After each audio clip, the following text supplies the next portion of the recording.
Good morning from the Circuit de la Sarthe. 4 hours remain in the Virtual Endurance Championship Le Mans, 24 hours for 2025. It's been a long night session for a lot of our drivers, but we are here and raring to go for the final stages of the race. Still race wins to be decided. Leading gaps aren't as large as we have seen them at earlier stages in this race. It'll be myself, Darren Thacker, and Cameron Roger, who'll be here for the final 4 hours, but we'll be us together for the next two. Cam, I'm delighted to be here with you for the next couple of hours. Morning at Le Mans always feels like, the start of a new day and the sprint to the end. But we've got so many hours really when the sun rises here to get it done, and still 4 hours to go when, it's bright daylight, isn't it? Yeah, it certainly is. The night stints are gone and the drivers are racing to the end. And of course, there's still some positions in the championship to sort out. So you've had 20 hours of racing and now it's just a 4-hour sprint, let's say, similar to the race in Bahrain to the end. But it's weird how it works out, because when we have like a 4 hours of Bahrain, there's so much like stress and all this planning and everything. But the final 4 hours at Le Mans, like, yeah, it's just a couple of double stints, we'll be fine. Yeah, and I think there's going to be quite a few teams who are relatively happy with how they're sitting. Go team in the Hypercars are going to be pretty pleased, of course, leading the race. Michael Leroux in the car right now in the leading entry, the number 17. Norbert Jakob is in P2. Those guys are tightening up. I wonder if there's a plan there. I mean, that gap has come down relatively significantly. It's at 8 seconds. Neither will mind too much, of course. Go team still 1 and 2, taking home what is likely to be the title coming into this race. Then, of course, we have a look at Hypercar, LMP2, and Hyperion. That's helpful, isn't it? With Patrick Szyfkowski under the roof right now in that car. 3 minutes of a lead they've got, and looking pretty good to hold on to that to the end of the race. They've been in the lead for quite some time. They're ahead of Thomas Enger Sim Racing, who are ahead of On-Off and the first of the Go teams in the LMP2. There's nearly a lap between each of them, respectively. And then, of course, down in the I'm getting this all wrong immediately now. In the GT3s, it is Rafa Equals team, Mickey Oyer, leading the way. They had an interesting strategy earlier on. They were in quite a battle with the Black Hawk car, but they've pulled away a touch and do lead the race by 45 seconds. But we are kind of in that stage, really, aren't we, where drivers just looking to, as you say, get themselves towards the end. There's less of that strategy at play, more about just making sure they don't make mistakes, right? Yes, absolutely. And of course, in terms of the race situation, so I was having a look back at, we left the commentary last at 16 hours remaining, and it's quite funny how some things change and some things don't. So in the Hypercars is basically exactly the same, and to a point where the Go team cars have actually got closer, not further away, over the course of those 12 hours. And in LMP2, the top 4 are exactly the same, but they have spread out, just compared to each other. Every single gap has got bigger, but the top 4 positions still the same. And then also in GT3, it's a little bit awkward because it was sort of during a pit stop cycle, but Simfream have gained the most, getting up into that second place. So definitely a tough night for a couple of teams, but also, for instance, in the LP2s, they haven't seen each other for quite a while. No, they haven't, and it's getting a little bit lonelier there. I say that, although they're not that far away from each other, actually, in terms of the circuit, in the grand scheme of things. They're just nearly full laps down compared to each other, and that is replicated throughout the top 5. There is a bit of a battle going on a little bit further back, though, and that is with Thibaut Trambos trying to chase after Thomas Kutka in P6, just in front, of course, in that Sean Clark Racing car. These two, the closest 2 cars on the circuit at the moment. No one is closer at this stage, and this could be a really interesting battle to watch. Could be some on-track action for us, Cam, if we're lucky enough. Certainly, and it's always good when you get battled this late in the race, because by this point, I'm sure the drivers have slept, hopefully, being 9 o'clock in the morning in Europe for most of these drivers. But still, the drivers are a bit more tired, also mentally exhausted from being in the race, because obviously the race is 20 hours deep, but you have many hours, multiple hours before the race starts. as well. So the actual race itself in your head is actually more than 24 hours. So hopefully they don't make any silly mistakes. I did see, actually, we're coming up to obviously the kink towards Indianapolis. I did see Tom Alderminger putting a nice clip of him losing some concentration in the Valet entry, LMP2, and unfortunately going off the track, but he did manage to save it. It is very easy to do so around certain points of the track, and this is certainly one of them. But let's see how they work their way through. Fortunately, all good this time around. But there's a couple of scary corners around here, and you can easily misjudge it at this point in the race. You and Tom Alderminger have been teammates, haven't you, in the past? Yes. Yeah, we were LMP2, oh God, season 13 or something. Many moons ago. Rasmus Andreasen and João Patais. Was it season 13? It was a long time ago now. Well, season 13 wasn't that long ago. It's only a few years. Not quite season 1, because of course this series has been going for nigh on 2 decades now, which is a full credit to the organisers and people who make this series what it is. But it is great that we still have these historic races year after year, and great battles for them as well. Moment there from Thibaut Trambeaus going over the curbs on the exit of the Porsche curves. Let's see if he can try and close up that bit more on the Sean Clark Racing entry. These two definitely closer. I think we're definitely ready for these two to be battling, probably down in towards Turch Rouge, maybe down the Mulsanne as well. We could see a move on the circuit. I was with Ed Hunter for a couple of hours before we said goodbye to everybody on the broadcast. I think we may have seen about 5 on-track overtakes over the course of the 2 hours. So if we see one in the first 10 minutes, I think we're going to go going pretty well. Yeah, these endurance races aren't about direct overtakes on track, though. I mean, it's not a sprint race. It's about basically how many cars you can overtake in 24 hours.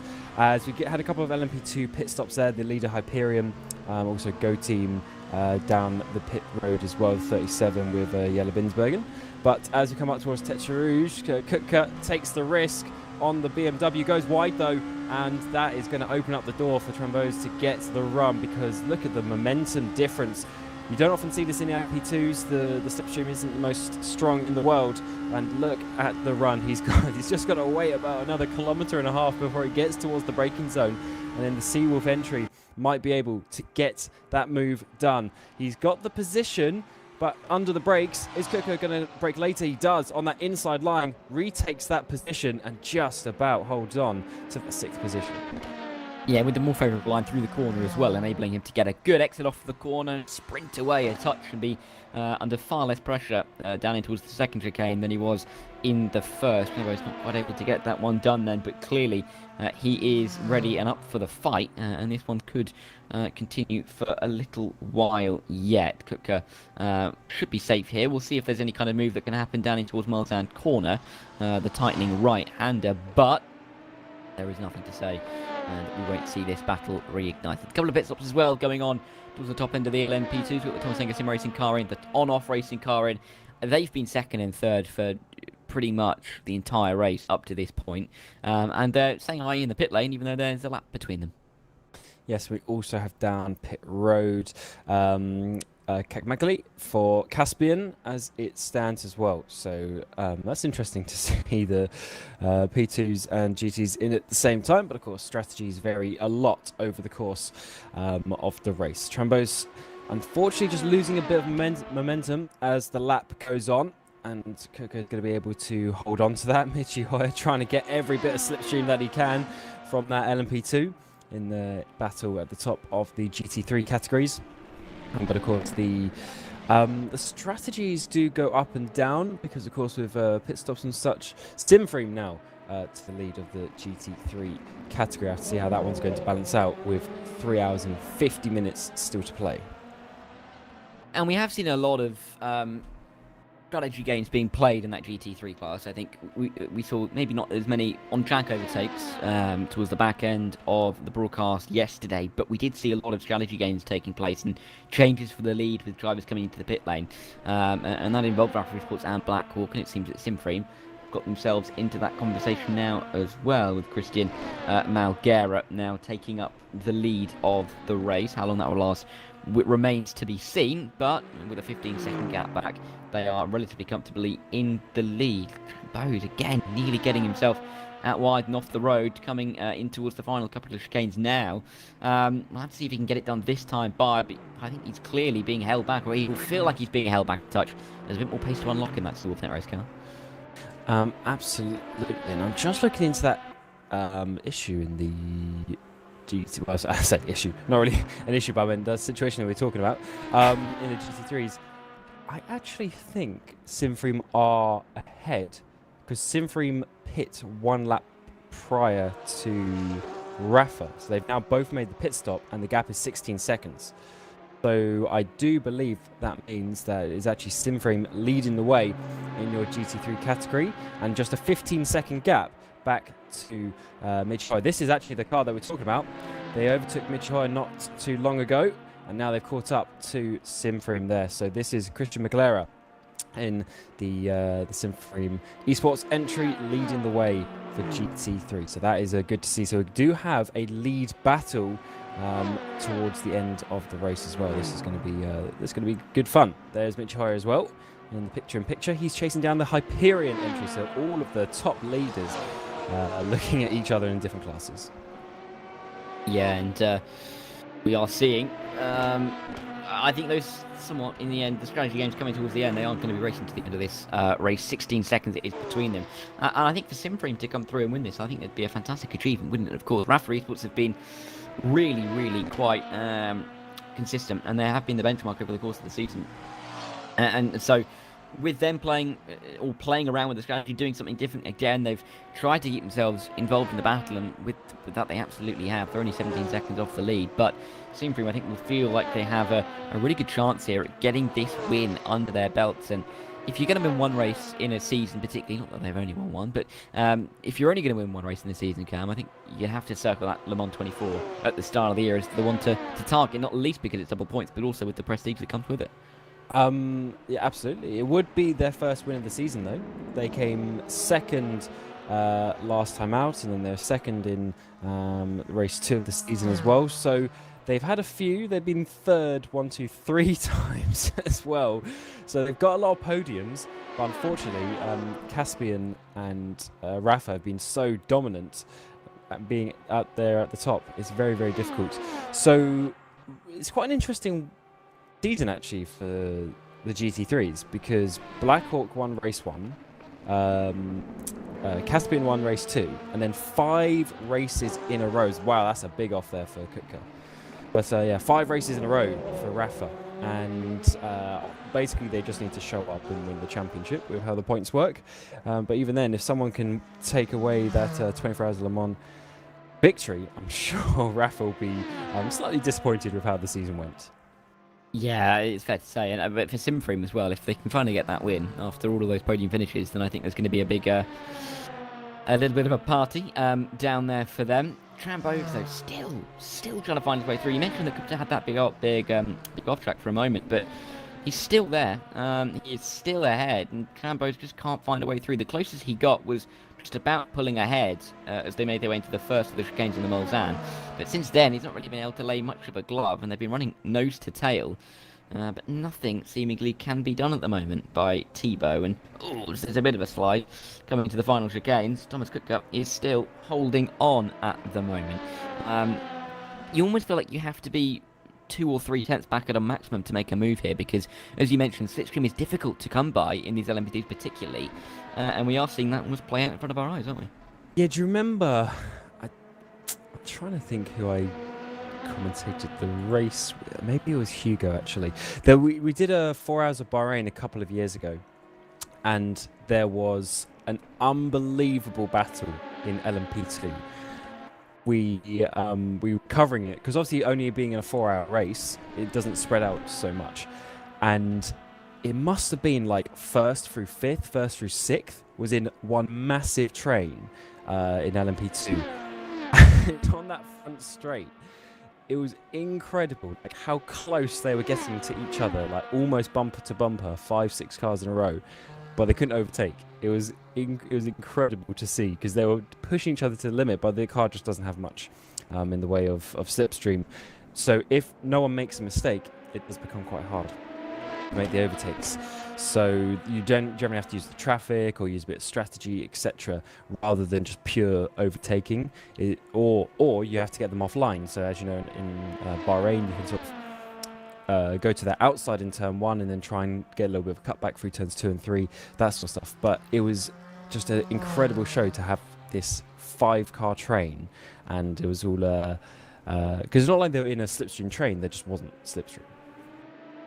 And those battles really, they do stick in memory because they are so intense, aren't they? Because you don't really get that advantage. It is all really manually created rather than artificially with slipstream in a way. But yeah, hopefully we can get a bit of that fight and tension in this one for 6th and 7th, because it's unlikely, I think it's fair to say, that we're going to get it towards the front of the field unless something catastrophic happens to one of the leading cars and they fall into the right window on the circuit, because those gaps really are monumental at the moment. But it goes to show that kind of if you're left alone over the middle of the night and you just go about your business calmly, you don't really have anybody to fight, you don't really have anybody who on your roster who's likely to make a mistake, then it's almost no surprise that we see those gaps extend position by position. And it means that by this time in the race, you have such a comfort zone to be able to drive into. But you really have to have that opening part of the race set up well for you to be able to do that, because you have to have the gap behind you to really feel like you can push on anyway. Because I think it's fair to say, Cam, that when you're fighting in the early hours, if you feel like you can't get away from cars around you, that almost can kind of shape how you think about those middle hours of the race. Yeah, absolutely.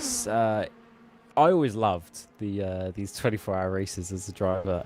I never really did well in most of them, but I loved that.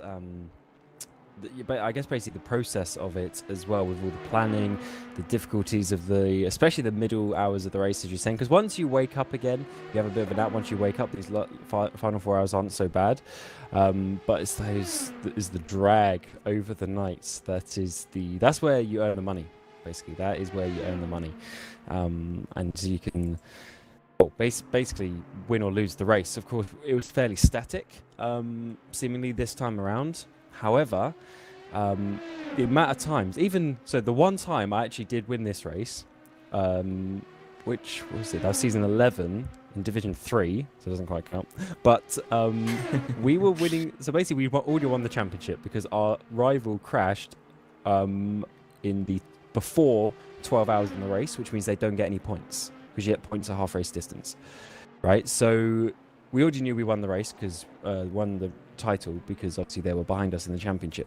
So we were just circulating for 12 and a half hours basically to win, and we had this pace to win.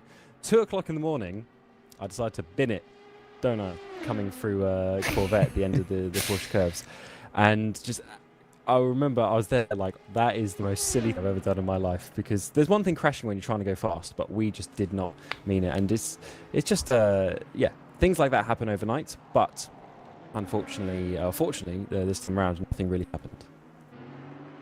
Yeah, I'm lucky in a way that I don't have any of those stories of potential failure from it, because I decided early on that it was going to be failure. So didn't allow myself to be lulled into the sense that I may be able to compete in these events in the same way that you have in the past, Cam.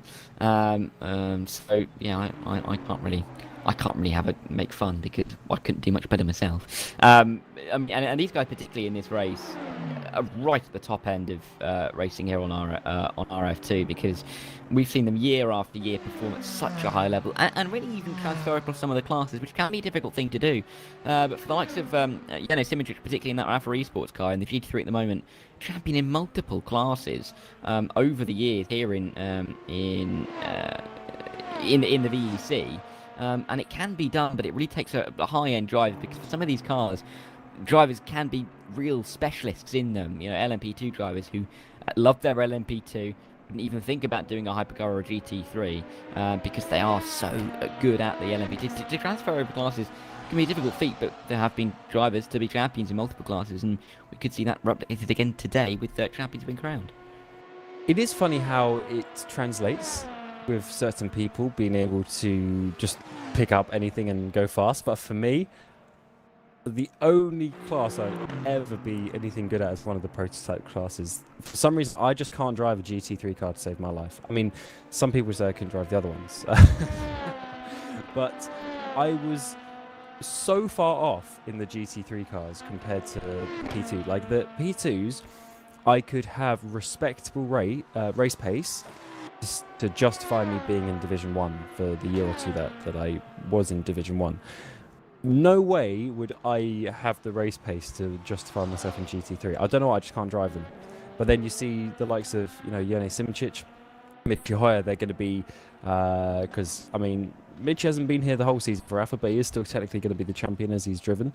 And also Jesper as well. They're going to be double champions, class champions, which is quite a feat, because not only is that the skill set for different classes, but then also it's just the longevity in the series to race for that long to be able to have that accolade. Because you don't win the championship every year either. You have to do it for multiple years. Yeah, and we've seen drivers come and go in certain classes and take a couple of years to win that title, and in the end, once they've completed it, you almost move on, Nico Rosberg-esque, isn't it? To try and conquer yet another class. Once you've done it, can you do something else? And we have seen a cycle through of classes, of course, in the VEC. It's not always been Hypercar, LMP2 and GT3, obviously. And as cars have come and gone, we've seen drivers hop into those new cars in the first season. I think we've seen a bit of a reduction in the amount of Hypercar drivers in the last couple of seasons. We had, I think, 8 or 9 teams last season, if memory serves, down to more like 5 or 6 this season, at least by the back end. Because drivers wanted to jump into that new car when it comes into the series, give it a go, and then assess whether they want to continue. And I think it's been really good to see that cycle through of different cars and different machines in this virtual endurance championship, because racing has evolved over the course of the last 17, 18 years, and it has been great to see that this series has reflected that. And we've seen, GTEs, GT2s, even, of course, LMP1s, if people can remember back that far in its series. But but it has evolved, and we have seen so many different cars appear in the series. And then, of course, those teams and drivers jump ship every couple of years. That is very true. I'm trying to see if the LMP2 battle that we were focusing on has changed, because Tremboza and Kutska were getting about a tenth of a second away from each other. But yes, they are getting very, very close. Let's see how this is going to work. Tremboza, he's in that slipstream finally, up towards Mulsanne corner. He looks to the inside. He's going to have to break way later, but not quite close enough. Needed another couple of meters to at least think about it. But he's putting Kutka under so much pressure that maybe a mistake will happen. But he's actually defending this really well, to be honest, in the number 34 Sean Clark Racing entry. And they're having a solid run here up in P5 and holding on to it very well. Yeah, really being able to do a good job at the moment to make sure that there is no concern about losing that position, although there is a little bit of concern about losing that position. About that is looking a little bit tricky. But yeah, I think it's completely fair to say that we are seeing some good defence being thrown at this stage of the race by that Sean Clark Racing car, getting close as they make their way through Arnage, but again, difficult to make a move into the Porsche curves. Could we see it actually though, as on our run down in towards the Porsche curves? You don't see it very often. Where a car can make a move through here, but we could see it round the outside into the Porsche curves. It's an attempt from Thibaut Trambos. He's going for it. He's trying to go the long way around. Thomas Kutka, I should say, just giving him a little bit of room. Not enough room on the inside. There's contact, and Seawolf Net Racer into the wall, hard hit as well. I'd be amazed if they've got away with that without too much damage. Same. I was expecting, when they went off camera, I was expecting to flick him to being upside down, but it looks like he's continuing on. That is a lucky escape. Potentially some damage, of course, to the steering. Let's see if he comes in. No, he doesn't come in, so there's no immediate damage. He is going to try and do another lap around here, but that was the risk that he had to take. It's difficult to overtake around here. He got the run. He went to the outside in Porsche curves. As we flick to the left, it's so difficult. I've been in that situation on either side. It's so difficult to allow room because it's almost flat out, and pretty much one line. It's so hard to give the room at that point. So I do not, from that first view, I do not really blame Kutka that much, but we would have to see it again to really understand the situation. If he sort of closed the door a little bit, but for Trambo's, he definitely was taking the risk there, and he wasn't, he was sort of half a car length behind from memory as we flicked into there. So definitely, definitely a bit of a tricky one, to be honest, to do that, because either you go for it, you make the overtake finally, and maybe pull away, or if not, you're in the wall. Yeah, and it's the one part of the circuit, despite us racing on public roads, public streets, that feels like a street track, doesn't it? With the walls on both sides very tight in. You don't want to drift too far wide there if you're the car on the outside, allowing room on the inside. And I think that's kind of what we saw from Kutka there. I call him Sean Kutka, I think, because it's Sean Clark Racing, isn't it? But he's Thomas Kutka. Not the first time I've smashed two names together. But yeah, difficult for Trambo's, of course, to lose out there. But in the grand scheme of things, he's only 5 seconds back. And it seems that they've got away without damage on that car. Or significant damage at least, which is incredible, really, when you consider how hard that hit into the wall was. We will leave the suspense though for a couple of minutes. We will get a replay of that, but we'll just let people wake up, get in, and then we'll show that in a couple of minutes' time when we are able to load it. But yeah, a good battle I think was forming there. We'll have to see if they can close up now, but that battle now is about as far away as it is for the race lead in the Hypercar. 5 seconds for that, but I can't necessarily imagine that the Hypercars, the Go Team Hypercars, are going to be finding that one too hard with each other, considering that they're in a great position to take home that title. Yes, so I don't know how much Ed discussed his document earlier, because obviously it wasn't so important at the time because there's so many hours left in the race. But now that there's only 3 hours left, we'll just reiterate a couple of things. So regarding the Hypercars, at the moment in time, you do have the 17 leading the race, which is your championship leader. They lead by 13 points coming into this, which basically means that if they win, or if they're even on the podium, they score enough points to win the race anyway. It looks like they're going to be on the podium today, so the 17 is looking good for the title. But the 7 can still win the title. They're only 6 seconds back. LaRue's making a mistake, so things can happen. If the 17, this car that we're looking at, makes a big mistake and finishes 4th or lower, and the number 7, their sister car, wins the race, that can swap around. So that is quite an important one for the Hypercars, is that this car basically just needs to circulate. Fortunately for them, they do have 2 laps to the Racing Zone team in 4th place. So even if they have a small issue, they should be okay. Just don't have a big off. And hopefully they'll be winning the championship. In LMP2, it is actually a very interesting one because Hyperion and Thomas Enger are tied on points, which basically just means whoever finishes in front is going to win the championship. But of course, if they finish too far down, then the likes of Blackhawk, although I don't think they're even here, and On-Off Racing could still win the championship. But let's get a replay of this. Yeah, I mean, look how far back he is as we come to this point. He's, Kutka does cut across him, but he's so far back that he just gets a little nudge on the front of the car. I mean, he's barely at the rear wheel of that car at such a almost flat out corner. Obviously Jimmy is the judge of that, with how far exactly alongside he would want someone to be to make the move. But to be honest, I would say he took the risk and it didn't work out. 9 out of 10 for style points though, on the end of the spin, nearly getting it. Well, if he didn't clip the wall though, it would have been 10 out of 10. But really good to get himself back going, and is still relatively in contention in that battle, only about 5 seconds away. By the way, that gap in the GT3s, where it says it's a lap between Simfrim and Rafa, don't fret. I don't believe that is correct. The gap really is much less than that. I think it's only about, give or take, 20 seconds. So don't worry.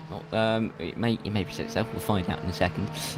But yeah, with the battle for the Go Team cars, it was a battle coming into this race. But I think with the fact that we can't see the 7 winning,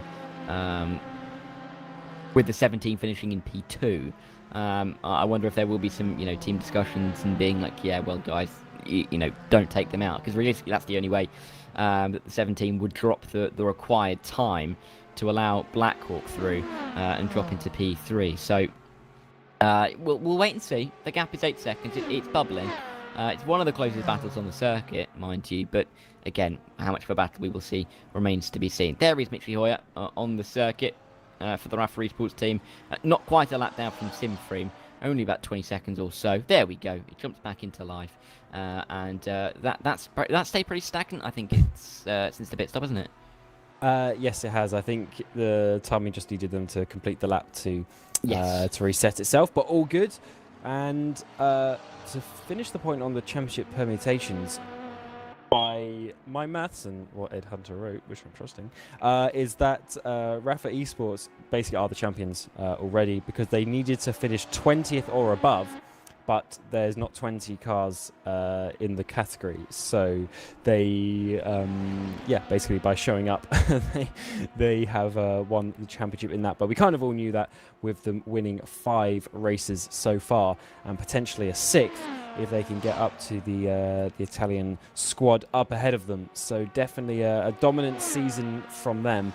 But at this point, being over half race distance, they can't fail to score points. So therefore, RAF Esports looking good. But in the other championships, the LMP2 and the Hypercar, there's still some permutations, especially in LMP2, when any mistake from Hyperion and just that one position to Thomas Enger will change it all. I don't know what you want to see, really, isn't it? I mean, 1 and 2 in the championship in Hypercar are first and second. 1 and 2 in the championship in LMP2 are first and second. And then, of course, we have the leading car in in GT3. I've done that again. In GT3 in second place in the race, and then the leader being third in the championship, and could very well, depending on other results, be second by the end of the day as well. So, Le Mans is where you'd expect the best teams to perform at the highest end, and we are really, seeing that at the moment with the teams that are at the front of the order. But still remains to be seen whether that will last and whether we will see those drivers and the teams be able to stick in to the leading positions in the race. There we see in the pit lane the 2 battling cars from not long ago, Sean Clark Racing and, of course, Seawolf Net Race. They're into the box. Cook comes out, as does Thibaut Trambose. And there's not the biggest gap between them. Could that battle be reignited? We'll have to wait and see. And you know what that means? It means he didn't take any damage repairs either. So that car is... I was about to say it's fine. It's not necessarily fine, but it's drivable to a point where they don't want to lose time to repair that. I think that's one of the goating hypercars it's just flown past them, and the gap is now about 7 seconds. So he's lost another couple of seconds since, and it's really, unfortunately just swaps that battle around to a point where it was the closest thing on the track, and now he needs to chase him down. And I just assume there's definitely going to be some damage on that car. I assume with that damage, he's probably not going to be able to go at 100% of the speed that he was before, so he might just lose a little bit of extra time as the race goes on. So hopefully nothing too major in that regard, but I do think that battle isn't going to reignite anytime soon. Yeah, I think that's fair to say. But we can keep an eye on it. We can always hope that there's going to be that on-track battle in the coming moments. Looking as well at the timing page, at a couple of drivers that we haven't talked about too much since we got back on, but are still, in a way, involved in a couple of battles. You could mention Ahmet Demirkan for the Caspian Motorsports. They're about 30 seconds back from Team Iris at the moment for the podium positions, but Caspian have been lurking all race long. They're a very strong outfit, and over the course of the championship so far this season, they've given themselves more than enough reason to be confident a win in the second round of the season. One of only 3 teams to claim a race win, and considering that RAF Esports have won the last 5, they've been difficult to come by. But Caspian really consistent, 3 second places in that run of wins from Rafa have enabled them to be in the position in the championship that they're in. You can't really rule them out from P3 just yet. 30 seconds is the kind of gap that over 3.5 hours can be closed organically, and definitely there's some kind of incident for Iris will be closed pretty quickly indeed. And Caspian probably coulda, shoulda, woulda, won a couple more races as well. 3 times they finished in second place, and I do remember a couple of those races being quite close with Rafa. So there is the potential they could have had a couple more points and been a bit closer in that regard. But yeah, definitely very fast team, very, very fast team in most of the races as well. They were the only team actually challenging Rafa, and Rafa were quite dominant in a couple of the races, but it was generally Caspian were, you know, let's say within a minute or half a minute behind, and then everyone else would be, you know, laps down. So it's definitely a very fast car, this number 75, but unfortunately having a couple of issues and not having the pace that they would have wanted, being, what's that, 3.5 minutes. So they're actually almost a lap behind that Team Iris car. Yeah, it's a little ways, isn't it? There is Lua, who is in P3 for the time being in that BMW that is holding firm, going in towards Indianapolis now. I mean, these straights at Le Mans are so long that time just disappears, isn't it? When you consider that from Turch Rouge really in towards Arnage and Indianapolis, you've got, what, 3 corners, yes, but they're just there to almost interrupt the straight, give a couple of overtaking opportunities. Your foot to the floor for such a big proportion of the lap here at Le Mans that a 24-hour race doesn't necessarily feel like you've got as many chances to overtake as a circuit where you've got more overtaking spots. You know, we talked about the 4 hours of Bahrain. Even if this race at Le Mans was 4 hours, I feel like the 4 hours of Bahrain would give us I think more to talk about in the grand scheme of things, because you get a lot of dead time here at Le Mans. You know, down the Mulsanne, nothing much can really be done, particularly when the slipstream is difficult to come by. It can be tricky to make moves, but it also means that stints go by pretty quickly. Much easier to have a longer stint in the cockpit at Le Mans than it is at somewhere like the Nordschleife. Certainly, I loved a long stint at Le Mans, because when you got in a flow, there are some drivers who say this track has no flow, by the way, but for me, I could get in a bit of a flow around this track, and I could, especially in the LMP2, when it was like 40-minute stints, easily do 6 stints, like 3 double stints. Was definitely possible. So I do find it's a bit less, in some ways, mentally exhausting. Of course, you have to keep awake on the straights, and everyone knows by now, I'm sure, the story of me crashing on a straight line at this track. But for the most part, when we're not tired, the driving is actually not too bad around here. I'd rather do that than have a track. For instance, saying this actually last night to someone, the race at Road Atlanta, let's say, if you're actually doing a full, like, Petit Le Mans style 10-hour race around Road Atlanta, even in like an LMP2, you're doing something like 40 laps in a stint, because the lap is so short. So by the time you've done 2 stints, you're, oh my god, I've done 80 laps already. Like, you're so exhausted because there's so much carnage, there's so much things happening here. You want to get out of the car, whereas at this track, you can easily do 3, 4, 5 stints.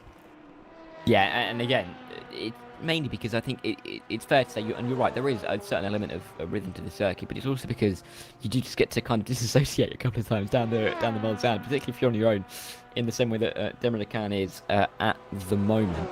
Not able to disassociate, really, is still that battle between Thomas Kutka and Thibaut Trambo. We'll give a check into them, because there's still 6.5 seconds. It's closed a little bit since the pit stops, but it has not come in dramatically in the last few moments. I want to give just a mention on our racing as well. Oh, hello. Did I miss that?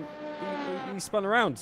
Yes, he did. Trambo's, just as you're about to cut off, he lost the rear end. Of course, he didn't quite see if he hit the wall, but that is 2 little accidents in the last 20 minutes for this car. And yeah, he was a bit offline coming down there, obviously just not 100% comfortable with the brakes, maybe some damage. Let's have a look at this one again and try and work out what happened. Yeah, timing on point from me there, trying to cut away to somebody else. But this is the moment from Trambo's, and well spotted actually, Cam, because it's the half slide going into the gravel. Again, though, okay. Beautifully styling it out. I mean, what Thibaut is missing in terms of making these mistakes, he's making it up in terms of making sure that he is getting the 10s from the judges. But he is now 10 seconds behind of that Sean Clark racing car. And it does give me now a chance to give a mention to the on-off racing team in P3, because they have been so quiet about their business. They are pretty much the full lap. In fact, they are a full lap behind Thomas Enger Sim Racing. 256 seconds is over 4 minutes. So, yeah, they are a full lap down to P2. But, I mean, they're not under pressure from behind. It's been a very quiet day for them.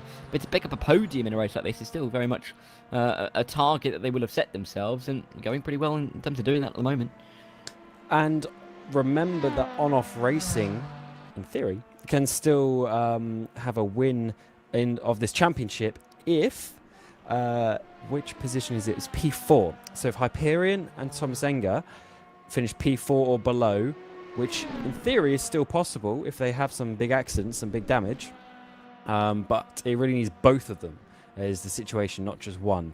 So yeah, bit of a tough one for the championship, but you never know what is going to happen. Still finishing third in the championship is going to be a good one for them, because as we've been mentioning with the Blackhawk number 30 not being well, actually, sorry, they did enter the race, but they DNF'd a long time ago now. So they are obviously not going to be getting the points. So naturally, On-Off Racing will finish third place in the championship, and I think that is a very strong result. I mean, we were speaking earlier about when I was racing with Tom Alderminger. I was actually having to think about this. I think it was actually season 14 that we did in LMP2. And On-Off Racing were one of the lower down LMP2s that we were fighting at the time for that 10th position in a very hotly contested LMP2 category. And since then, On-Off Racing have just gone up and up and up and up and up, and finishing third here in a season where you have Hyperion and Thomas Enger being so strong. I think that is a good result. And again, top 3 in the championship, top 3 in the race. Really goes to show that the teams that really do have that quality rise to the top at the end of the season. And yeah, On-Off Racing, they have just been involved in so many battles. I feel like whenever I talk about On-Off Racing on a VEC broadcast, it's because they're involved in a battle for something like P4 or P5. But that's just because they're so consistently up there and often so relevant in some of these battles that they can almost get used to being in those battling conditions, and also get that experience in doing so. They haven't had to battle too much today, but they are very comfortably in P3, and will look to try and finish there unless something happens to the two in front of them. And whilst they continue onwards, we can have a little bit of a look in at the battle for the lead of the race. I saw there was a time gain there. Husky's coming to the pit lane. That makes sense, Cam. It adds up now. Yeah, it certainly does. As you're seeing, both of the cars come down the pit lane. So it is still the 17 leading the 7, both in the championship and on the track, which therefore means the 17 is looking good for the championship. It's pretty crazy how they've gone up and down, up and down. So that is 1, 2, 4, 5 of the races that they finished P1, P2, but in slightly different orders. So they've had a very consistent season, and they're just really enjoying how it's gone. They've got a fairly comfortable margin, to be honest, to the cars behind the Racing Zone team, who won that first race of the season, don't forget, but just weren't able to hold on. And then unfortunately there was no one really consistently challenging them, and we've had the likes of the NetRex entries drop out, unfortunately, as well as the season has progressed. So Go Team looking good to seal another title in VC. Oh, there's no rear wing. Yes, there's no rear wing there, but Norbert Jakob is out of the pit lane ahead of the number 17 car, which is still sat there. He got a penalty. So, yeah, or maybe driver change. Something is different for that 17 car, because the 7 has now taken the lead, and it's still sat there. We were talking about the fact that the 7 would need the 17 to come into issues to have a hope of winning the title. Moritz Mel's now in the car, but that's some 30 seconds that they've lost now to Norbert Jakob, who's already down the Mulsanne. Moritz Mel just coming out of the pit lane. This is interesting, not necessarily catastrophic, but interesting. To go back to the point about that, the car without a rear wing, that was Liam Morales, the Satellite Racing car. that has been in there for some time now. A car that is 8 laps down to its overall race leader, but still in the race, 27th overall, and is at the moment the final car still remaining in the race. We've had retirements in LMP2, the 26, the 233, the 47 and the 30, and in GT3 the 251, the 81, the 80, the 70 and the 83. All of those cars have retired from the race, but Satellite hoping to not join them. But yeah, that's an interesting pit cycle now. 45 seconds of an advantage for Norbert Jakob. I didn't expect to see that, if I'm honest. My point about the penalty was Jakob, though. So Jakob must have sped in the pit lane because, well, actually, I actually didn't notice who was driving the car prior, if it was him or his teammate, if they swapped. But they got a speeding penalty, so they got to drive through. Of course, that's not going to be the 43 seconds that we saw. So there must have been some damage repairs or something like that the 17 had.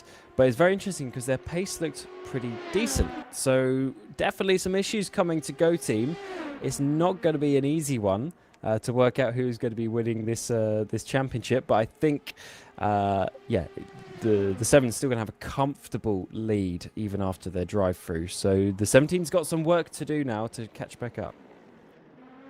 Yeah, and let's see how they're going to be able to manage this. But you're right, really interesting to say the least at the top two. I mean, as interesting as it can get realistically, with the two of them racing on their own. We have the leading LMP2 into the pit lane. Patrick Szyakowski for the Hyperion car. Will he stay in?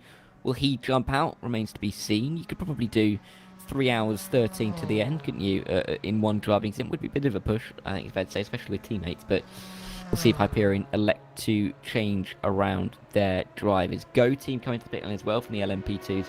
They're just rocking down pit lane. That's Mikko Korkiakowski just about jumping. That's not Mikko Korkiakowski. Where is he? There he is. That's Jelle Binsbergen in the Go Team car. Clearly, I can't count to 4, and that's why I selected the car in P5. Szyakowski's out of the pit lane, still in that car, so there's not a driver change there just yet. You probably expect one more driver change to the end of the race from them. And here's Jakob coming down pit road to serve his drive-through penalty. I just wonder what the gap is going to be, or is there any other twist in the tail of this championship? Where is he? Oh no, he's going to be absolutely fine, isn't he? He's going to be absolutely fine. So he has lost, to be fair, best part of 30 seconds with the drive-through, but he's still gained overall because they're about 7-8 seconds behind, and now they're 16 seconds ahead. So this is still worked out nicely. Need to try and see, of course, what's happened with Maurice Mellon and co. But I do wonder if it was just a little bit of damage that they wanted to do, because even second place is plenty good enough for them to to win this championship. And it's definitely going to be an interesting little tussle between these two, and not really what Jakob needed to have for the number 7 to now be in a reduced lead, but 3 hours 12 to go, still time for these positions to be changed around, and strategy to come into effect somewhat. But we still have a fair way to go. Mel will be relatively confident, I think, for the 17 crew as well, that they can take home this title with the position that they find themselves in, particularly ahead of Nick De Silva, who is a lap down. Not too much more than a lap down. He's coming out of Dunlop, but it's still, I mean, what? We're talking 4 minutes, best part of maybe even 5. So it would take quite a lot for Moritz Mel to lose that position. But it's in his hands, and that's really the could you call it a worrying factor? I wouldn't say it's worrying for a driver of Mel's quality, but the championship is in his hands right now. It's resting on whether he can get the car to the end. Of course, he will know that he can easily do that, but pressure may get to some drivers. I doubt it would get to Moritz, though. Oh! Talk about the... Oh, my... Wow. That was almost a crash. Or some would say that probably was a crash. Really losing the rear end. So something is not comfortable in this number 17 at all. And something is going on there. Maybe this is just Maurice Mel getting up to speed and just needing a couple of laps. As he wiggles it again on the exit of Mulsanne. So Definitely not the the easy drive to the end for the championship that they would have wanted. As you're saying, they just need to get it to the end. So just circulating, hit your braking markers, turning at the right point. That's all they need to do for the next 3 hours, 10 minutes. But yeah, just showing you how easily things can change around. Yeah, no, it probably would have been laid on me that if they crashed there after I literally said... absolutely. Yeah. Lewis would have had none of it, but obviously, I would. Yeah, it would have been bad timing. That would have been one to clip up and put on social media. It reminds me of the...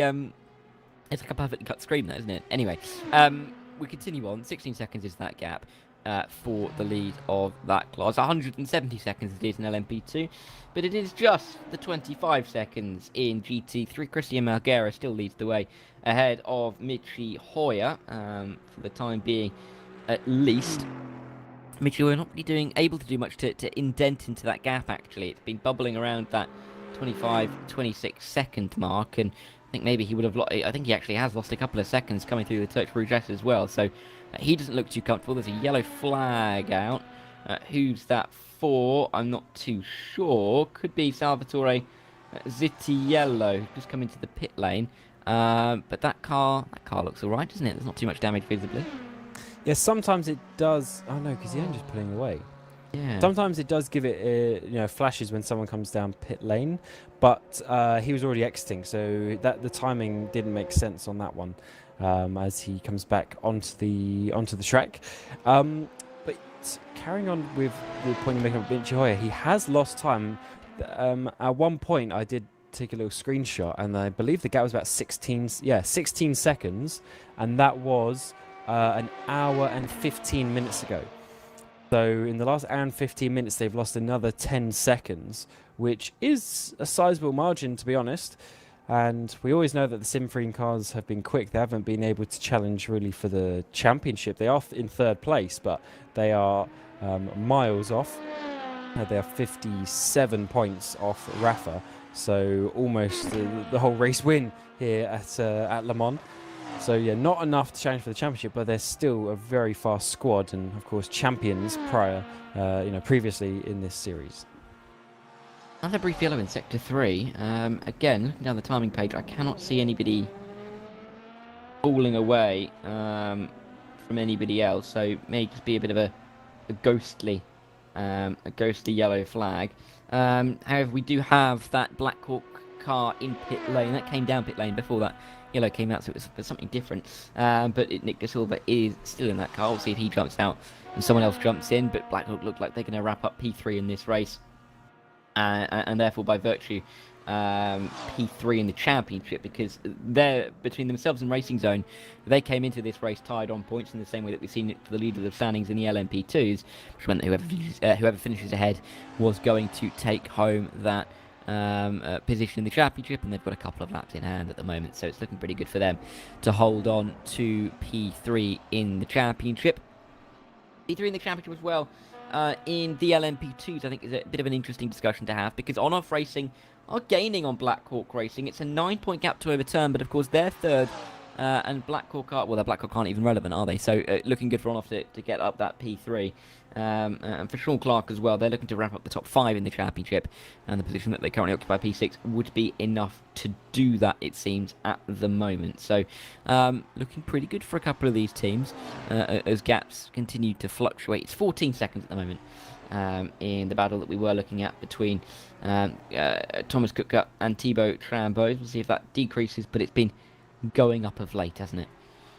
And I was just looking into this situation with Rafa, and I wonder if it's to do with tyres. So we don't always talk about tyres in endurance racing, because often you find one compound that does the stint length that you would have wanted, but it certainly looks like that. So I'm just trying to show this for now. So yeah, if you look in the hypercars, everyone on the hards, LMP2s, everyone on the mediums, so basically nothing to talk about, same. But in the of course, Simfring going to the pit lane just when I want to show the graphic, but they are on the mediums, whereas hards for Rafa, for Iris, but there's a few other mediums out there. So there's a little bit of, different ideas going around the GT3 category, to be honest. So this is, yes, very interesting if we are going to be, seeing that being a factor, because obviously Simframe being on the mediums, if they, go a bit faster with that, then maybe it works out. Some people don't want that because then the tyres fall off by the end of the stint. So certainly a different idea for a couple of these guys. Yep, and there's interesting discussions, I'm sure, being had within the teams on what the ideal strategy is to the end of the race. We saw Terzi jump into that Simframe car in the GT3, which was, of course, leading before the pit stop. He's coming out now, but will now be very much in P2, about 80 seconds or so back in P2. Pit lane time is around that 100-second mark in GT3s, but on a medium tyre compared to the hard. I wonder if that'll make a difference. Yes, so they obviously think mediums are the way to go, and I'm trying to think. Obviously, we didn't see what happened overnight, but I wonder if that's something to do with the track temperatures as well, maybe being so cool. Although as the sun is coming out already, and has been obviously for quite a few hours, the track will definitely be up to normal temperature. So interesting that they are continuing to choose the one-step softer tyres, but they're making it work. And it's certainly doing good things for them right now, as you say, Terzi getting in that car. And they've got just over 3 hours to go. So it is going to be, splash and dash time potentially for some teams.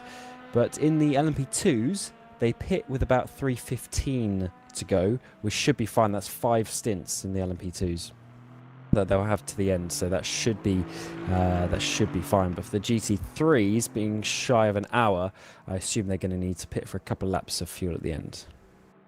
Yeah, and that could be where their strategy is leading them to, with 3 hours and 3 minutes left to run here. And it is a bit of a puzzle, isn't it, when you come to Le Mans, when you're thinking about the strategy. Teams will kind of know what they're looking at in terms of the strategy, but it only takes one incident halfway through a stint early on in the race to then have to change up the plans right the way to the end of the race. And it's always evolving, isn't it? You can never really run on plan A all 24 hours. And if you can run on plan A for 24 hours, it's a bit of a freak event of nature rather than anything else, because so much of endurance racing is out of your hands, of course. But yeah, interesting to see that we do have those different tacts going into the final couple of hours. We'll see how much difference that is going to make. Terzi just getting up to speed once again. I think he will likely be in the car right to the end of this session, I would suggest. And you're right, Cam, to change the cams quickly, because Moritz Mel is gaining. It's not a pit stop, I don't think, for Norbert Jakob.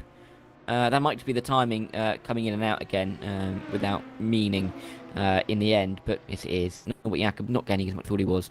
Moritz Mel not gaining on Norbert Jakob as much as I thought he was, but there is definitely a gain. Last time round, they were a good 5/10 quicker than number 17.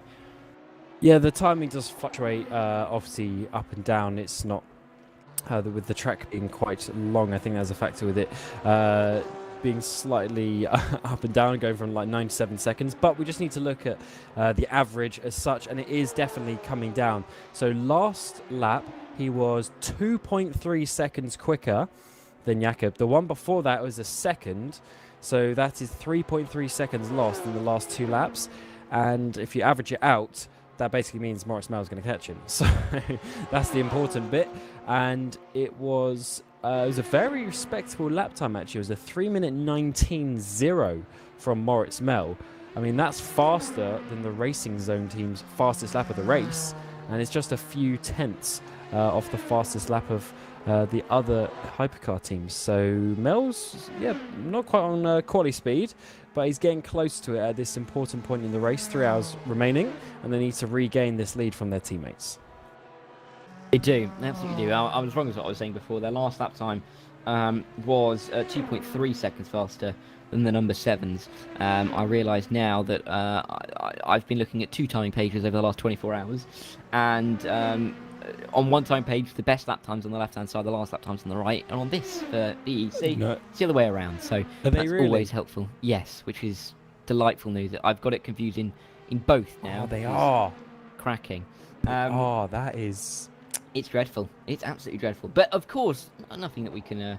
Who can we blame? The engineers? I don't know. Can't really blame anybody. It looks great anyway. It's great information that we get given. It's just confusing when it's different. But yeah, 9 seconds is that gap now for Moritz Mel on the back of Norbert Jakob, and doing a good job to gain up to the back as well. That gap does feel like it's going to come down. We could see a battle between the 17 and the 7. As it is now, under 8 seconds, at least for the moment, as they come into Indianapolis. Will go out again as the timing reassesses itself, or will it come down a little bit more? It does seem like, from the last lap at least, there's a big advantage in that final section for the 17. It was 9 tenths alone through there, so clearly with some good speed for them. We'll have to see if they can cruise up to the back of the teammate. And I was checking, has Michi Hoyer made his pit stop yet? I don't think. Yeah, no, I don't think he has he? Because that gap, I think, has come down quite a bit. So I wonder if there's a little bit of a mistake there, unless I'm misremembering the times. No, he has made his stop. Interesting. So it looks like, I think Michi Hoyer has done his stop, but I think he must have double stinted the tyres. Maybe that's why they were on hards. I think he's double stinting the tyres. That's the only thing I can think of as to why he has gained the time. Because Terzi was about 80 seconds behind after his pit stop. Now there's 20 seconds, but Michi had a very, very slow first sector, so he must have been in the pit lane. And I think he's on the same set of tyres, and that is how he's now 20 seconds ahead. So interesting strategy games for Rafa. That will leave them 2 hours to go, and then I guess, yeah, another double stint to the end if they want to continue double stinting the tyres. But two different strategies, two different ways about going this race. Yeah, there's definitely, and there has been a couple of running themes throughout this race. One of them being that there has been a lot of different tactics and a lot of different ideas going into this race and into how to approach the 24 hours of Le Mans. Bit busy down pit lane, isn't it? A couple of GT3s, that the Team Irish car emerging and taking P3 ahead of the Caspian car. Then you've got the armed side, but now that is not looking how it should. Oh no, my rear wing. Well, yeah. That could be what one of the yellow flags was. Maybe not, because it was a while ago. But, yeah, a rear wing. It's helpful, isn't it, really, for downforce? Maybe they're going for a different design in the final couple of hours, testing something out for next season. But I wouldn't recommend it. It's so important, actually, on these LMP2s. Like, if you think about over the years, how many times you've seen someone crash an LMP2, then they're trying to drive it back, and cars wiggling all over the place because the aero balance is just completely messed up. It's very important on these LMP2s. But yeah, maybe it took him a while to get back to the pit lane. So I wouldn't have been surprised if he was one of the culprits for the yellow flag. But Andrea Terzi, of course, if he's on new mediums, fresh driver, compared to Michi Hoyer on old hards, this gap is going to come down very quickly. And I would be very interested to see what the lap time difference is going to be. But if overall Rafa are closer than the 25 seconds that they were by the end of this stint, then I guess it's a net gain. So they have 43 seconds to lose basically over the stint, or less. Yeah, that's a decent chunk of time, isn't it? Over the course of the final few hours, but it's definitely something that we could see happen towards the end of this race. The ebbing and the flowing, particularly at the front of the GT3s, has been really quite intriguing to watch. We haven't seen it in the hypercars or the LMP2s. The LMP2s have been pretty what's the word I'm looking for? Pretty set in their strategies. The LMP2s particularly, we see it a lot, that they often come in on the same lap, give or take 1 or 2. But in the GT3s, we've seen a lot more play in that strategy. And Rafa have been ahead of Simfream ahead of Rafa. Blackhawk were in there earlier on as well. So it's been a real strategy tussle over the course of the 21 hours up to this point. 2 hours, 56 to go. We are winding down, not just on the 24 hours of Le Mans here in the Virtual Endurance Championship, but of course on the season as its entirety will come to an end for season 17, would you believe? We've been going for quite some time in the Virtual Endurance Championship, and champions are going to be crowned. There's a couple of question marks left to be answered But for those teams that are under pressure, it's clear to see for the likes of Hyperion against Thomas Enger. Hyperion very much outperforming, 3 minutes ahead they are. Yeah, so this is my, well, I guess I haven't been around so much, but still my 8th season in VEC, which is quite crazy because I still feel like I was a latecomer to VC, but that's pretty mad. Basically half of the lifespan of the league in various capacities, of course driving initially, then commentating the last few years.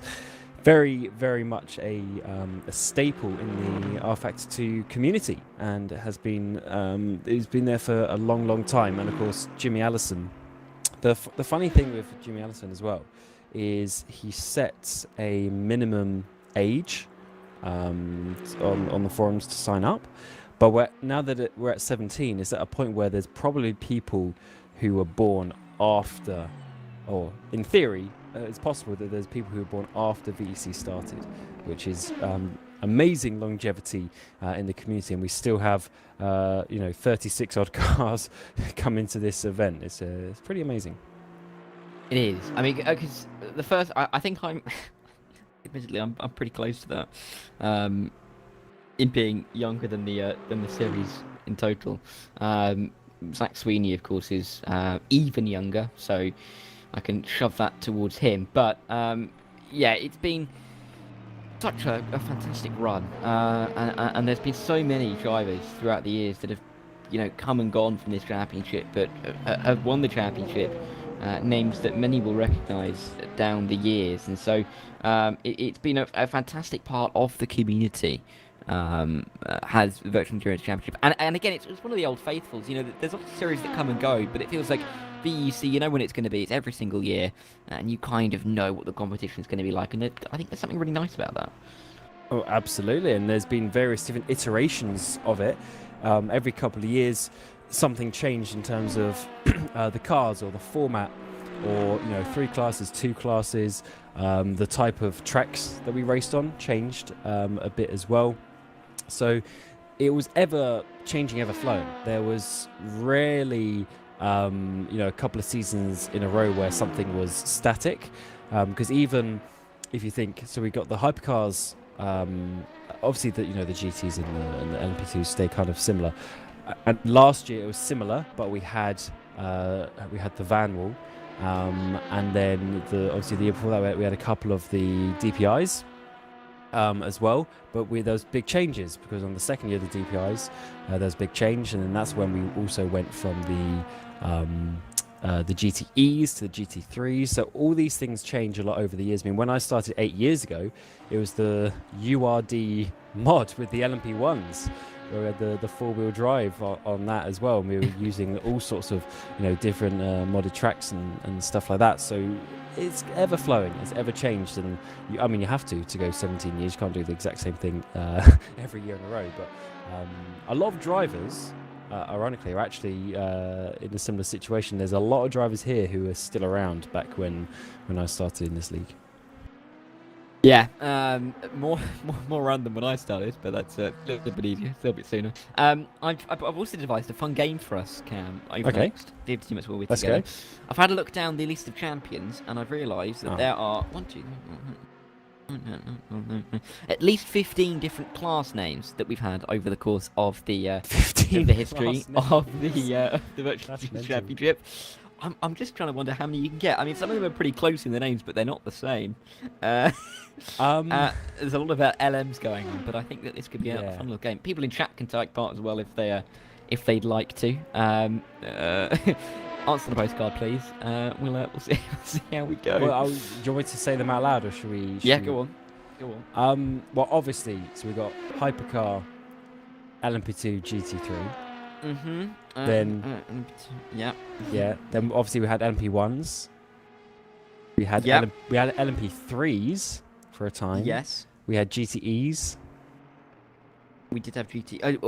We had 2 GTEs. Can you remember the difference? We had 2 GTE. Well, the LM GTE. Yeah, no GTEs, but as in there was 2 separate classes within the GTE. Oh. Pro-Am? Yeah, you go. No Nice. way. I that was a guess. But they're actually Pro-Am classes back in the day. Oh my lord. That was definitely before my time.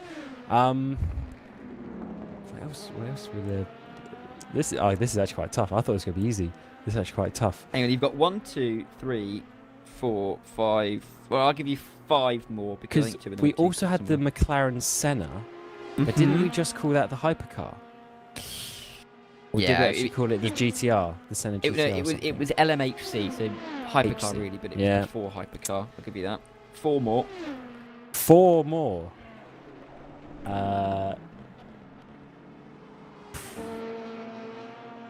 What was before the LMP2s? Oh, actually, no, 3 more. Sorry, 3 more. What was before the LMP2s? Was there Nothing. another name? Nothing. No? There was nothing before the LMP2 was run every single season except for 1 in the Virtual Endurance Championship, and that was season number 6 when we just had LMP1s and GTs racing.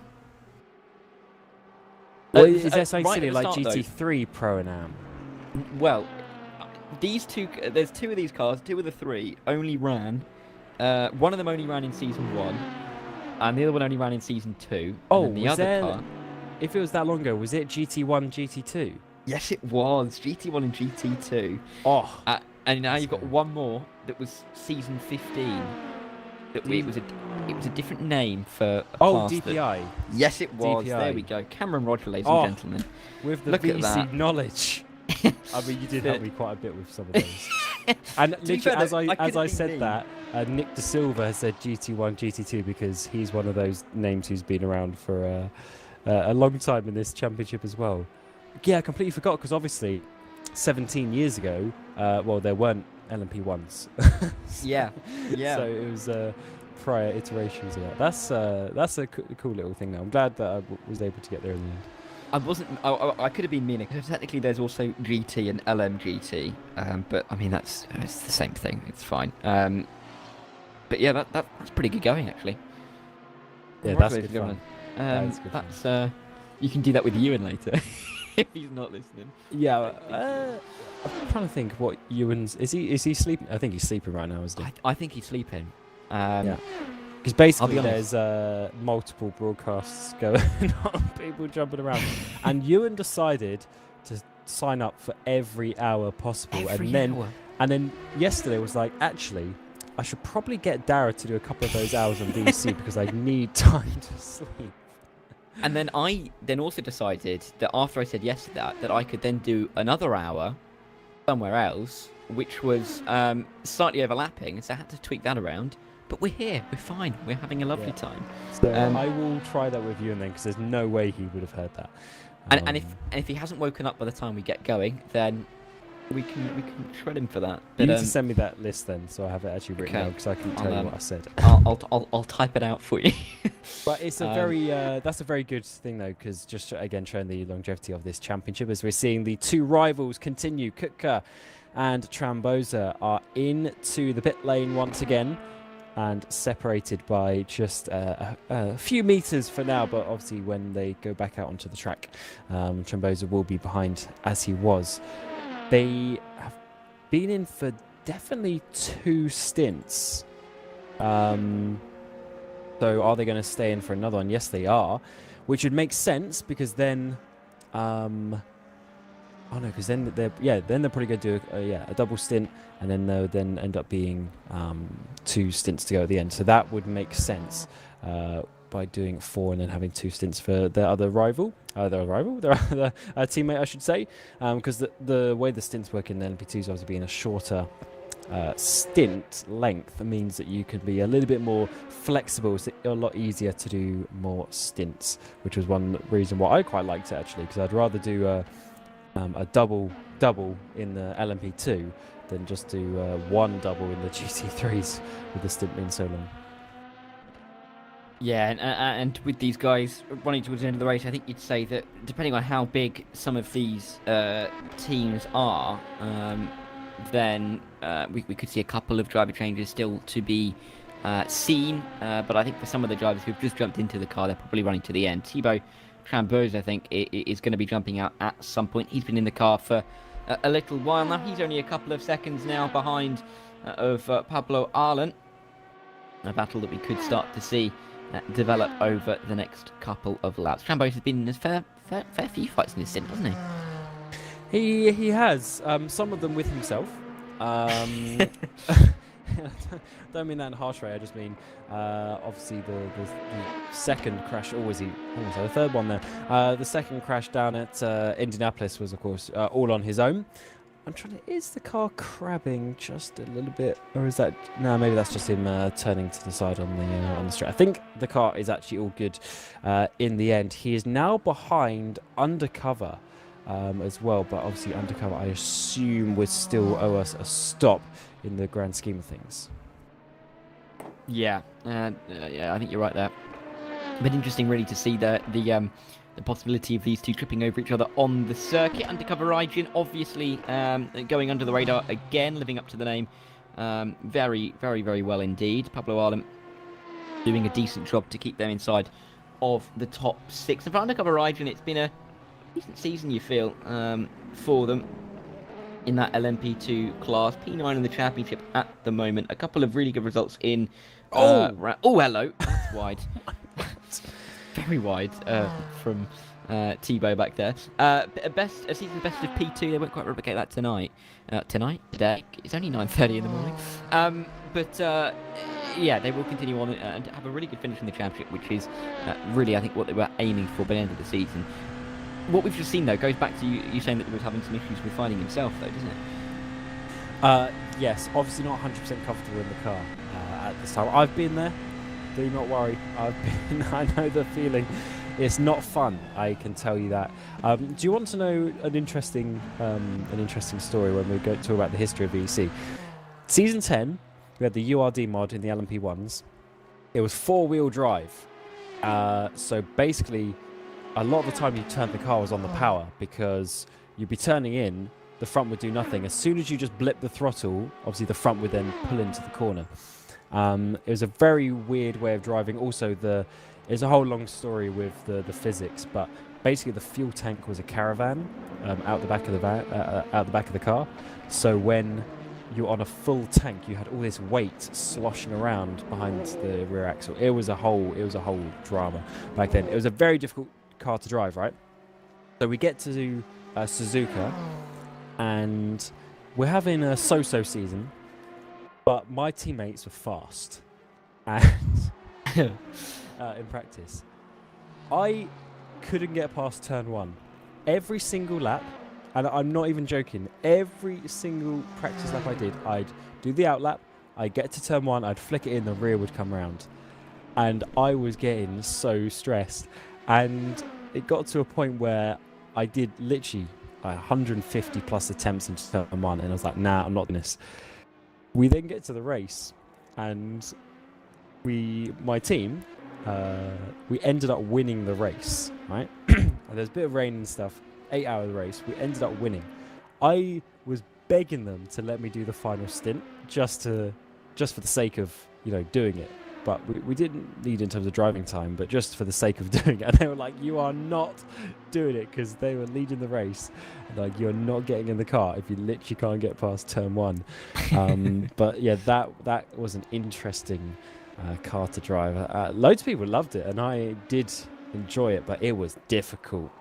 Very difficult to drive, indeed. And I don't think I will ever forget that feeling of going into turn 1 and the rear coming around. Yeah, and it's not a nice feeling, is it, really? In the grand scheme of things, it's not, not like a hot chocolate on a winter's day or something. It's not the best, but hey. Actually, sorry. One thing sorry to cut across you. One thing I remember about the race. Dylan Scrivens. Yes. Obviously, he's kind of retired now in terms of sim racing. Final lap of the race. Suzuka, we've got the chicane. Yes. On that version of the track that we're using, there were these big like sausage curbs, so you didn't cut across the Casio triangle. Dylan obviously goes wide or whatever, goes across that, flips the car upside down on the final lap. That's ideal. 100 meters before the line. Anyway, good memories. Yeah, well, not for Dylan. Yeah. Clearly not. I think he's retired and started a glasses business, hasn't he? Sorry, that was horrendous. I'll move on from that. But yeah,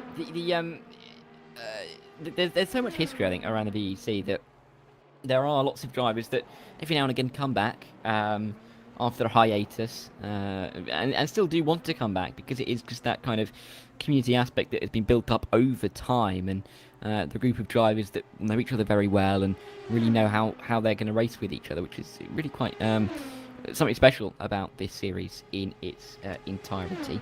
While we've been reminiscing among all of that, there is a battle that could be starting to be formed for the lead of the race, obviously, but also towards P1 in the GT3 class. Mick Schumacher does lead, but last time around he was 1.7 seconds slower than Andrea Terzi. That gap is now under 10 seconds, so we'll see if Terzi can continue that rate of gain. But of course, if he continues that, about a second and a half, it'll take him 6 laps to get to the back of Michi Hoyer, by which point we're going to be a further, nearly 20 minutes, or actually 24 minutes into this race, by which point we could see a pit stop from the number 82 leading the race. So Terzi gaining, but maybe not enough to see a battle in the short term. Who is gaining in the short term is Moritz Mel. He's just set 2 purple sectors on this lap.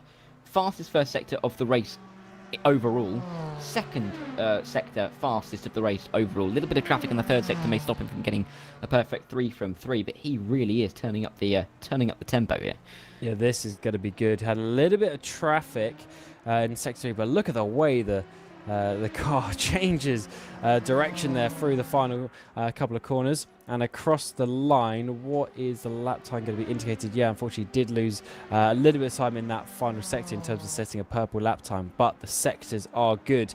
And Morris, he's pushing hard. Look at that rear end. He wants to get this race lead back. He doesn't quite need to rush into it. 2.5 hours. He's certainly got the pace as well, but this is looking good. 1.5 seconds quicker than his teammate last time round, and it does look like the 17 is the faster car on track just over the course of the race, and also in the championship they're the ones leading the way. And I mean, they don't need to make this, they'll win the championship as it is, but still it would be good to win the championship and of course win the race at the same time. Yeah, it's looking pretty good for them. But we could see a battle, who knows, on the circuit. There are the 2 leading cars in the race overall. They have completed 375 laps each, with 2.5 hours left to go. So, well, I can't do the maths on that quickly enough to work out how many we're expecting more. But it's going to be about 40, I'd say, about 40 more laps to go in this race for the 2 of them. We'll see if it's a little bit more. Could easily be a little bit more, but we're going to get towards that 425 lap margin. Pit stop happened recently for Seawolf Net Race in the Hypercar. Ben Crooks has got into that car. We've also seen a change in the Racing Zone team. Zoltan Hives is now in, as well as Loic Munier in that Blackhawk car. So driver changes galore in that Hypercar group in the last hour or so. I think most of them would be expecting to go to the end. We might see a driver change towards the end, but with the stint length, some of them are likely to complete this race from here. I think for Tchaikovsky, the reason he's still in the car, we've talked about this a couple of times as he's come in, is because obviously it's just him and Thomas Vac, isn't it, in that Hyperion. There's only 2 of them, so they've had to split it between them. But to be nearly 3 minutes in the lead between 2 drivers after 22 hours is pretty good. I mean, I know... who was it back in the day? It was Adam Taylor. Who was his teammate? Was it Jakovic? Are they in the same car? Potentially. They always used to do 2-man stuff. And I always looked to them and I'm like, what are you... I mean, fair enough, they, one race is one championship. But I'm like, what are you doing? Even a 12-hour with 2 drivers is not ideal. You really would prefer a third one. So I absolutely... I don't envy people trying to do a 24 with 2 drivers. That's quite a lot, especially when you're going for a championship. I mean, they are tied in on points with Thomas Enger coming into this race. They need to finish ahead. Doesn't matter where. They could be 7th and 8th. As long as they finish ahead, that is what the important factor is. But that is tough. I'll tell you what, that is tough. Yeah, and they're doing it, but I mean, they're managing it very well. I mean, for Thomas Enger Sim Racing, Michał Sedlacek has got listed Milan, Antonovsky, Makiupi, and Polezny as teammates. I'm not too sure if all of them have jumped in the car over the course of the race, but that is a much bigger pool of drivers to be able to rest into over the course of the 24 hours.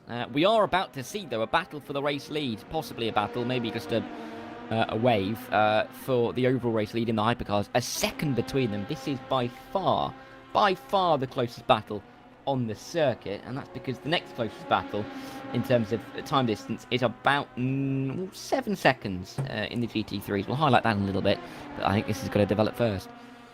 As on the previous lap, Moritz Mel did a purple middle and third sector and got down to an 18.1. Best lap of the race is a 17.8, but that is serious speed, and now we are less than 2 seconds to the car ahead. So this is very exciting that Moritz Mel is pushing so hard at this point in the race. They've got a lap behind them. They are going to beat their teammate in the championship if it finishes this way, but they want to win, and that is exactly what they are going to be doing in a few laps time, I'm sure, because he's got the speed, and actually at that rate he's going to be on him basically towards the end of this lap. Yeah, not good news for somebody in Sector 1. There was a yellow flag. Again, I'm not too sure who that was going around. We will try and work that out. Could have been Seawolf Net Racing GT3. No, I think it's just the ebbing and flowing of the time. But Mel is going to be close enough to have a go relatively soon. It could even be going for a fastest lap of the race this time by. That is dependent on the traffic, but it seems that Jakob may get held up into the Mulsanne corner. You can just about see as they come into frame there that Jakob is stuck behind a couple of them. They've got an LMP2 to get through, a GT3 to get through, and then the track looks relatively clear, but Mel is gaining. I do wonder how hard this is going to be fought, to be honest, between these two. Of course, there is those championship permutations on the line, but they are still teammates, and it feels like championship hopes for the number 7 are a ways off, but we'll have to see if this is going to come back to the number 7 or whether Mel can get through, and pretty quickly indeed. It's been much faster in the final sector. See if he can use it. Yeah, no, just realised these cars are so fast. I mean, they're doing 330 Ks there coming into the kink before Indianapolis. Crazy speeds here in these hypercars, and now Moritz Mel is all over the back of him. He's gained that 2.5 seconds just in a couple of corners, really, and now he's going to the outside. We saw this in the LMP2 not ending well. No team orders, it looks like. The Go Team cars are fighting, and this is a lot of pressure for Jakob to hold on to. Moritz Mel pushing his way through the fast sequence of corners towards the end of the lap. As you come through Corvette, he's actually in much better shape. Jakob is going a little bit wide there, but Mel no way through just yet, although having said that, he will... Oh, they both come into the pit lane. They will, of course, have the slipstream on each other when they get to the Mulsanne straight, but the teammates, they come in locked in 1 and 2. And I think I can just about hear in the background the boos from the crowd as as they've both come in. That looked like it was going to be a battle, and then it's been snatched away from us. Technically, if you're being pedantic, it's a 2/10 gap. Look at that. Race on pit lane between these two. We will have to keep an eye on that. The battle I mentioned briefly earlier in the GT3s is down here. P9 and P10. Carloni Racing with Marco Lozini is trying to chase after the Seawolf Net Race car of Joseph Frederick Suto right now. There's only about 6 seconds. You can see they're both there between the cars, albeit Suto was a couple of tenths faster. These guys are tight on circuit. And of course, in that leading battle that we were talking about earlier, Andrea Terzi is closing that gap down. It's about 5 seconds, and last time by, Terzi was another full second faster than Michi Hoyer. And I wonder if this is the yellow flag, because the online sim racers car has DNF'd from the race. Marchand in the car, and that car you're talking about, Suto, is actually shortly going to be overtaking and getting that position for 8th place. So definitely a DNF there for the 252 entry. Of course, the number 200, indicating that they started in Division 2. They got promoted here for this final race of the season. A couple of LMP2 pit stops, as we were mentioning as well. Sedlacek and Nicholas Lemoyne for on-off, and of course Thomas Enger Sim Racing. Indeed it is. Not good news though. to DNF at this stage of the race. Only a couple of hours to go. Let's see if they can get back in, or whether that is something that is slightly more terminal for the 252 and Romain Marchand. Joseph Frederick Souto will be passed very shortly. In fact, there they go, and push them outside of the top 8 in this race. Sedlacek coming out of the pit lane now as well after making his stop. He's not been replaced. He will stay in the car for the time being at least. And whilst that all goes on out of the pit lane, Moritz Mel has the lead of the race after doing it in the pit lane. Zoltan Boda in that car, 7 seconds is that gap. And we'll have to see if Boda can close that down, or whether that will start to be a little bit larger. For a second I thought it was a battle between Rosini and Marchand, but it's not, because Rosini's going through past the pit lane where Marchand is very much stuck. So now, after those pit stops have shaken out, closest battle on the circuit is this one between Michi Hoyer and Andrea Terzi. Less than 5 seconds between them now, and Terzi's still using that pace. Question remains though, how long will that Rafa Esports car stay out on the circuit? With 2.5 hours to go, I think we're expecting a stop soon. Yes, so they've done 7 and 8 laps on their stint. So this is lap 8 and 9. I actually completely forgot to note down how long the GT3 stops are, but I'd assume it's obviously at least 10, so we are going to be seeing that. As Terzi, big mistake there as he's pushing, so he is trying to make up that time, and he is gaining, although unfortunately he must have got a cut because we don't see the lap time last time around. Previously though, he was doing sort of 3-minute 55s, and Hoyer just did a 3:57, so there might have been almost 2 seconds potentially that he gained on that previous lap. So it's definitely coming down. It's not quite as much as I was expecting, although as the stint goes on, Hoyer is obviously going to be getting slower and slower, with those hard tyres getting quite old on this double stint strategy. We do have 2.5 hours left as well, so yeah, they are going to need to splash, because I do believe by the time they do the laps, it is probably going to be like 2:10 or 2:05, sorry, 2 hours 10, 2 hours 5 when they pit, and they really need a little splash to get to the end. Yeah, and that will be what we, what yourself and Ewan will be talking about in the final half an hour of the race. In a couple of hours' time, as we wind our way through to the checkered flag here at Le Mans. Nice day, isn't it, in Western France? I'll be honest, I'm going to France tomorrow, and not far from Le Mans, so if the weather's anything like this, I can't complain.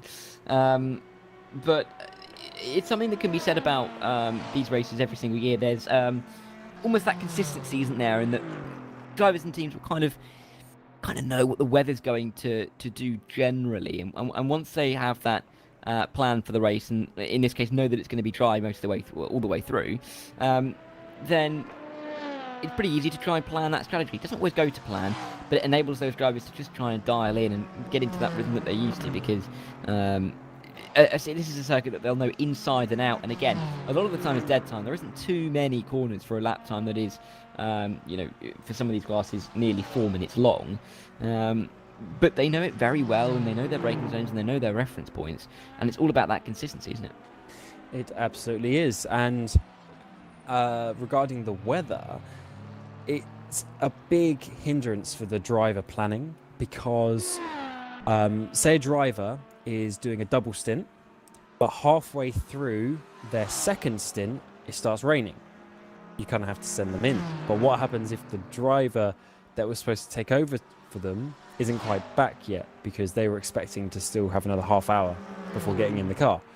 But then the driver out on track has to go out, and of course they're not going to do a half stint. You're always going to go to the end. So then they end up driving for longer. But then it's like, oh, actually the wet tyres, we can double stint them or something like that. So then that driver ends up staying in for another stint beyond that. And all of a sudden your schedule is just completely wrong. So that's just something to manage. But obviously, as you said, we haven't really had that be a problem for this race in particular. So therefore, they can just stick to their schedule. They will know, they would have worked out roughly how long the stints are and when drivers are going to race, and that just makes it a lot easier in terms of the planning. And potentially that is one reason why we've seen the race be so stable as well, because of the I guess control, you could say, that the teams had on the race. Yeah, and there is so much to be said about that. And for the teams that have been able to kind of monopolise control of the race so far, it's been really interesting to almost watch how they've been able to handle that.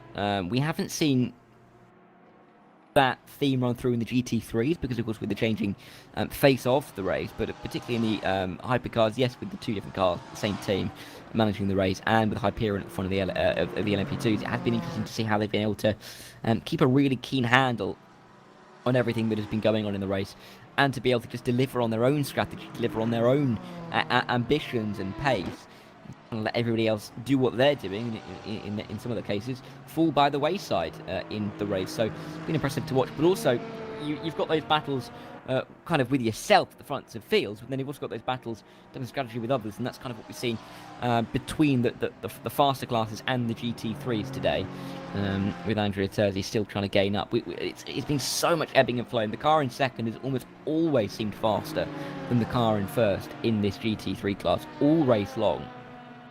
Which has kind of just kept us interested, isn't it? Because the gap, no matter how big, has always felt like it's coming down, and it's really kept the leading car on their toes, because it feels like that advantage is for whoever's in second, particularly on the strategy, every time they come down pit lane.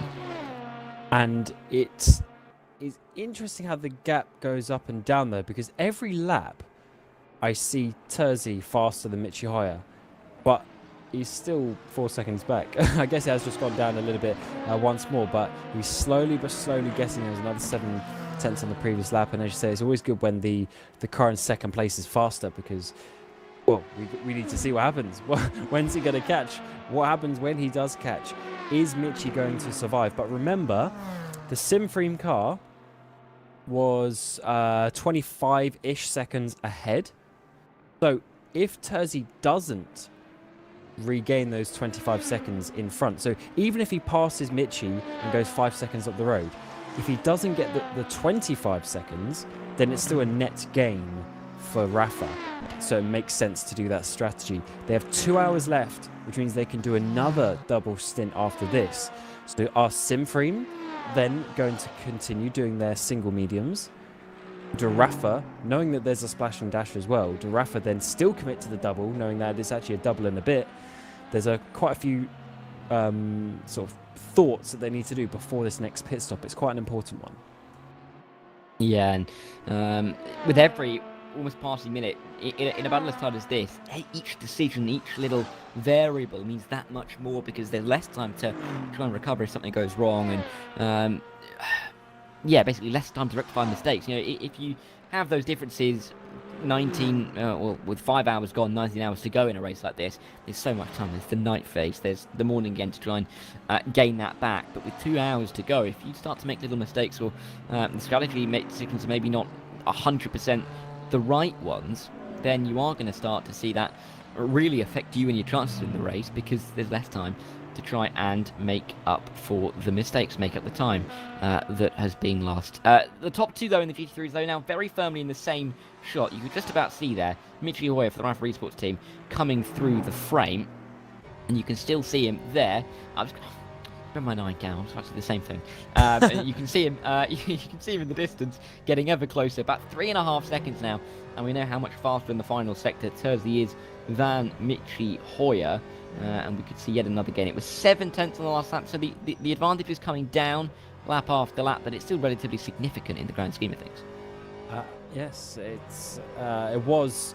I can't even remember what the numbers were now, but it was about 20 seconds, I think we said, when he came out of the pit lane. That rings a bell. So he's gained 16 seconds already, so it has gone down quite a lot. And what lap of the stint are we on now? So we've done 10 laps of the stint, and he's gained 16 seconds.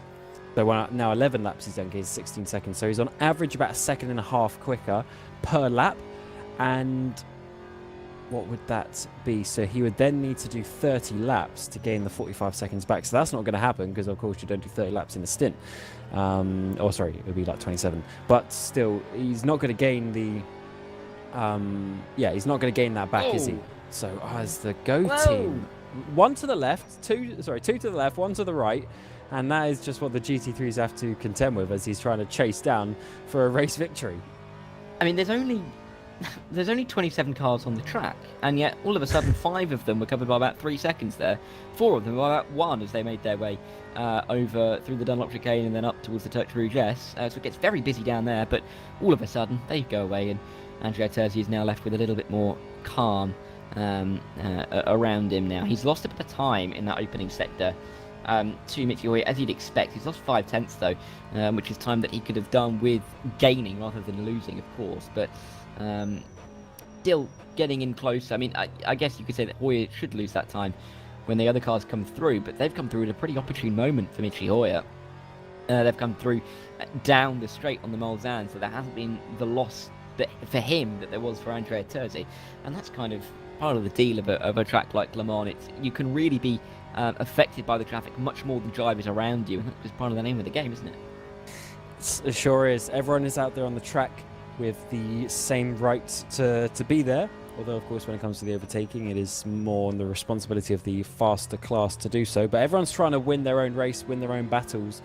Someone's fighting for something out there, even if you are, say, if you look in the middle of the LMP2s, you say on-off racing, and you've got 100 odd seconds in front and behind, they're still trying to keep it on the track and still trying to go fast and still trying to see what happens a bit later in the race, even if they're not directly fighting for a position. There's always something that you can focus on. Michi Hoyer is, in my opinion, doing a really good job here, though. The lap time's settling a little bit. I mean, he's still losing time, but he is eking it out as close as he can to that pit stop. And I mean, you never know. He might just be able to make this work. And I'm so interested to see if Simfrim commit to this double mediums to the end, or with it getting more hot out there as the temperature rises with the sun coming up. Is the double hards then not going to work? Because then, if Rafa commit to a double stint again, that means the final stint of the race, the final 30 minutes of the race, they're going to be defending for the race win on old hard tyres. It's a very tricky choice. Yeah, and again, it's about who's going to blink in the strategy, who's going to go which way. I think you've made a pretty good assessment of where we're going to lie in a couple of hours' time, but Michi Hoyer staying ahead of the field at the moment, doing, well, sorry, of the field, of course, staying ahead of the field, ahead of Andrea Terzi, is really optimal for him and perfect to really put off Simfrim in a way to keep them guessing on what to do. It's been a real mix in terms of tyres in that GT3 class, and I always feel that whenever we come to a Virtual Endurance Championship race, the GT3s are that class with the most strategy at play. Hypercar, LMP2, at least this season and last, have felt more bog standard in a way, more predictable in terms of the strategy. GT3, a lot more play has been added, and in the final race of the season, we're really seeing it plain before our eyes, aren't we? Yeah, I guess it depends. It depends how you look at it, but there's almost so many options in the prototype categories that a lot of ways that you do it end up being the same. But in GT3, there's less options, but there's more significant difference between them. So you have to choose very wisely and very timely when you're going to do these things. So it's a very interesting one. It's a big call. So if you think about it, in a GT3 car, we're doing best part of an hour per stint. If you commit to a double stint, you basically, for that whole hour of the second stint, you can't do anything, because you're not going to come in halfway through the stint and be like, oh, actually no, we need new tyres now, because then you add an extra pit stop to the race. So you have to keep going and really stay committed and just make your strategy work. And that's exactly what Michi's doing right now. He is making this, he's eking it out, and he's trying to hold on to the lead. And even then, as I said, it doesn't matter if he doesn't keep the lead, as long as he stays within that 20-odd second barrier. Should Terzi get ahead, then that's still a net gain. So he's doing a really good job. Yeah, and Michi Hoyer, well versed, isn't he, in the world of endurance racing.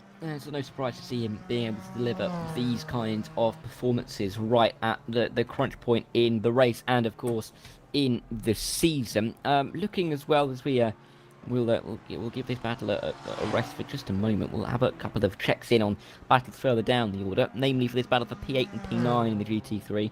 I talked earlier about how that gap was about 6 seconds. It's now 7, so it's not changed, or 6.5.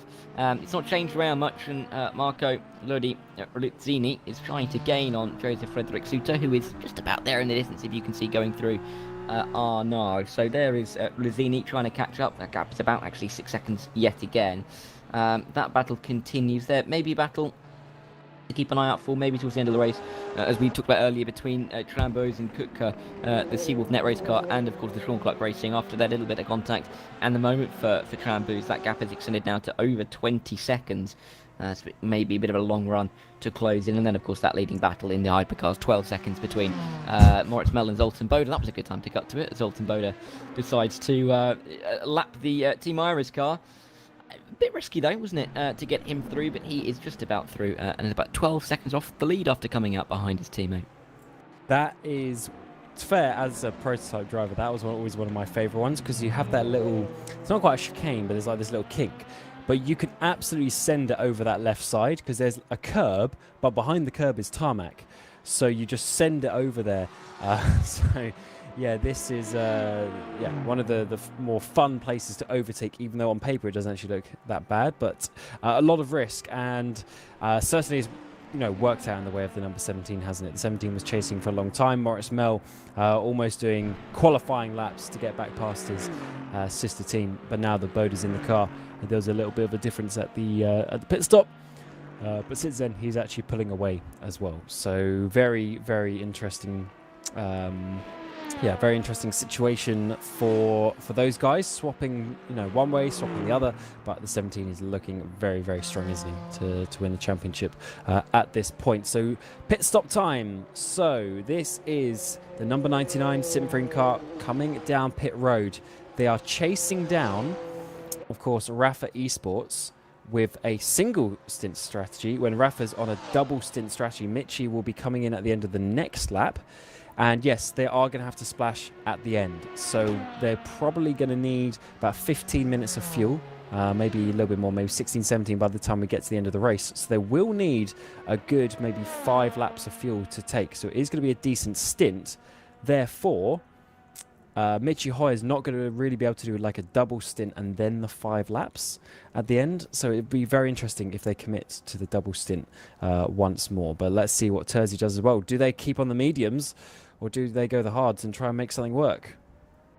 Yeah, well, it looks like the car's not gone up on the jacks just yet, which would indicate that they are going to double stint on the tyres. And immediately out of the pit lane, very short stop in the grand scheme of things.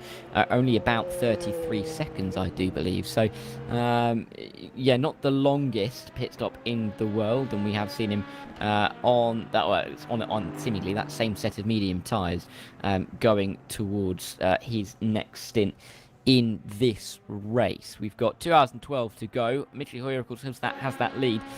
The question will be about how long his stop is and how long he will be in the pit lane, and the gap that will be formed on the exit. I think that's what we're going to have to be looking for at the moment. There is Michi Hoyer going down towards the second of the 2 miles down chicanes. He will likely, I think we'd predict, pit this lap to try and fill up the car full of fuel, and then Michi Hoyer will be again behind in the race lead, or he will be in second place behind the race leader of Simframe and Andrea Terzi. The question then will be, how can he catch up? Or whether he double stints, of course, will mean that he may come out in the lead regardless. That is the theme to watch, and we'll come back to that very shortly indeed. Meanwhile, I'll just mention again, Marco Lodi-Ruzzini closing on Joseph Frederick Suto. Last lap was a few tenths of a second quicker, and you can just about see that GT3 that he's chasing in the distance.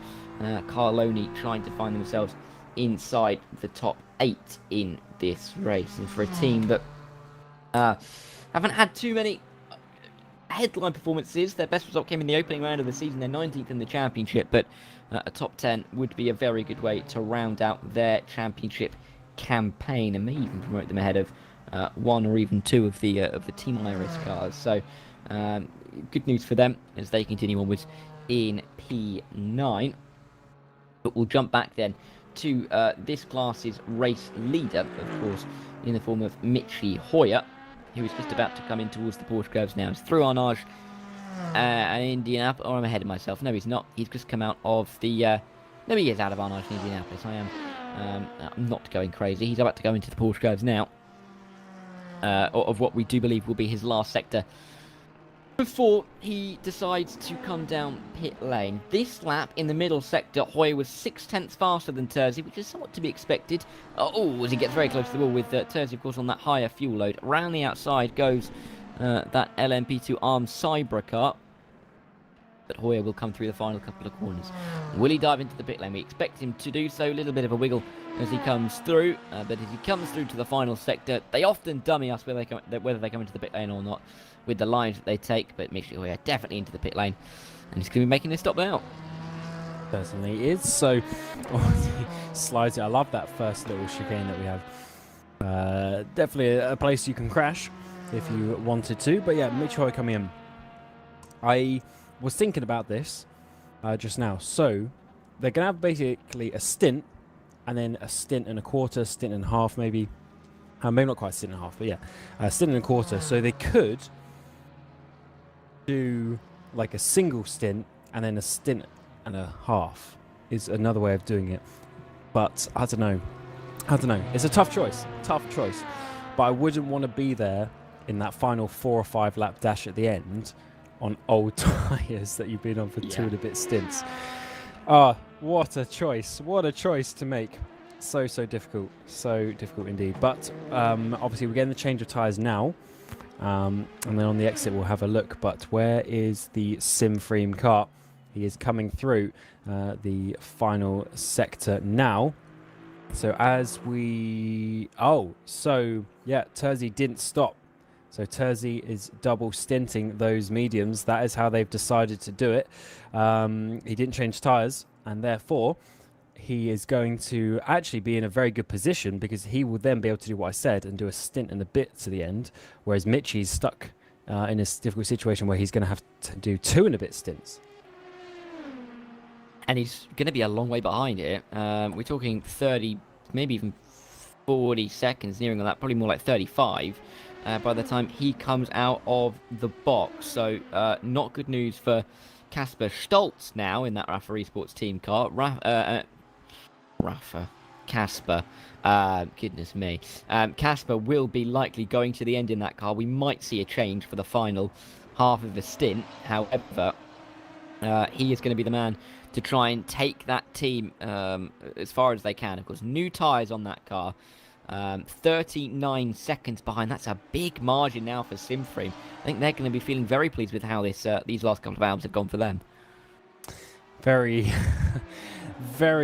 interesting strategic games going on here. Absolutely loving it, and good to see Casper Stoltz also getting in that car for Rafa. Of course, most of the season was done just by Yerne and Jesper, but when you get to longer races, do need an extra pair of hands or 2.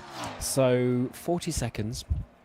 Oh, this is a difficult one to work out now. So Terzi 100% is going to change tyres next time.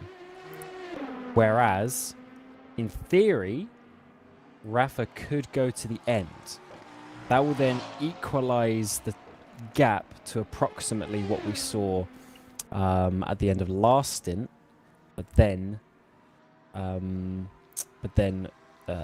Simfreem will have fresher tyres at the end. Interesting games, and we won't know for another 2 hours until what we're going to look like coming into the final couple of laps. Yeah, and that's kind of the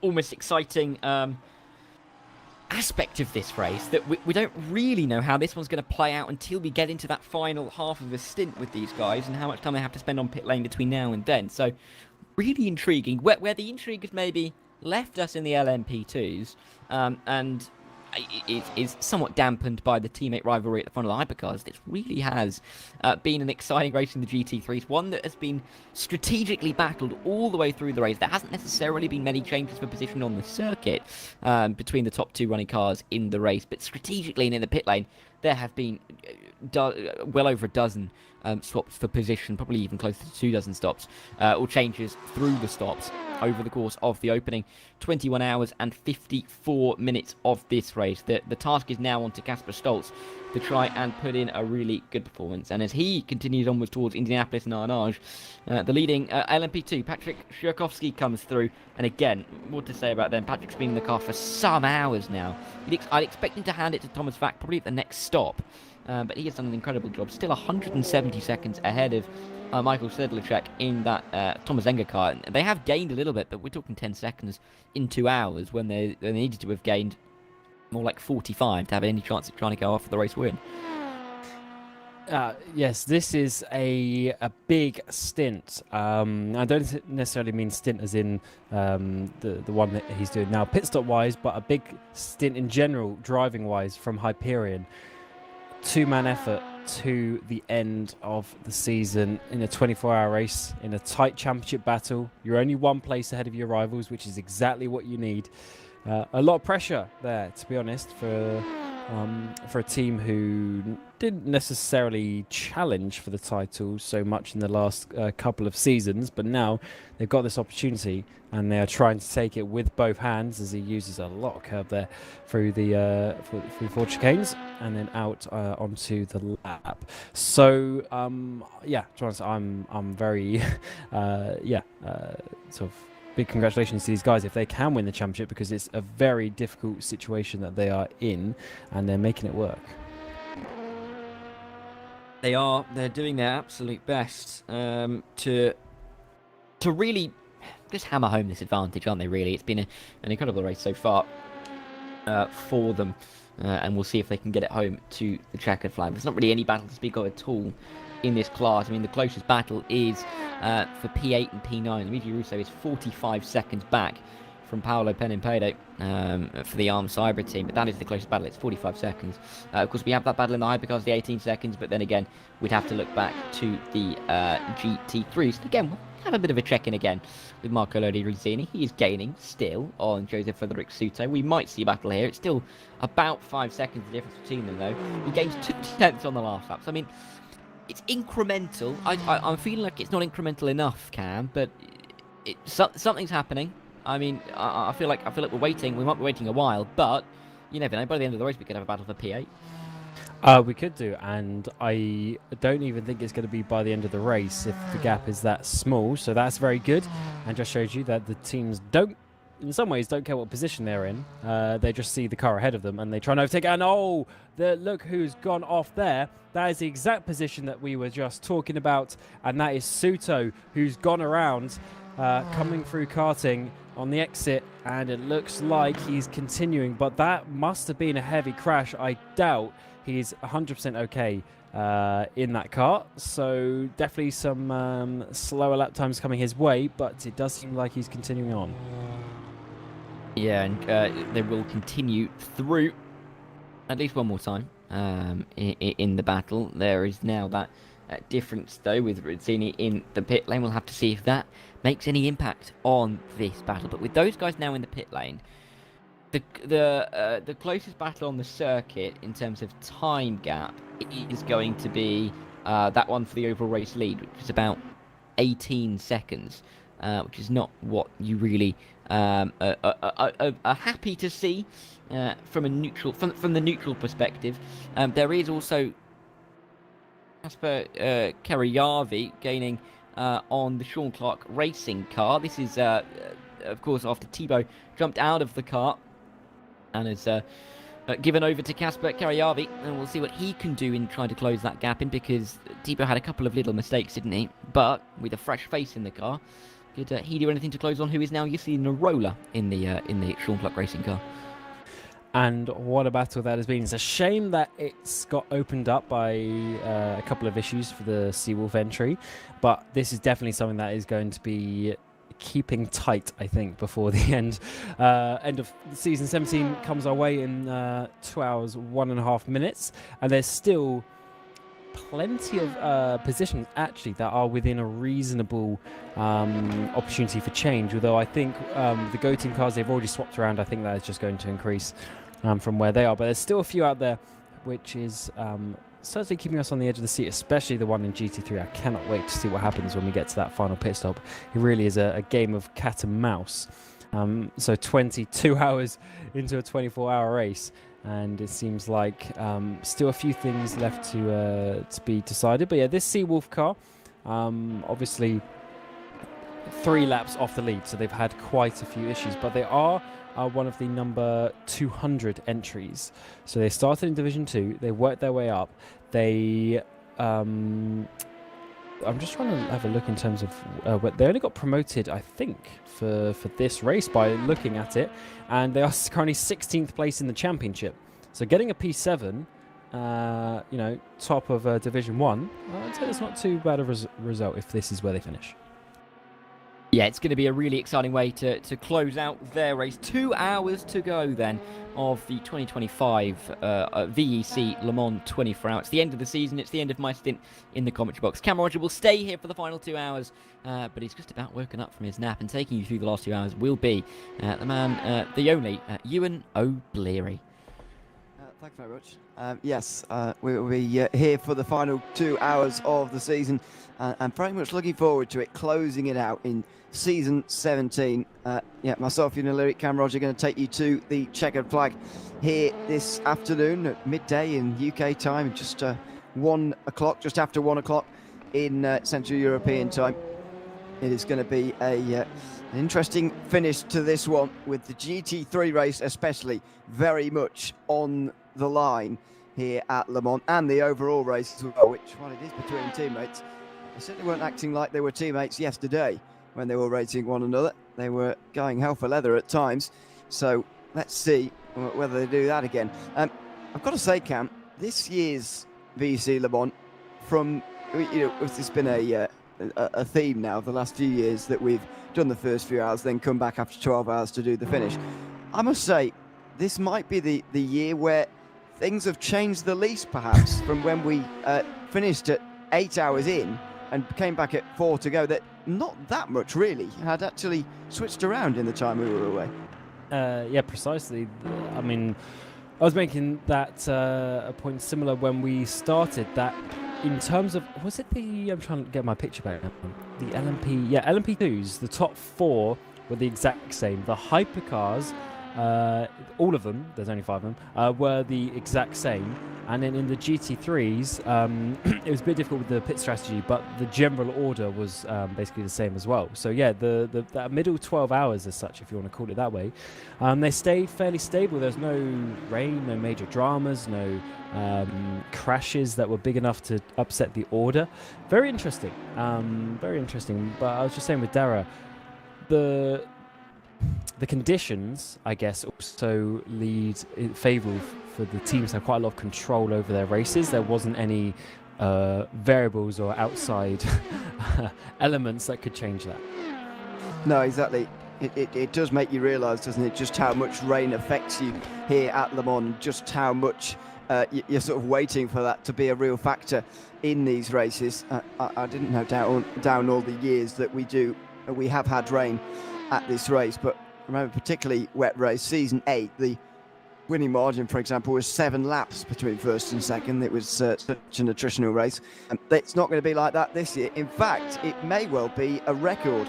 Last year was the first time we had a finish between first and second under a minute since season 9. That was at the first time in 7 years the winning margin had been under a minute.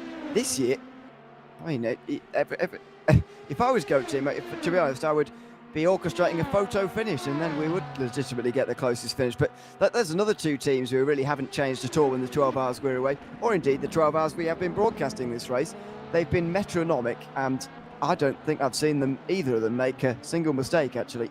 And by the end of it, there's going to be, 840 laps or something combined.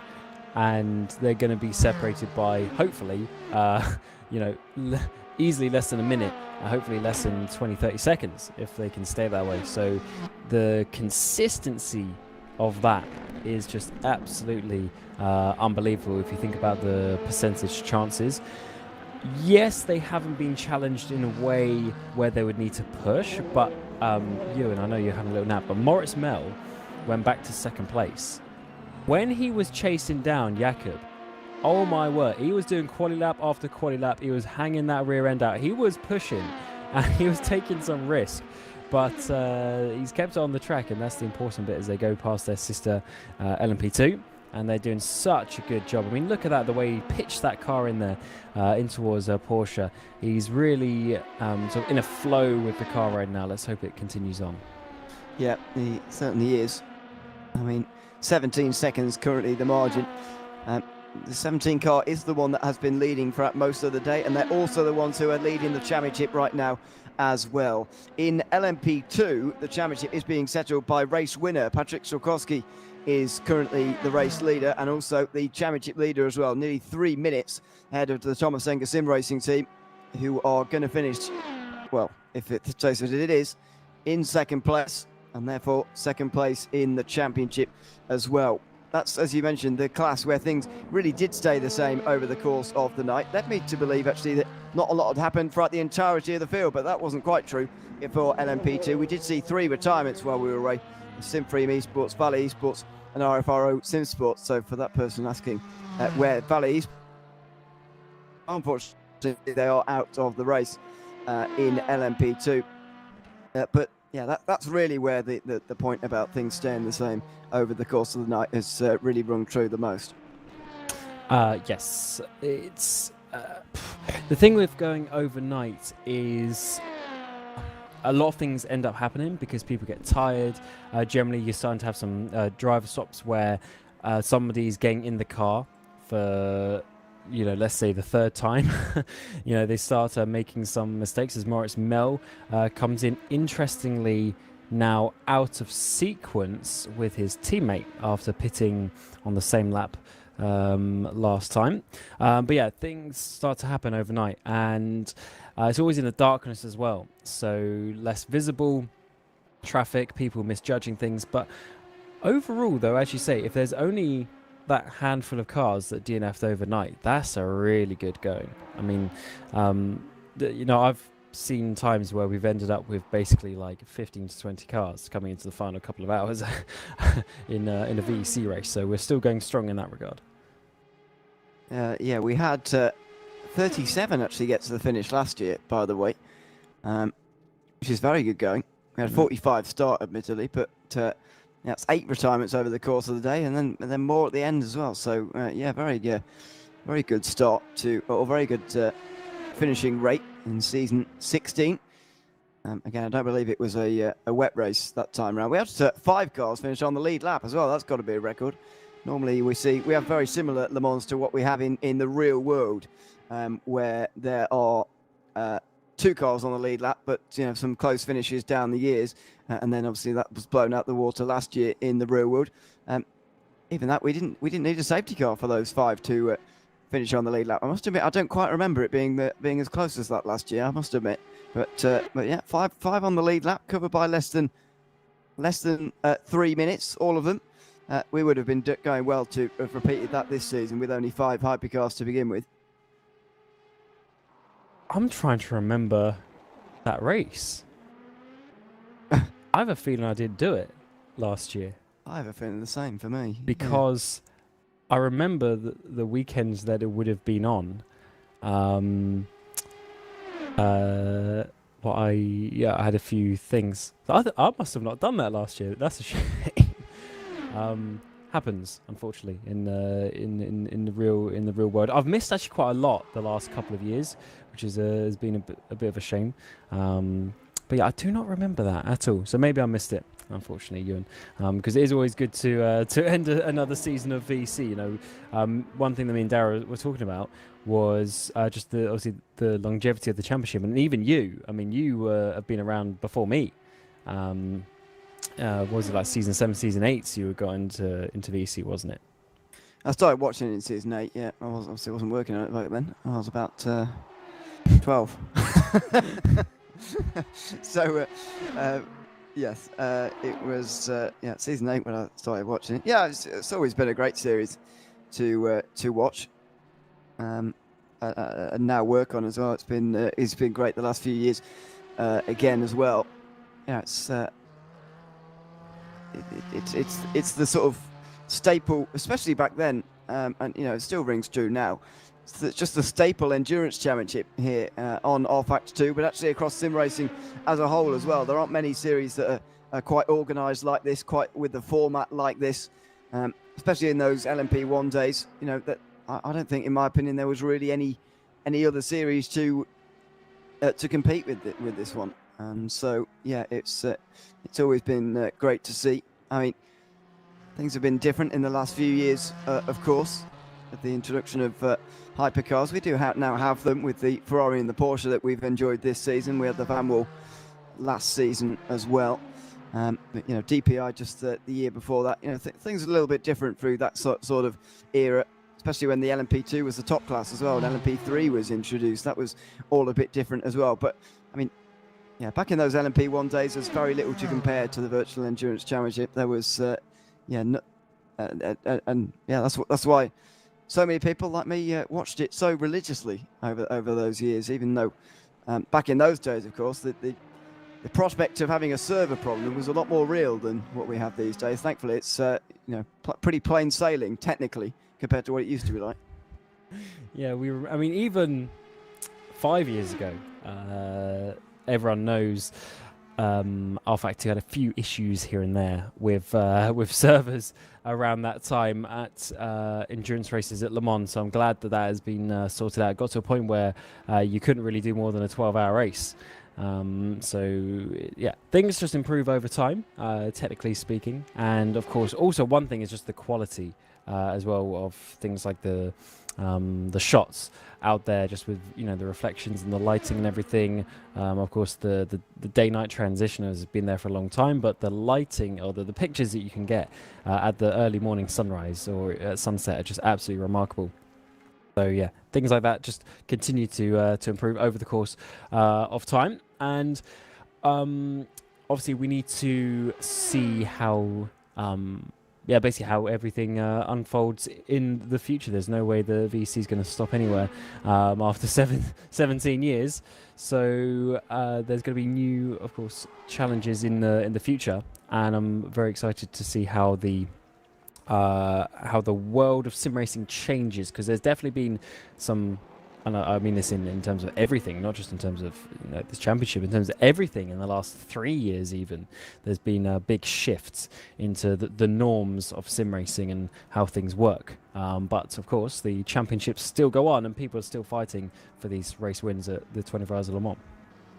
Yeah, they certainly are, and there's still pit stops happening between these Go Team racing cars as they fight their way through the end of another season. 1 hour 48 still to go. Zoltan Boda brings his car into pit lane. We'll see whether Moritz Mel can get back into the lead, but you'd imagine that he certainly will. And yeah, sim racing is continuing to change here. I mean, as you mentioned, 5 years ago, this time of year, all of sim racing was, in fact, really becoming very popular because of everything that was going on in the world. It's safe to assume that has taken a step back a little bit as Boda got very close there, didn't he, to Moritz Mel? Everything's taken a little bit of a step back in that regard, but as you say, PC won't be going anywhere, and that's a great thing for everybody in sim racing, I feel, because it's one of the few constants. The more series we can have like this, where there are years and years and years of history, I think the better, really, because sometimes that is what is missing from sim racing, especially around that 2020 time. Lots of new series happening with no history to them, but series like this certainly have stacks of it behind them. 17 years of it now in the Virtual Endurance Championship. Yeah, that is a big point.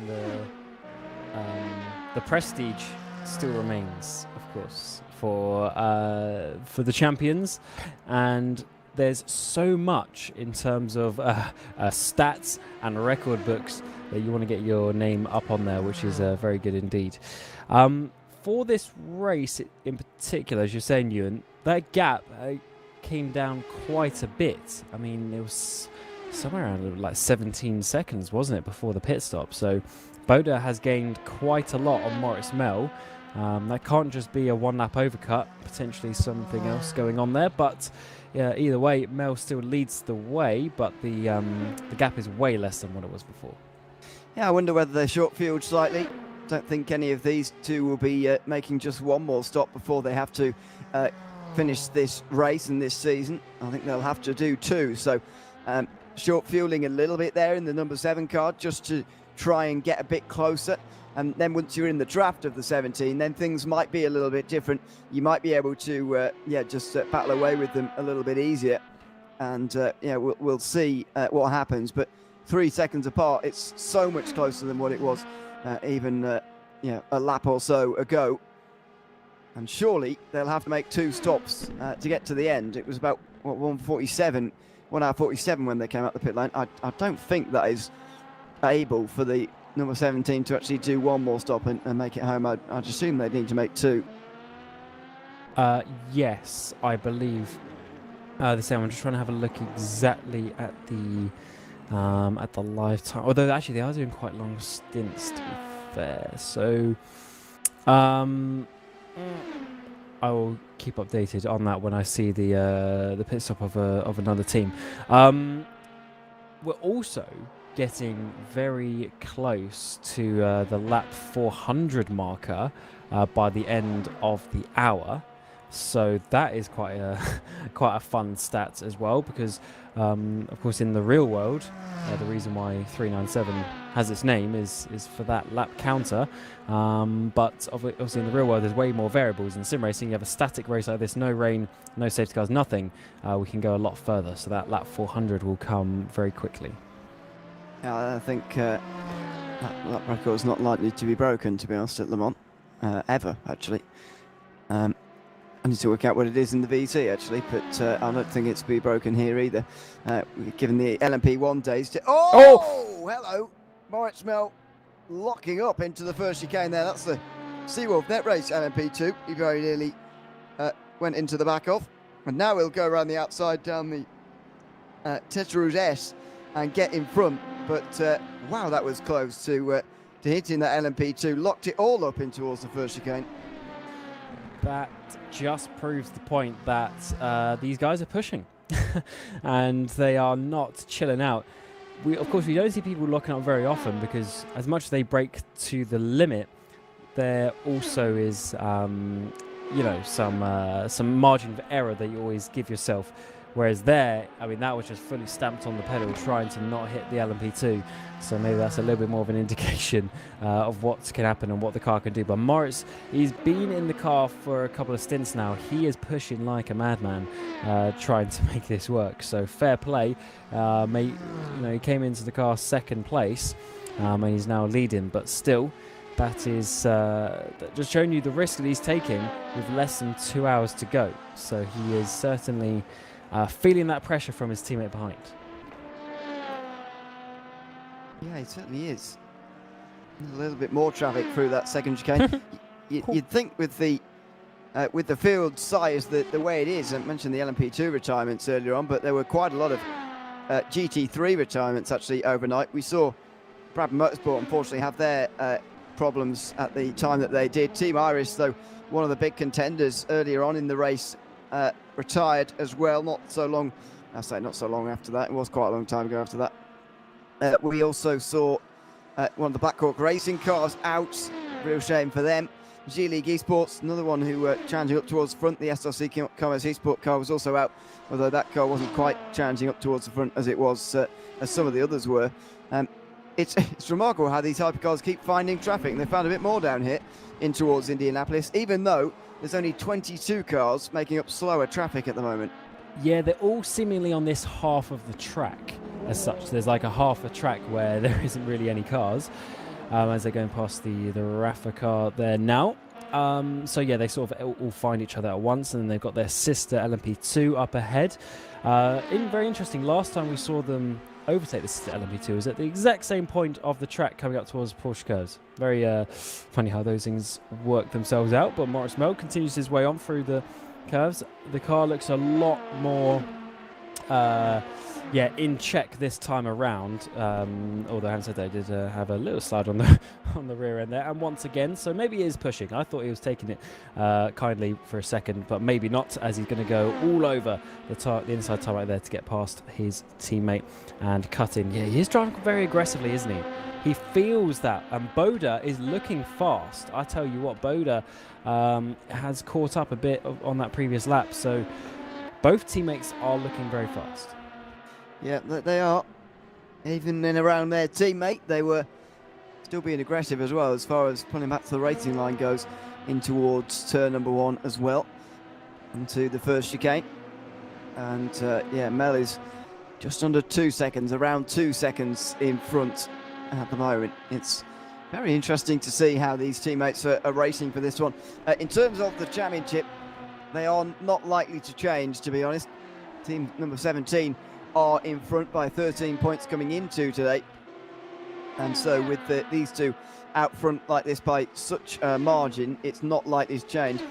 As I say, or as I mentioned earlier on, they would need to be 4th place or worse in the field to hand the championship over to number 7, and there will be a point in the race before the end, with about quarter of an hour to go, in fact, where they'll be pretty much confirmed of their finishing position, even if they had a problem at that stage in the race. Another bit of traffic here, really pointing to what you were saying a moment ago about everyone being on this part of the racetrack. Feels very, very busy for the 2 leaders at the moment, but the reality of this circuit is that it really isn't that busy. Yeah, it ebbs and flows with, because it is a flow as such, as they get past another one of the sister LMP2s. There is sort of a flow that happens around the track, because as much as there's slight differences in lap times, generally there's a sort of rough time that the hypercars do, the rough time P2s, and then the GTs. So they all end up sort of meeting each other at the same points of the track. It's obviously very hard to see in one instance, but if you look at it over the course of the race, they'll end up meeting each other at the same points, and there's always these little pinch points as Boda sliding that rear end trying to get past his teammate there through Mulsanne. But eventually, it all catches up, and it does seem like everyone is on this part of the track, as Maurice Mel has increased the gap to his teammate rather nicely indeed. There is the Simframe GT3 car, of course, leading the way, but now he is on his double stint. So this is one thing we actually need to focus on a little bit, because when we get to this final stop coming up for these guys in probably 20 minutes, about 1 hour 15 give or take to the end, that is going to be very interesting what they decide to do. Terzi's going to have to swap tyres because he's on a double stint right now, but then what Rafa and Caspian Stoltz do is going to be rather interesting. So I assume Terzi's going to swap tyres.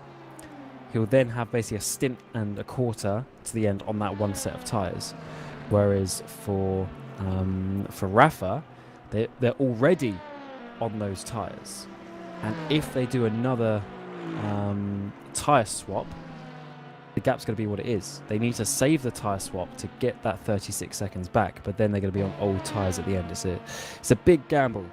I was going to say, it's not going to be the next stop is the last stop, but it might be the last tyre change for Tim Freemies, but surely they'll both need a splash and dash after they make this next stop.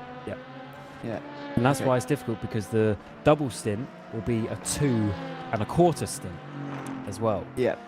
So they're going to be quite slow at the end. So they'll be in the final 5 laps. They'll be defending, or maybe 4 laps. They'll be defending on 2.5 stint old tyres, even if they have the track position. And putting Caspian Stoltz in the car for that stage of the race as well, I think is a very interesting call. Hasn't done any of this season so far, but he is on a mission to become tied with Yuri Kaztorp, the most successful driver at this race, with 4 victories. If he were to be able to take the victory here, he would have 4. Last one in season 13 in the GTE class, as it was then. the only race ever that had just 2 classes rather than 3. And Kasper Stoltz here is the one to drive the car at the very end. I wonder whether they'll need a driver change as well. Maybe Jone Simoncic, who's been the staple of this team all season, will get back in for the finish. But if they're not changing tyres, Yeah. I doubt they're going to do the drivers for it.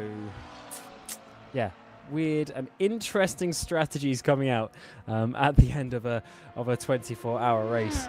And hopefully Rafa, for those boys, hopefully Rafa can figure that tyre strategy out to try and make something work. Otherwise, Simfreem, who have not won a race yet this season, will be winning the most important one of them all.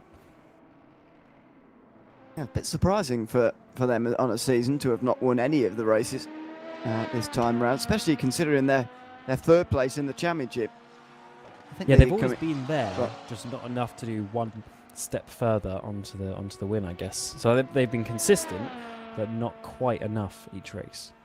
Yeah, they've had a run of 3 podiums earlier on in the season to bring us to halfway just before Christmas, and they look like, well, if they finish on the podium here as well, that'll be another run of 3 to the end of the season. But will they take the win, maybe? It's a race they've only won once, and not in the GT class.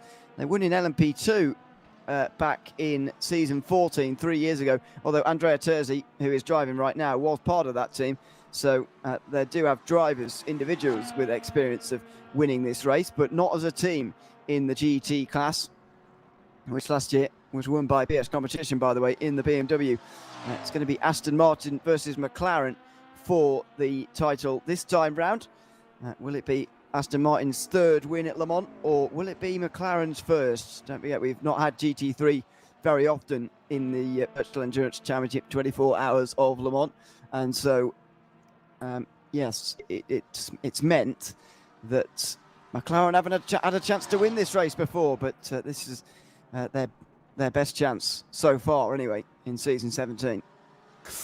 Yes, and there's, as ever, over the season, there's always talk about which car's better here, there, and everywhere. And to be honest, I like the look of the BMW M4, and by looks I also mean the performance. I know the looks are questionable for some people, but I mean as a performance, as a choice, I like the look of it. But these top teams haven't seemingly chosen that. Caspian are in the Porsche, then we've got the McLaren here, we've got the Aston for the Simfreem. Very interesting, although I do believe the Black Hawk is the BMW, aren't they? So loads of different cars up towards the front, all the talk about BOP, but at the end of the day it doesn't matter, because if Simfreem win, then there would have been 4 cars winning over the course of the season, which I would say is quite a good split. Yeah, definitely is. It is a BMW for the Black Hawk team, who were leading for so long earlier, but unfortunately have fallen away since in these last few moments, which is a real shame for them. So, yes, they drop away. Luigi Russo going quite slowly at the moment. That's because he's in the pit lane. That makes a lot of sense. Into the pit exit then for him. The Go Team Racing car just drops out of the top 8. And only a few seconds further up the road, Paolo Panimpede gets into 8th position for the armed Cybercar. That is likely to be the second last, well, maybe not the second last stop actually in LMP2. Their stints are so short. Yeah, I think they might need a little splash. I agree with you on that one. So hopefully they can work that one out, because I assume, let's have a look. Yeah, all the other P2s, especially all the leading P2s, they're sort of halfway through the stint, so they'll be fine. But for those pitting a little bit earlier, we're also going to have an issue for Trambosa as well. He's probably about to come down pit lane. That's going to be a little bit tight as well. But for the rest of them, they should be okay. But for some reason, this car is pitting a few laps earlier, maybe not saving some fuel earlier in the race. Then obviously they're going to have to do that potential splash and dash, because they'll need a good lap or 2 potentially. It's always the thing in the LMP2, the shortness of the stints, very, very, very short every single time, which is going to mean a lot of pit stops today. I don't know if there's a pit counter anywhere. of how many times they've actually been into the pit lane. Oh, there is, There yeah, is. on the timing, yeah. So I don't know if I necessarily believe it, because it's got Hyperion having made 6 more stops than Thomas Engel Sim Racing and still leading. I don't know if I really believe this. Yeah, maybe that one's wrong. Because also in GT3, we've got Rafa having 4 more than Simframe.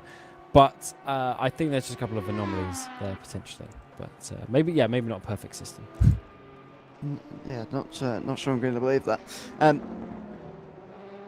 Also, 30 stops for an LMP2 at this stage actually isn't enough, is it really? If they're doing about 40 minutes, even if they're doing 45 minutes, that's 3 stops every 3 hours, which would be 24 by the... Oh no, maybe that would be enough actually. It would be 24 by the end of the race. So maybe that would be enough. Maybe that's the one that's accurate and all the others are a bit wrong, because I would expect it to be upwards of 30 pit stops. It's just a good job there's not a real pit crew that have to run around like idiots 30 times every race. Yes, that's a lot of by the way, that's a lot of tyres. I just thinking actually, for the real life, for the real life event, that's a lot of tyres. I mean, I pay £150 a tyre. You know what I'm saying for my car. I mean, that's a lot of money. I was never quite thought of it that way. That is interesting. Good thing we don't have virtual money or anything. It's all free tyres on rFactor 2. Yes. Very good news for all the teams that is not the case. Yeah, in fairness, at Le Mans they do triple and quadruple stint tyres, so because you can't change and fuel at the same time. So it's not quite as many tyres as that, is it? In the end, realistically, actually, you might only need about 12 sets or so of tyres for the race, which I know is quite a lot still, but it's not 30. Yes. I remember once, I'm trying to remember what year this was, like 2017 or something, and Andre Lotterer, I swear he did like a quintuple, like a 5 stint, and the commentators were going crazy on it in the early hours of the morning. So I guess it is possible. I guess mostly it'll be like triples, maybe a quad, to be honest. But yes, certainly long stints are fun around here, and we... it was before you came, Ewan, we were speaking about, do you remember the old URD LMP1 mod? Yeah. And we were talking about some other things about the car, but one thing that I completely forgot about is, one thing we often did was we would do like the hard tyres, and then we would do at least a double stint. I swear we were doing like quad stints at one point, or at least attempting the idea of a quad stint around Le Mans. It was pretty fun to do so many stints on one set of tyres, which is something that we kind of lose a little bit with the, in certain categories that have the fuel and the tyre change at the same time. But when you don't have that, like we have here, you see what we're seeing in the GT category, where again some people do single stints and some people do doubles. Yeah, I mean, it's just undeniably better, isn't it, when you can't change the tyres at the same time as fueling. It's just so much better. I don't know if you noticed in the real world in WEC this season, but the tyres don't seem to wear at all in Hypercar. So you're sort of waiting for a safety car, full course yellow, to change tyres, which is a bit odd. And like you were saying earlier, there's a lot of triple and quadruple stints going on. Because of course in the real world, Hypercars can go a lot longer on fuel these days. Yes, that's very true. I don't hate that though, because I also saw in IMSA, especially in the shorter races, they also just use one set of tyres. They just driver swap for the rules there. So yeah, I'm not against it, because driving on older tyres is where that skill comes into it.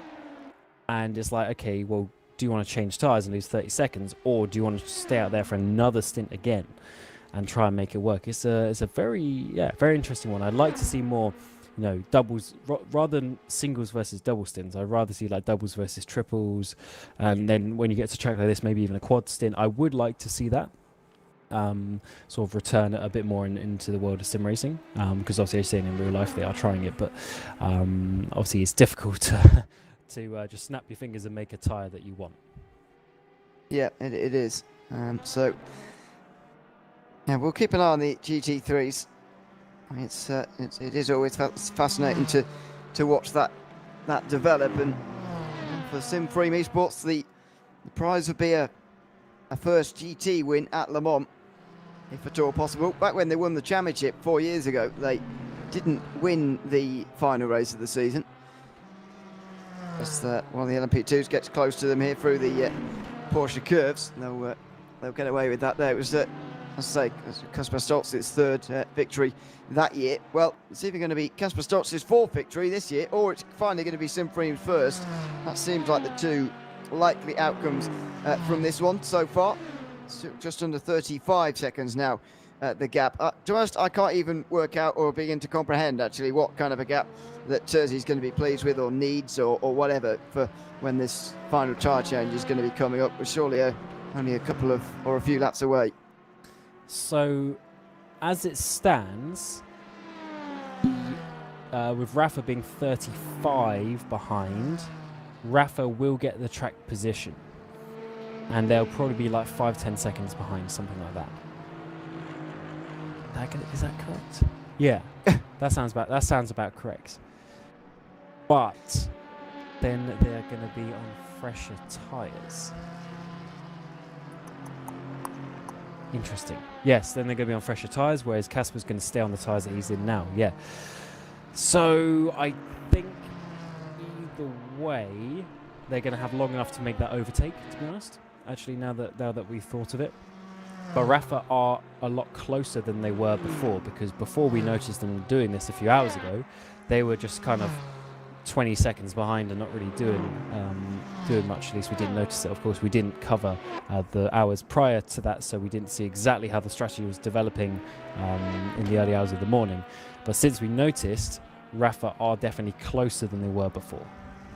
Yeah, it was a bit of a fuel game that was going on when we were streaming last night, actually. That was what was going on. It was about how much fuel are Rafa using and how much are the rest using. In fact, Sim Freem Esports in saving as much as they did in the early part of the race in terms of fuel, and maybe there was some tyre stuff going on there as well. They lost themselves a lot of time. Don't forget, this car was on pole for this race on Saturday afternoon, and that pole position was pretty short-lived. Black Hawk Racing got past them relatively early on in the race, and they were never really seen again for quite some time. Unfortunately, they have had issues in the middle of the trial hours, and that is one of the things that has changed since we've been away. But it's been a remarkable turnaround, because if you're watching yesterday, you would have thought Sim Freem Esports is going to be nowhere, and their pace just isn't up to it. But actually, they had a good plan up their sleeve all along, it looks like.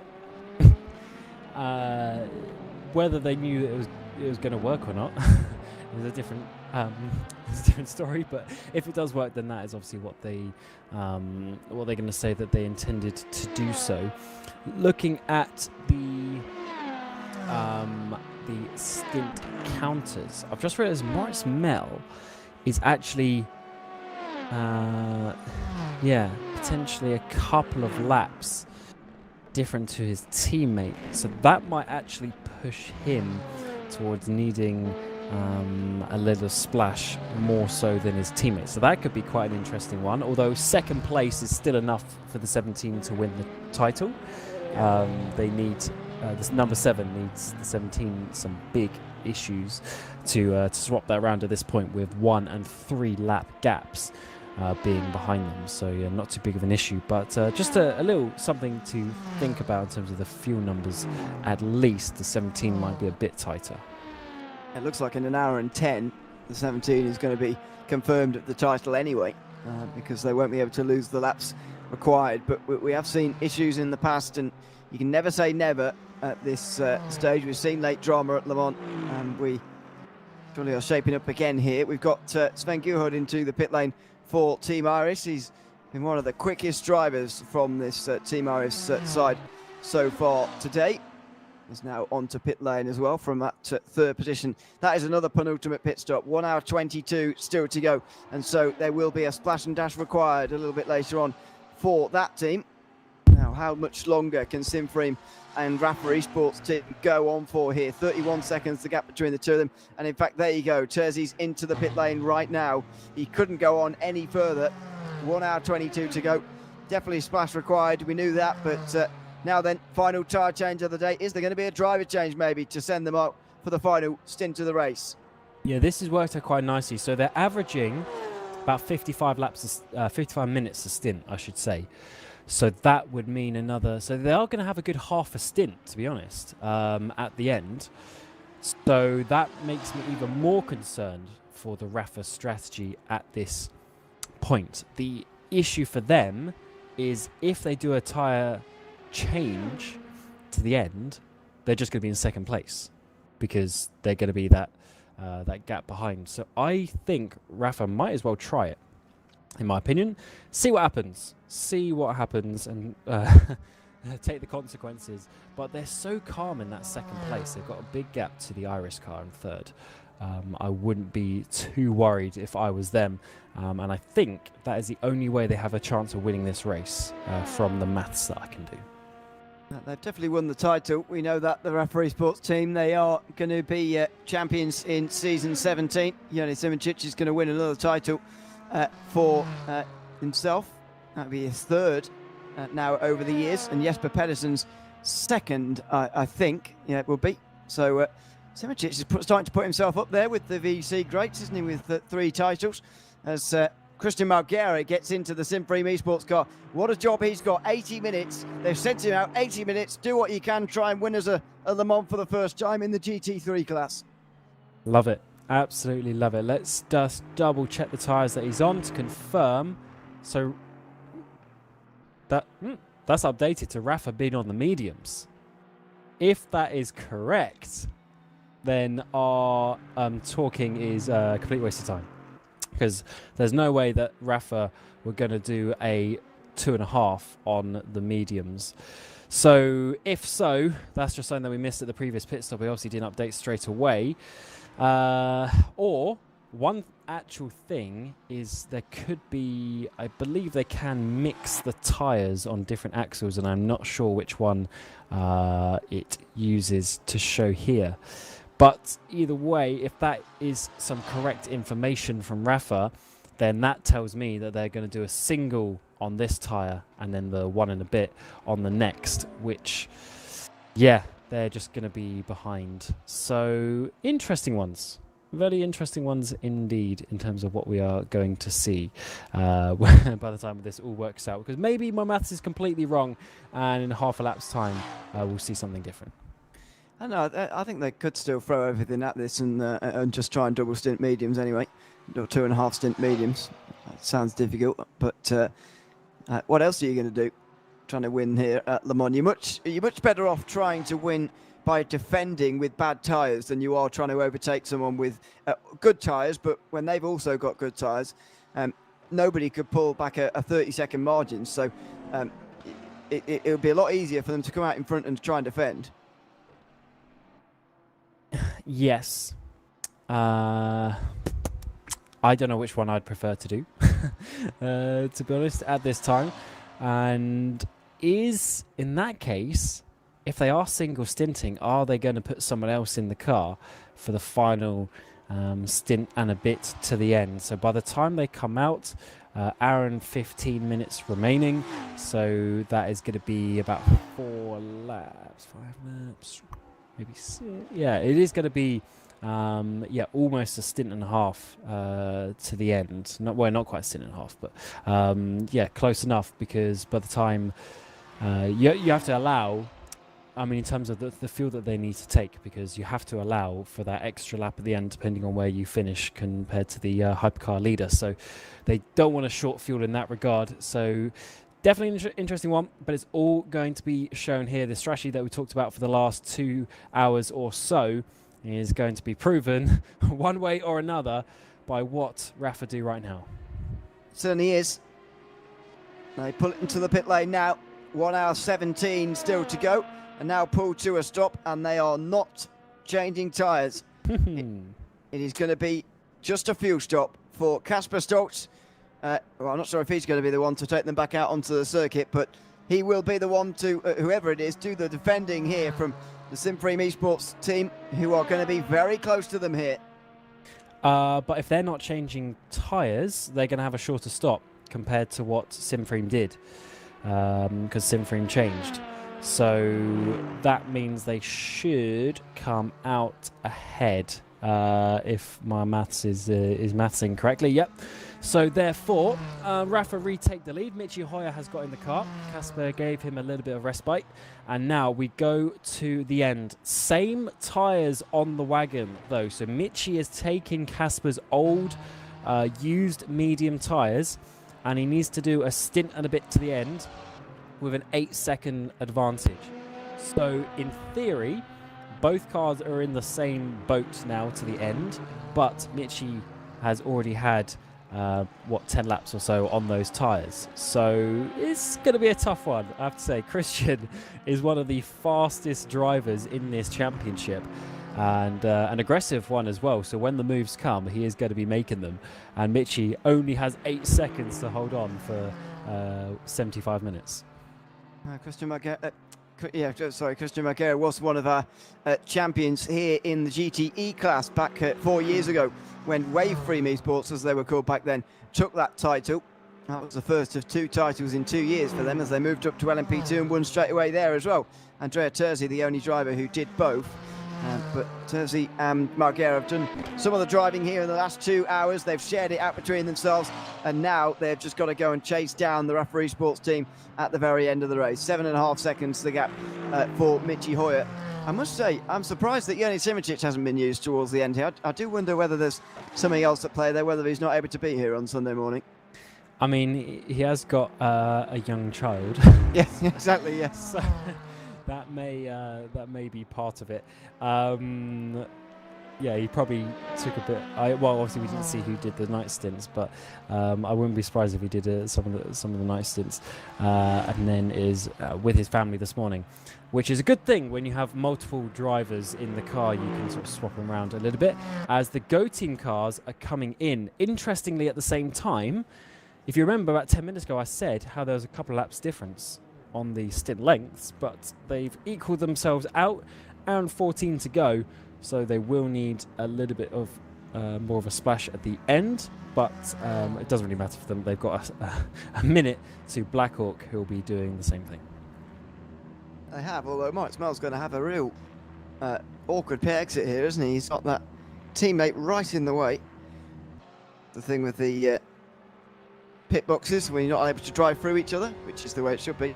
But it does make it awkward on the pit exit sometimes. There you go, less than 7 seconds. Actually just creeped under there for Marguerite already. As I mentioned earlier, they're not pitting on the same lap, so there could be a little bit of a difference in terms of the fuel fill. Rafa Esports team might even have a small advantage there in terms of just the one lap that they will have it as an advantage. But you've got to try and get in front and defend, and Michi Hoyer might well have at least an hour of really difficult defending to do to try and win this race. Certainly will, and they're going to have to work out exactly where they are compared to that number 17 of Maurice Mell, and where they're going to be, because you do not want to be cut short a lap, and try and save that lap of fuel in the pit lane, save that couple of seconds. But then if you don't quite get overtaken by the number 17, and you effectively have to do an extra lap, like say you're coming through this part of the track, you've got Christian McLaren right behind you, you're not able to slow down and let 17 pass you, then you're going to have to continue on, do the extra lap. So yeah, the fuel number is going to be a tricky one, especially when we're seeing a couple of seconds here and there. That fuel number is critical. You don't want to take an extra lap of fuel if you can avoid it, so the maths needs to be done for the teams, and I'm sure they'll work it out. They're 2 very experienced teams, and they know exactly what they're doing in that regard. So we will certainly find out in about an hour's time how that is going to work. But from my maths, they do need to take about 5 laps of fuel to be safe. There may end up being 4, but probably 5 to be safe. So it is almost half a tank that they will need. Yeah, it will be a relatively long stop, but it won't be any tyres taken at that final pit stop. So it will just be a fuel fill towards the end. Well, Michi Hoyer has got a big weight upon his shoulders here with this battle with himself and Christian Margera. There's been well over 80 winners of this race in terms of individual drivers. Over 80 individuals have taken at least a victory here at the Virtual Endurance Championship 24 Hours of Le Mans, but only 14 of them have done it more than once. And Michi Hoyer is one of those drivers who has the chance to join those names. So does Jürgen Simicic and Jesper Pedersen, but they're not in the car. It's up to Michi Hoyer to win that title for himself here in the season 17 edition of the Virtual Endurance Championship 24 Hours of Le Mans. This is edition number 12, by the way, of this event. It's been the finale on every occasion but one. So much history of this race now. And again, how often is it that the GT class is the one that provides us the entertainment towards the end? I certainly remembered it from years and years gone past. Season 14 sticks in the mind quite well for Red Bull Racing Esports, as they just about held on to the race victory. You remember the year before that was quite exciting as well. It's so often the GT class that we're looking at in the final moments of this long race. It's certainly a staple of the calendar, and regarding the classes, I think that's because often you actually see like the more experienced, wise head drivers in the GT3s. You get all the young hot shots, the little superstars. They go into the prototypes thinking that they're fast and cool and they want to go to F1, but they're not quite good enough. But it's always the experienced ones that come out into GT racing. It's very, very cool to see the dynamics of the two categories, basically, and who chooses to do which one. And this is a similar situation. We've got experienced teams, because as much as RAFA as an organisation in esports is new, that team of Jerne, Jesper and Michi, they've been together for years and years and years, of course, previously at Burst Esport, and that little trio. I mean, even David Mocek has signed up to this car as well, and isn't he? Adding another driver. They all work together at Burst for so long. Moving over to RAFA, as much as the management is obviously different and that sort of stuff, the drivers working together is very, very important. How about you just shot down the whole Go Team Racing team, by the way? I'm saying they're all young people who think they're going to be F1 and they're. Have you seen the way that Moritz is driving? I mean, I love it and it's exciting, but it's taking a lot more risk. You know what I mean?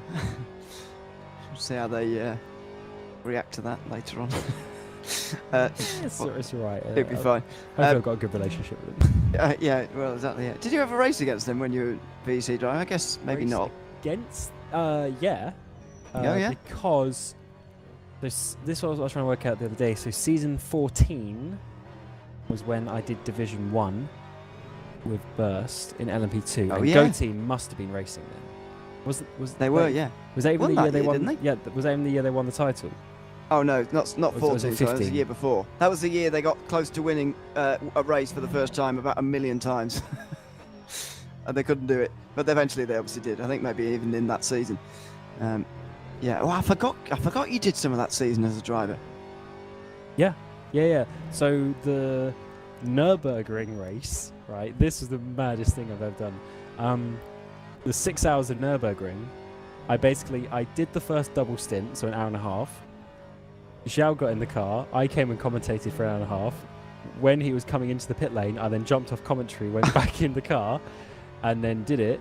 Another double, and then I got out. Zhao took it to the end, and then I did the final hour and a half in the comm box. So I basically did the whole 6 hours, either driving or commentating. Yeah, I remember organising that was a nightmare. Yeah. Now you remind me of it. It was figuring out, because obviously driver stints are so interchangeable and so movable, and our broadcast stints are very rigid, really. Oh, and it rained as well. It rained that race. So obviously, in terms of the variance of the lap times and everything, Yeah. Anyway, we worked it out. That was good fun back in the day there. So you can't in the commentary booth or whatever say, you know, or sorry, in the driver's seat say, right, I've done an hour and a half now, I need to get out. You know, you got to carry on until the end of the stint. Yeah, it's well, I completely forgot about that. Yeah, that whole thing was a mess because we ended up only having 2 drivers to race, and then obviously then we needed to work out the commentary stints, and then there obviously wasn't many people available for that race because obviously if they were, I wouldn't have done that. I would have just focused on driving. So we made it work, and that's what it's all about, to be honest. Because I think you mentioned it like half an hour ago. So like it is a community in that regard, both with the teams and also with the back end. You know, you and me have been commentating on this for years now. I think season 13, maybe. 12. Was the year, well, for me, was the year that I started commentating on VEC. Well, I think 12 I did VLMC, or whatever we called it back then, VLMS, the secondary championship. I think I did that, but then in terms of VEC, I think season 13, so like 5 years now. 5 seasons we've been doing it, so it's pretty crazy. Yeah, it certainly is. Yeah, I remember doing season 12 Le Mans, definitely. That's I definitely did that. Maybe I was earlier on that season as well. Can't quite remember, but that was obviously the COVID year. And if you looking for a real life year, that was 2019 to 2020. Obviously we go from about September to June. So yeah, the world was changing very quickly throughout that season. That's for sure. In season 12, yeah, been here ever since. Do you know what's quite funny? Go on. Season 12. Le Mans, I was racing in Division 2 in McLaren Senna, and basically that's when my team flag to flag was like falling apart. Basically, it was dead by this point. I hadn't quite joined Burst yet, and it was me and another driver. It was just 2 of us. It was Christian Muscala. You probably recognise his name. I believe he's still racing around. It was just the 2 of us for that race, and basically the long story short is he crashed. I think we both crashed. Oh wait, we'll get to that in a second. So look at that, Christian Marquera immediately getting alongside Michi Hoyer. Well, it's lap traffic who've played a role already here in the race for the lead, and there's a flash of the light from Hoyer. Says, get out the way, please. I've got to stay in front now. Inside line in towards the chicane. He's going to go deep here. He's going to try and run it in. They're very close to contact, but they give each other the space and the respect. And through goes one of the LMP2s. Through goes Christian Marquera, though, into the lead of this race in GT3. Yeah, I saw, of course, McLaren getting close, but I think it was the satellite BMW.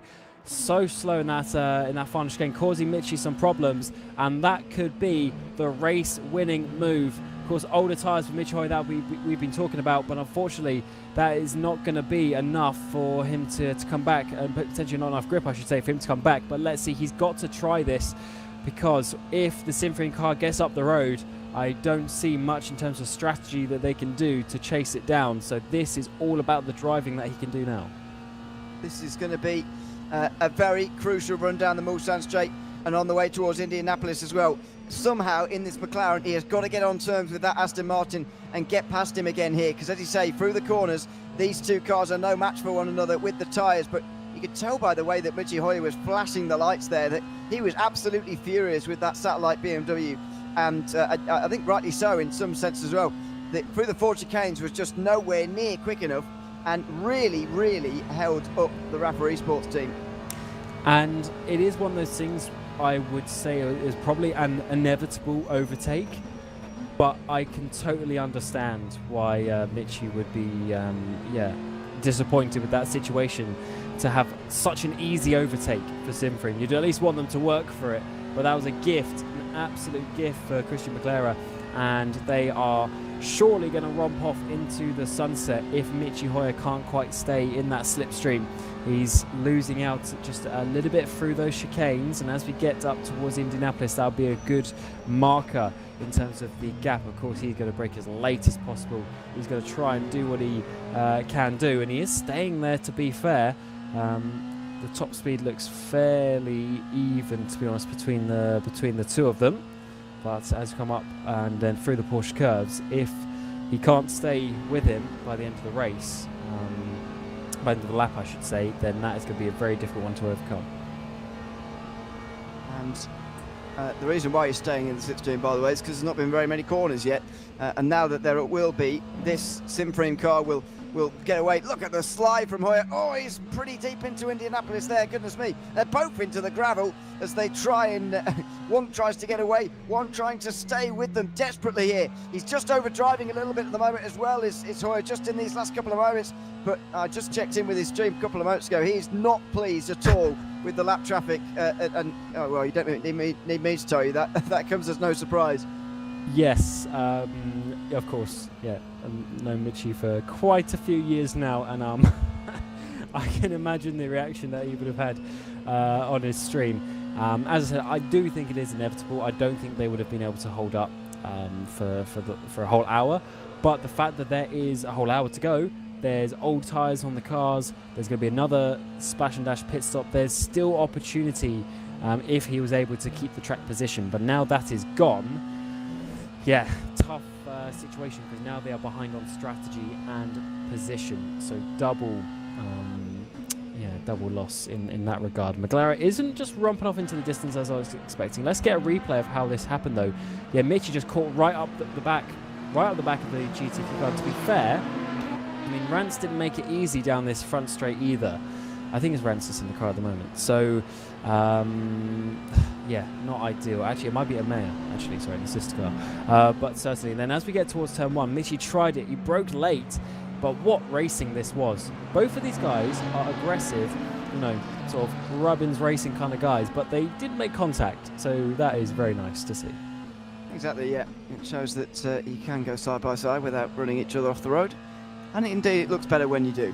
1 hour to go in the meantime. The Virtual Endurance Championship, 24 Hours of Le Mans, and the 17th season coming towards a close.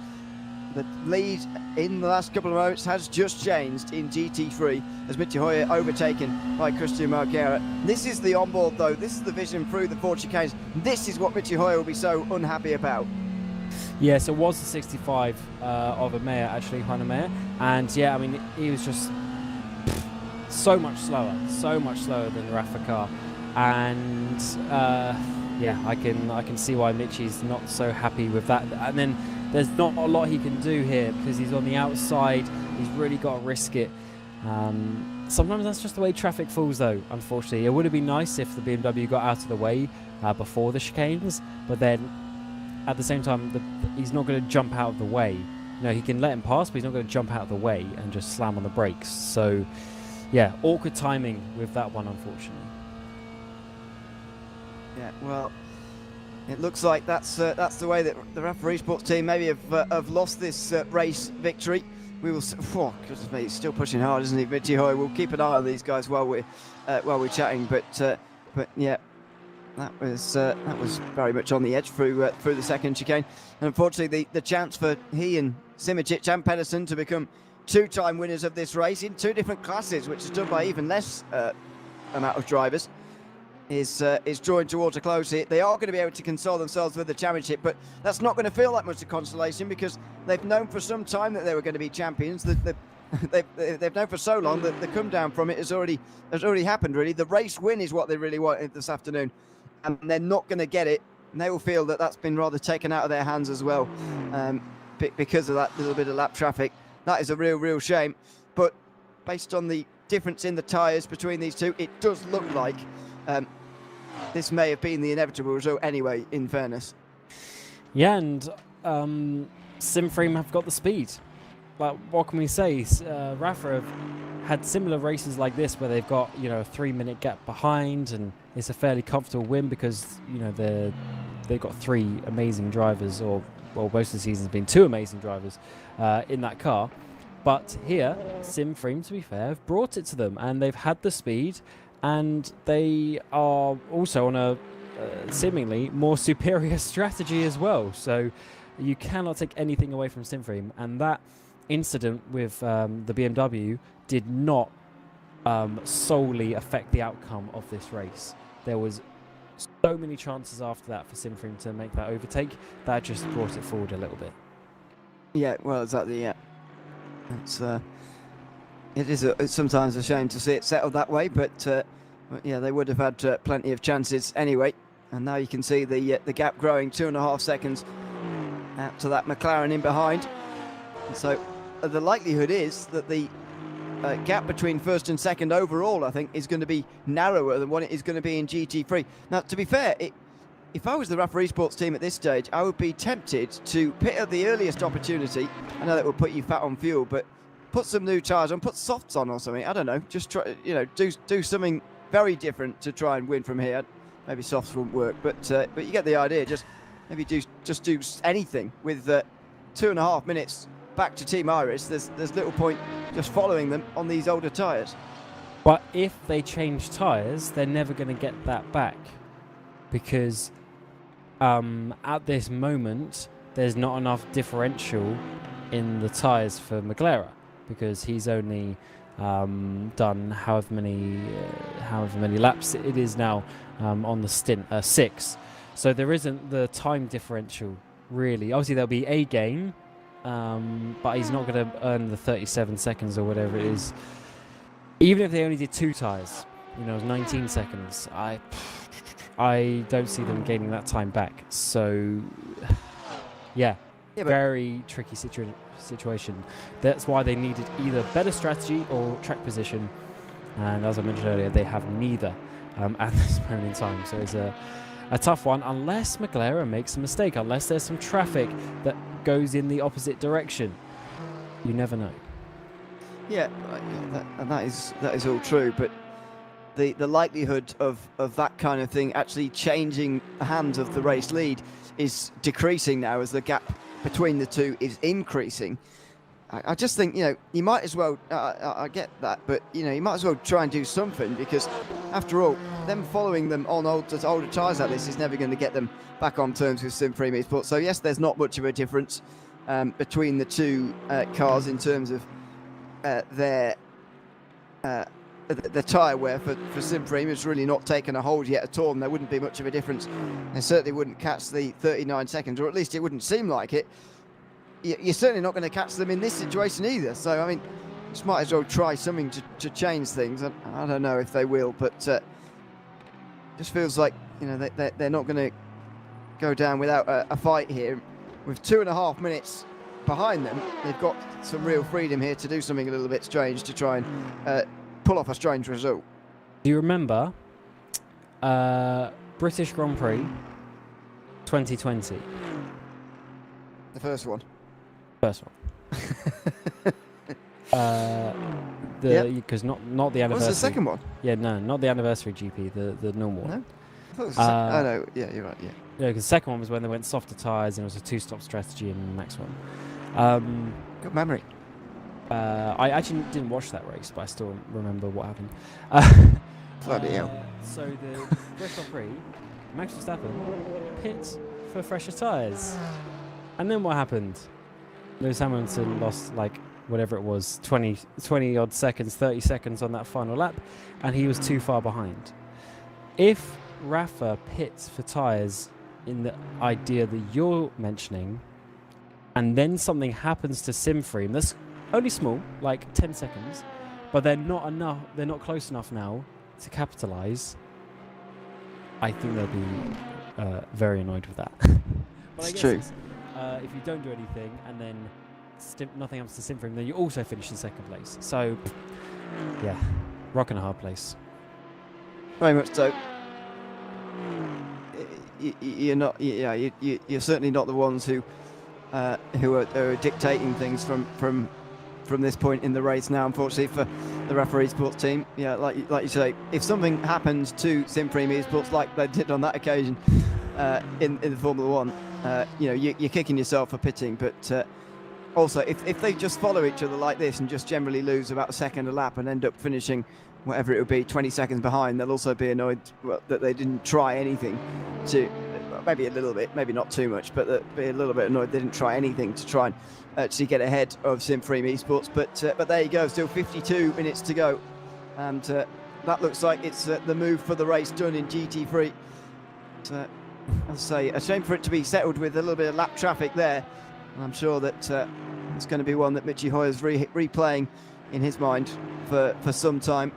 As I say, I did go back and listen to his stream from that point in the race. I obviously won't tell you everything he said, but it was, yeah, he wasn't pleased.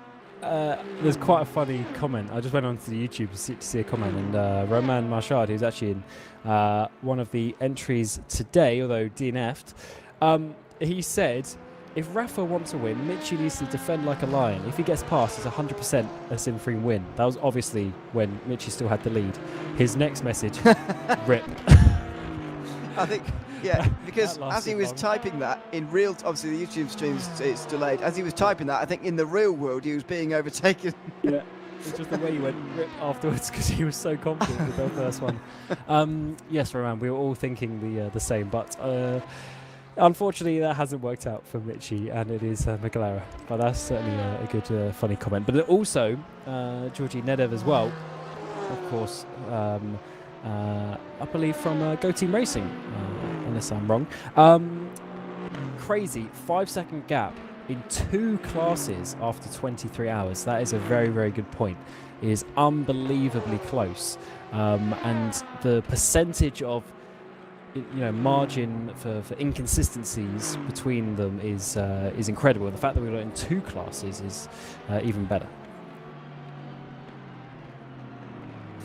Yeah, it does feel like we've very much taken the race lead being so close overall for granted a bit, doesn't it, really? Because they are part of the same team. So, yeah, we'll try and pay more attention to it. I'm not sure if it is going to change hands, to be honest. There's more Go Team cars on the circuit. In fact, with the fact there's 4 of them still on the circuit out of 27 still running, what's that? They make up like more than 1/7 of the field, just one team. Don't know what percent that is. Yeah, I don't know, about 15% or something, but yeah, they make up a very large proportion of this field indeed.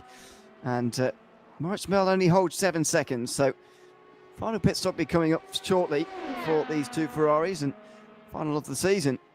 Who is going to take the victory, though? Which of the teammates is it going to be, and how close is it going to be? It could well be our closest finish ever. Yeah, that would be quite remarkable. I think the 17 is going to win. Both in terms of speed that the car's shown, and also it just makes more sense. But I hope they do what you said, which is to orchestrate a photo finish. That would be quite something. 1-2 in the race and 1-2 in the championship at the same time. Getting a photo finish is certainly not something that happens very often. And not only to be 1-2 in the race, but sometimes, like, I remember Toyota, I think it was a couple of years ago, did this, but the second car was actually a lap down, so that's how they were on track at the same position. But here they would literally finish like 1/10 of a second apart, going across the line on the race result. That would be quite something. It would, and probably a record that wouldn't be broken if we look to the future. Well, if it is, and it's not by teammates, then my goodness, we've got a very exciting Le Mans coming up in our futures, but it will be very, very difficult to beat, that's for sure.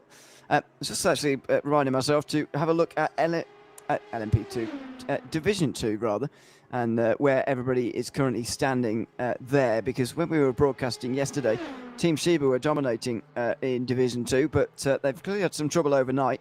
They're now 1 minute 40 off the lead to Matthew Williams of the Level 1 Esports team. Driver we've both seen in the past.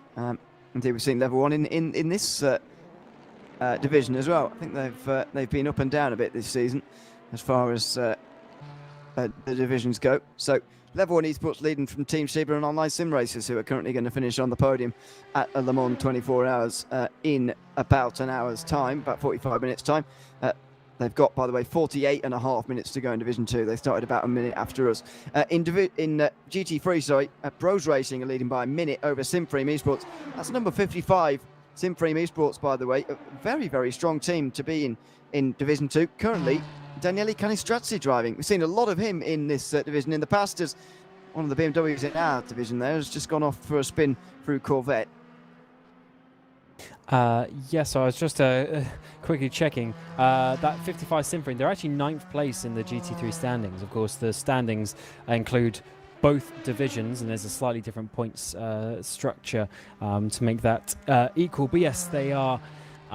They've actually not been in Division 1 for a little bit, about 4 races they've been down there. But yeah, they are 9th place overall in the standings, and of course moving down with the promotion relegation system every couple of races. It has kept some fresh names, although there aren't many 200 number cars out there on the track today, so most of the cars who started in Division 1 managed to finish there as well. Yeah, we've got 3 in LMP2. John Davies is running in the best of them for Undercover Brian in 6th position. And then, as you can see, Seawolf Net Race and Arm Cyber are the next ones in line. You can see them all on the screen there. In GT3, we've only got 2 still running. Anyway, I'm only talking about the ones that are still running. Carloni Racing, Elias Poli, and then Ian Pfeiffer in 252. Also running for online sim races. So that's the teammates of the team who are in LMP2, couldn't quite get promoted, but they are on the podium in a Le Mans, and that, it being in Division 2, of course, this time around. But yes, we haven't got too many at this time around. Especially surprising, by the way, for 55 Simframe Esports, considering they started the season with 3 top 5s in a row. And then they had a couple of bad races, which obviously is what you're marked on for when you get relegated. So I think they might have even had 2 DNFs or 2 bad finishes anyway, down towards the back end of the field. Maybe finishing 18th and 20th, if I was to... I'm slightly guessing in those 2 races. And then I think they've spent the rest of the season, as you say, last 3, maybe 4 in Division 2, sadly for them, for a team of real quality. Yes, big shame, to be honest, but that just shows you how it is. One of their teams is going to be probably winning the race in Division 1 and the others is down in Division 2, but that is just how it goes with the promotion relegation system, which overall I do like. I wish there was some way of still having like a Division 2 champion, but you can't really have it with the promotion relegation system every couple of races, because obviously back in the day when I was in Division 2, Division 3, etc., it was cool going for the championship with the same teams. However, we would have also appreciated the opportunity to go up a division.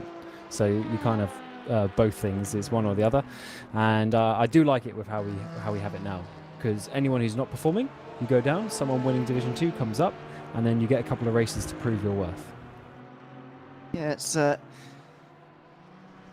it's difficult to know how to balance those 2 things, isn't it? Because, like you say, it's probably impossible to make an LMP2 Division 2 championship, as well as a promotion relegation system. So yeah, I mean, how much would it have factored into your team if you were in Division 2? The chance was to get promoted into Division 1. For I get it for Le Mans. I can understand that wanting to be in Division 1 at Le Mans would be a huge thing for a Division 2 team. And but for the rest of the season, are you really bothered whether you're in Division 1 or 2 for the 6 hours of Nürburgring in the middle of March? It doesn't quite feel the same. I mean, yeah, because it's not Division 2 is not Division 1, is it? The quality of the field, obviously, on average is less. That's why they're in Division 2. Just your mental, preparation going into it. Division 1 has more stature, has better drivers, etc. Like, of course, it makes a difference. It's not quite Formula 1, Formula 2 sort of levels, but why would you be happy racing in F2 on a random race when you could be in F1 in a random race? I'd argue it's slightly different to that, but here's the question I'll ask then. Would you rather have won a Division 2 title or have spent maybe half the season in Division 1, half it in Division 2? Yeah, that's what I was mentioning earlier. There's pros and cons. Yeah, there are pros and cons, but the idea is to stay in Division 1. Obviously. Yeah, but it's not easy. No, of course not. Yeah, I don't know, because we won. Sorry, we didn't win. We came second in the championship in Division 2. We won Division 3 one time. So like, I understand from that point of view, and even in Division 2, when I was that year in the Senna, you know, we won a race, we had some great battles, some good fun, so like, you can still have a good situation. So I don't know, there's pros and cons of both. Pros and cons of both. I do like the fact, though, that I'm a Division 3 champion on paper. Okay, fair enough, Exactly. Division 3, and some people don't care, but I care, because it was still a championship that I won, and we still had those 8 races where we were fighting with those teams. And wasn't it a fight that went down to Le Mans as well? Was it? Is that right? No? Nah, technically by points, yes. But Right. I must have been with Dara that I was saying this with before you came. You get points at half race distance, and they DNF'd in the 12th hour at like 11 and a half hours gone. Right. So they got 0 points, and we were ahead of them already. But also, they DNF'd in Silverstone, the previous race, which we also won. So in the end, on paper, we won Silverstone, we won Le Mans, so the gap was actually huge in the end, in terms of points. But what was that team called? It's called like racing, gaming. It's called like gaming events or something. It was a really weird. It was just called gaming events. No, it was someone good, who was it on good that team. fun. We listened to this. God, I'm trying to remember some of the drivers. I mean, this was a long time ago now. Long time ago. I just realised that's Caspian Motorsport. Race winner getting lapped. Crazy scenes at Le Mans. Michael getting a lap put on himself, and unfortunately, he's got a big gap to the car ahead too. Absolutely.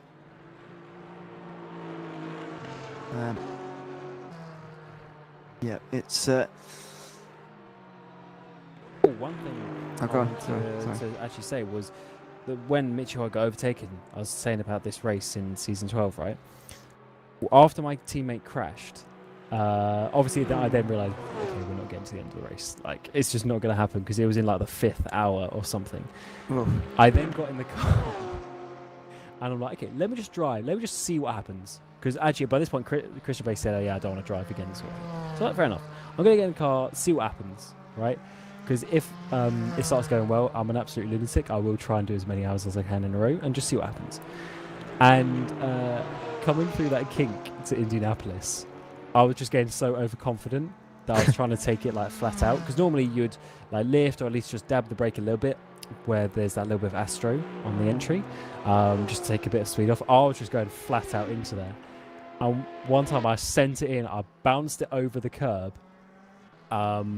I envisioned that meme of the dog looking up into the sky with his eyes closed. and I let go of the wheel. And I was just like, okay, wherever I end up, I end up. If I avoid the barrier, then that's the sign. I went so hard into the wall, broke the engine, and that was supposed to be my final ever race in VEC. And I'm like, okay, if that's how I finish, that's how I think it's fitting, actually. Yeah, of course I came back in the end, as we mentioned, because I ended up joining Burst, blah, blah, blah. But that was so funny. That was supposed to be my final race. That's why I didn't want to give up. But when I hit that curb and the car went left in a right-hander, I was like, okay, nothing good is going to come from this. No. Yeah. Well, there you go. See, there's some good stories from these lower divisions, you see. Yeah. No, we only do Division 1 here, obviously, but... It's because everyone has their story.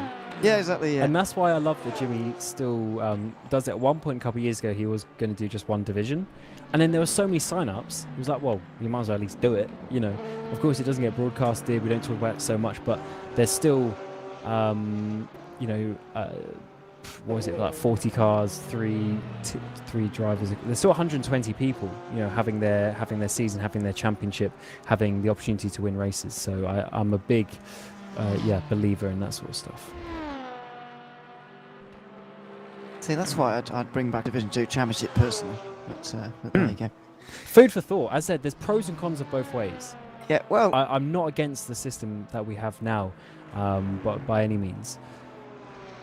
So it just depends what type of series you want. Well, what I would be tempted to do, actually, it's just an idea. You know, I'll what's the word? I will focus group it here, if you like. Division 2 Championship, that goes all the way before the final round, and then the best teams from Division 2 that season get promoted for Le Mans to race in the big race Division 1. But you for think the so? end. The Division 2 season finishes at the end of race 7, As it were, the sort of yeah. So that would be the champion. Yeah, I guess that the feels a bit wrong in con some of senses, that doesn't it? is that makes Division 2 Le Mans a bit awkward. Because, like, okay, well, the champions win and they've gone up, and now there's just this Yeah, Le random Mans. race. It gives a chance to people who haven't won so far this Yeah. season to win, But I think, and it'll be Le Mans. yeah, true. But I think that gives less significance than the Division 2 Le Mans race that's happening now. In some ways, so that's why I think it ebbs and flows in terms of No. pros and cons. Like, there's never a perfect balance. I think it has the same significance as now, doesn't it? Because there's nobody in Division 2 really hoping for championship positions today. They're hoping to win Le Mans, and they're all still there fighting for it as a result. Yeah, true. I mean, half the reason why people sign up to the season is because of Le Mans. So, yeah, maybe. I don't know. I just don't think there's a perfect fix for it. There's just two ways of doing it, in my opinion. No. Yeah, it might be true, but there you go. Final pit stops have happened now for the two Go Team racing cars, and they're only 4.5 seconds apart. It looks like we are going to get the closest finish in history, breaking a record that has stood all the way since 2017, when Vela Simsport took the victory. Alexia Kivala, who haven't seen for ages. Yuri Kazdrup and Christian McCoy, we do see a bit more of these days. Even now, 40 seconds was the gap. It was the first time, by the way, that a team had won 2 categories in one race. Vela's won the GT class as well in the with a 2-driver effort. The last time that a 2-driver effort had ever won a race, and it's also that year the only time that a 5-driver team won. The Seawolf Net Race took the victory in 2017 as well. So loads of records in Season 9. One of them might well be broken here today. The smallest winning margin ever. Last year, don't forget, we had the smallest winning margin for 7 years. That was impressive in its own right at the time, but this is going to be a very, very close finish between the two Go Team cars. It all looks like it anyway, even though we've still got 35 minutes to go. I can't actually believe how close it is. They've had various different drivers in the car over the 3.5 hours I've been in the commentary box, and the lap times are just so consistent between them. It is absolutely remarkable. Because basically, you could easily have a driver who's like even 0.2 off the pace, and over hours that still adds up. But the fact that it goes up and down, they're on average doing the same lap time, which is just absolutely bonkers, to be honest, and especially how much Moritz Mel is pushing. Boda has been able to keep up with him, so that is a very good stead for Boda's lap times. I was just seeing in GT3, we got Iris here in the pit lane from 3rd, and that made me look. Michi Hoya, yeah, he's 11 seconds off. So there's no way that Michi Hoya was going to hold on to that position for the last hour, if that is the sort of pace that he's going to be dropping. But it was worth a try, but we do still have a splash and dash for these guys, remember. I was going to say, I was expecting that to be bigger, actually. And there comes Patrick Stokowski, final pit stop of the season for Hyperion Esports. It looks like 33 minutes to go. They should be able to get to the end from there. So Hyperion will come out the pit lane in the lead, and hopefully for them win the championship as well. But yeah, I've got to say, I was expecting Michi Hoya to be a lot further behind than he is right now. Yeah. It was about what I was thinking, to be honest. Maybe, I guess, a little bit more, but not crazy amounts, because his pace was decent, but just not enough to hold on to that position. As we do have a couple of close cars out there. We got Davis and Nirola for the 34 and the 249. They are just behind, I think that's the Thomas Enger car, who's currently in 2nd place, as they work their way up towards the kink into Indianapolis, and Undercover Asian looking to get that position as they have got past Thibaut Trambose's car. for Seawolf, and now they're trying to get this position for 5th. Yeah, there was just a yellow flag there briefly in Sector 1. Just checking on the Hyperion Esports car because it was in Sector 1 at the time, but don't think it's had any sort of problems. Where is it? There it is, just coming out of the first sector now. There's no damage on that car, so it wasn't that car involved clearly. So anyway, yeah, battle in LMP2. Wonder how long this is going to last between Narula and Davies, to be honest. Lots of the battles we've seen in the latter portion of this race has very much been just because of pit stops that haven't been made yet. And so that may well be the case here. There's a weave around from Davies, but no, he's not coming into pit lane. He's going to have to make a pass on this next lap. Yes, although I was looking actually, I was getting a little bit ahead of myself. He is going to owe us a pit stop, possibly even at the end of the lap coming. So that's probably one reason why he's so fast, is because he's on qualifying fuel. As Nirola goes to the inside line, comes back to the racing line for the braking zone, and Davies can't quite find a way through. This is, of course, one of the cars. It's the 249. So this is one of the cars that has received a promotion to this championship at some point during the course of the season. Some other LMP2 pit stops. You've got Wojtek Polesny.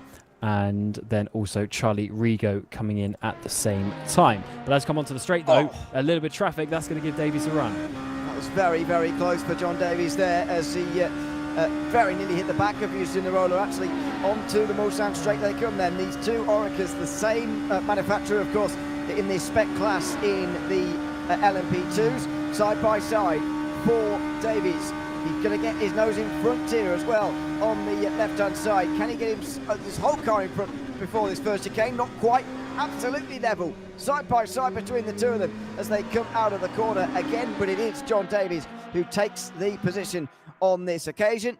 And Nirola is going to have to come back again on the way towards maybe the second Mulsanne chicane, as we just tick below 30 minutes to go in the 24 hours of Le Mans. We've got a yellow flag in Sector 1 again here, and the Hyperion car again is in Sector 1 from what I can say. Oh, is it Polesny? No, it's not. It's somebody else who's gone off the circuit. Oh dear, Charlie Rigo is stopped in the pit, but I hope that's nothing untoward going on there in the pit lane, because that is a very weirdly shaped car in the pit lane. Very weird angle to be at on the lane. Here comes Davies again though, with Nirola right in behind him.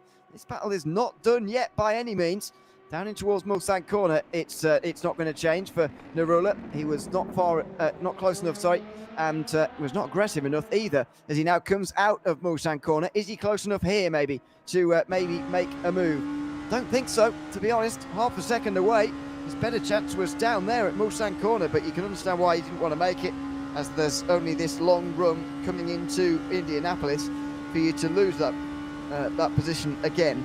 And so he doesn't do that. And John Davies is now into the top 5, as you say, in a car that started the season in Division 2.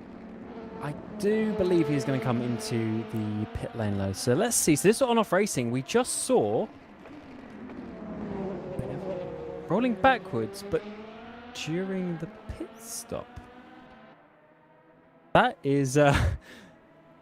don't tell me they've been DQ'd. No, they're still in the race. What has gone on there? I've got no idea. That I haven't... What? I don't think I've ever seen... I genuinely don't think I've ever seen that. A car rolling backwards in the pit lane. And then the counters... pit stop again. Counters restart. What is going on there? This is weird. I could not tell you. He's back out there, but he's now definitely a lap down, and fortunately he's still okay. The gap was so big to the Goating car behind, they're still in third place, but I could not tell you what's got... I mean, I've been in rFactor for all these years, and I don't remember ever seeing that. What on earth went on there? Well, let's just see here. Is it? Is that only what we saw, and that didn't actually happen in real life? Did they just do a driver swap? Wasn't so. Nicholas Lemoyne in the car, maybe? If so, I wonder if it was a buggy driver swap. that. I don't know. I mean, even Jimmy Allison's just messaged us saying he doesn't know. If between myself and Jimmy definitely don't know something, then that is definitely a weird rFactor 2 It's not bug. worth knowing. We've both been around here long enough. Not sure I've ever driven in rFactor 2, to be honest. You've never driven it? Not sure. That is mad. You've been commentating on it for so long. Never even driven it.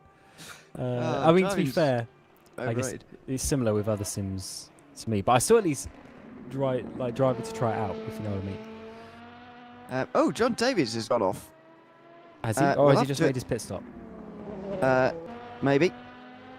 No, No, surely not. See. Only 8 seconds. Yeah, he had a slow final sector. Yeah, exactly. He's definitely gone off in the final sector. And, well, all that work he did in the last couple of moments, we were talking about it, and it's been undone in one go. He's down to 7th as well. Oh, no, maybe he has made a stop, actually. Maybe you're right. He got no, into he 5th, definitely has. hasn't he? Yeah, That's why yeah, he had the slow final sector, because he was coming into the pit lane. Now that he's gone through the first sector, yeah, he made his stop. Yeah, maybe we should drive more often in RF2. Maybe we'd understand what a pit stop is. I've done enough. Done your time, Been there. as it were. We have had a final pit stop of the season as well for the Simframe Esports car. So unless Rafa Esports team have saved enough fuel to somehow get an extra half tank, then Christian Margera will be back into the lead very shortly, and they may well win the GT class for the very first time. Simframe Esports. Andrea Terzi has won this race before in LMP2, back when they won that class in season 14 3 years ago. But he looks like he's going to become a 2-time race winner, and it won't be Michi Hoyer, 2-time Le Mans winner. Will it be a pit stop this time, though? It looks like it. There he goes, 25 minutes to go. And we're never going to make it into the latter portion of this race without stopping again. So it's one last time into the pit lane now for the Rafa Esports team. And it is basically going to be half a tank, because it's about 55 minutes for the stint, which obviously we're just shy of. But then they need to have, they can't put exactly 24 minutes of fuel, because they'll probably end up needing to do like 27, 28 with an extra lap, depending exactly where they are. So it is going to be about half a tank of fuel, and it's looking not so bad.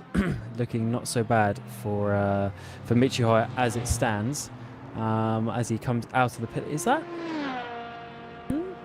That's not a live picture in the bottom right. That is not a live picture in the bottom right, No, because it's there not. goes Christian McLaren into the lead of the race. And as we come through turn 1, there he goes. It's closer, that's for sure, but this is tricky now. So it's 24 minutes to go. Michi Hoyer is now on 2 stint old mediums, and he's still got another half a stint to do. And then McLaren is obviously on 1 stint old tyres with 5 seconds between them. Well, so that shows you, doesn't it, that even if Michi Hoyer had been able to hang on for another 2 or 3 laps maybe from where he was, he could have, even if he'd been overtaken by Margera, had that pit stop, then jumped back in front of him, had to do the defending again, because that gap's been basically halved with a slightly shorter fill there. Maybe Rafa were a little bit more aggressive in terms of filling closer to the line, and are now going to be hoping that this race is exactly the amount of laps they're expecting it to be. But yeah, it just shows you that, this has looked comfortable for Simframe Esports, but realistically, it really hasn't. It's been a very, very close finish here. It's never a comfortable race if you're only 6 seconds apart with 23 minutes remaining. It doesn't matter what the situation is. There's always just that little wonder, one's if you get a bit of bad traffic, one's if you make a little bit of a mistake. That's always there in the back of your head. So yeah, let's see what happens in terms of that one. Of course, McLaren now leading the way by that gap. He should be okay. He should be okay to hold on in terms of pace. He just needs to keep it calm. 22 minutes to go. That's going to be, what's that, probably 6 laps remaining, something like that in the end that he has got to do. So yeah, it is basically going to be half a stint of fuel that they would have needed to take. Yeah, something like that. Well, it's not quite been enough for the referee sports team, and the fight for at least individual drivers to be. Oh dear, as Mitchy Hoy went very wide there in the background. The fight to become a two-time Le Mans winner is going to go to Andrea Terzi as a driver. The Waveframe Simframe Esports team are going to take their second win at this race. Not many teams have done that. Even less teams have done that through the years. Race Clutch managed to make it 3 last year. That's all-time tied second, but not many teams have even won it twice. So they'll join a very exclusive club of 4: Knight of Alex, Fellas Simsport, Race Clutch, and now Simframe Esports. The Race Clutch won it. Race winners. The Race Clutch won both years with the DPI then? No, they won 1 DPI and 1 Hypercar, and they won an LMP3. The only one. LMP3. Oh my, what a throwback. Season 11. 2019. Yeah. I thought, I don't know, in my head, I just thought we scrapped LMP3s or something. After 1 season, yeah, but we did get to Le Mans with them. Okay, fair enough. It was a long time ago now. Yeah, mate, that LMP3, that was so funny. What a season that was. What a season that was. First season without LMP1s, of course. Yeah, because that was the first year with the endurance pack, which is basically what we see now, the LMPs, GTEs, and the LMP3s. But because the gaps between the cars were so close, because obviously at the moment we got the P2s and the GTs, but before we had the P2s, P3s and GTs, so there was sort of, less space between the cars. I think the LMP3s even had reduced power that season as well to try and make it even, make it even further away from the LMP2s. But it was so funny. There's a mistake there from the BMW. It was so funny overtaking those LMP3s because they handled in such a, I don't know how to explain it. They had just handled in such a weird way that the way that you met them in the corners was always really entertaining. It was a rather short-lived experiment, LMP3, that's for sure. Although we did use the LMP3 again in VLMS. VLMC. Or VLMC, sorry. The year later we had the P3s and the GT3s, which was always good fun. And that's when I started commentating with you. The first race I remember, we did the 4 hours of Le Mans, I think it was. Yeah, it was, yeah. And some drivers in the LMP3s even did that race solo because that season it was either a 1 or 2 driver car situation. And obviously a lot of people ended up doing them in 1 because the normal race was like 90 minutes or something. Yeah. But then for the 4 hours, but then for the 4 hours, that's when I met you properly and started working together. Yeah, we didn't do Discord streams back then, so I commentated from live timing. I didn't know that. That is you did. mad. I've told you that before. Yeah, but I meant at the time I didn't. Oh, you didn't know that? No. Because I'll tell you for why. Because then, like a week or 2 later, I'm like, "Oh, Ewan, can you come and commentate the FSR World Championship with me?" But obviously, we used the feed at that time with Discord. That is crazy. Had I known you were from the live timing, I probably wouldn't have asked you. But yeah. That's good stuff. Good stuff. Wait, so you did really well commentating then? That is crazy. Now that I think of it, that's crazy. So that was your first proper time watching the feed during the FSR one. Well, obviously you did the did the F1 stuff and whatnot. I did, yeah.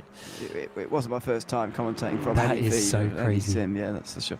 But yes, I did used to do just live time. It's very good service, by the way. Simracing.live. So you can see Division 1 and Division 2. See who was fastest. It's always good to research actually before the races who's been fastest in practice on the server, who's been doing most laps on the server as well. Is always one to look at. That we always look at before these events. It's very good service. So much so that you can actually commentate from it completely. You don't need to watch what's going on. Just watch the timing. Yeah, I guess we didn't have the little track map back then though. No, we did. That's the whole reason why I could do it. I see. I don't remember what the timing was like when I first started. Or was it? It was still that same track map that we got now, I guess. I feel like it's changed, but I might be wrong. Actually, no, we must have had it. We had some form of track map. Yeah, we did. Yeah, I remember that now. So much has changed and some things haven't. Yeah, absolutely. Well, that was a long time ago now. What was it? Season 12, as I say, of the VEC, when that was all going on. So yeah, things certainly have changed quite a lot. Well, we've had in the last couple of moments Zoltan Boda either in the pit lane again or with a big problem because he's suddenly in pit lane. Yeah, His first sector time indicates that. And also, yeah, his last lap was a little bit slower because he would have obviously come down the pit lane. And Moritz Mel is continuing on, though. So this is weird. So they pit. Yeah, very. I swear they pit on the same lap. Either last stint or the stint before. Now it's back up to 2 laps. Very interesting. If you remember a couple of stops ago, though, the number 7 car gained quite a lot of time, so they must have short fueled a little bit. That's why there's a difference now, maybe. True. Yeah, true. That would make sense. I don't understand the short fueling thing, though. I guess it does give you track position, but this is a track where you can overtake. So the track position is a bit less important. Not only track position, it also keeps the weight down on average throughout the race. When you know you've got 2 pit stops to make and one of them's going to be very short, you might as well make all of them a little bit shorter. You can just, so effectively with nearly 2 hours to go, about 2 hours to go, so it's 2 hours 15. You can think at 2 hours 15, I don't have to do a deal with a full tank of fuel ever again in this race. Yeah, that's true. With a splash, you can balance it out. That's a fair point. Although, especially earlier on in the race, it doesn't really make sense to underfuel because you want to go as long as you can because you don't know what's going to happen. You want to get the laps under your belt. You'd rather get a couple laps ahead than behind because that adds up very quickly, especially around here. If someone gets 2 laps ahead of you or you go 2 laps behind, even, and that could end up being the total of 4 laps differential, that is quite a lot. Yeah, so it's 7 minutes effectively, which around a normal circuit would be about 4 laps. And you start to put it into that perspective, it does seem like quite a lot. If you're 4 laps short or you're going 4 laps longer than somebody around a normal circuit, you'd certainly raise your eyebrows. But because it's only 2 laps, because it's this circuit, you don't think about it quite as much on occasion. So there we go. It's a minute 43 at the minute. I think Moritz Mel is still going to come out with a comfortable lead here, and it's just going to be a case of however many laps there's going to be. At the end of the next lap, after this one, by the way, they're going to be absolutely confirmed as champions, by the way, because there won't be enough laps left in the race for them to lose the relevant positions for them to lose the title. So it's going to be number 17 Go Team Racing Car who win this title. Whether they win this race or not is still slightly in doubt, but they're definitely going to be champions here at the expense of their teammates. Go Team with another title. This time in the top class after their LMP2 title 2 years ago. And of course Hyperion, they're going to be winning the title and the championship at the same time as it stands. Thomas Enger Sim Racing, we haven't really spoken about it because it's been so static, but genuinely, if Hyperion make a mistake now, Thomas Enger could still take the championship. It's all a matter of who finishes in front of who. So Hyperion can't make any mistakes in these final few laps, as they are tied on points coming into this race with Thomas Enger. So that's an amazing situation to be in. But of course in GT3, the driver winning the race isn't going to be winning the championship if it stays as it is. Michi Hoy has actually kept that gap to about 11 seconds, so it's not too bad, to be honest. But of course, second place means you are the first loser. Yeah, well, I'm sure Rough Rouge Sports team don't need to be reminded of that at the moment.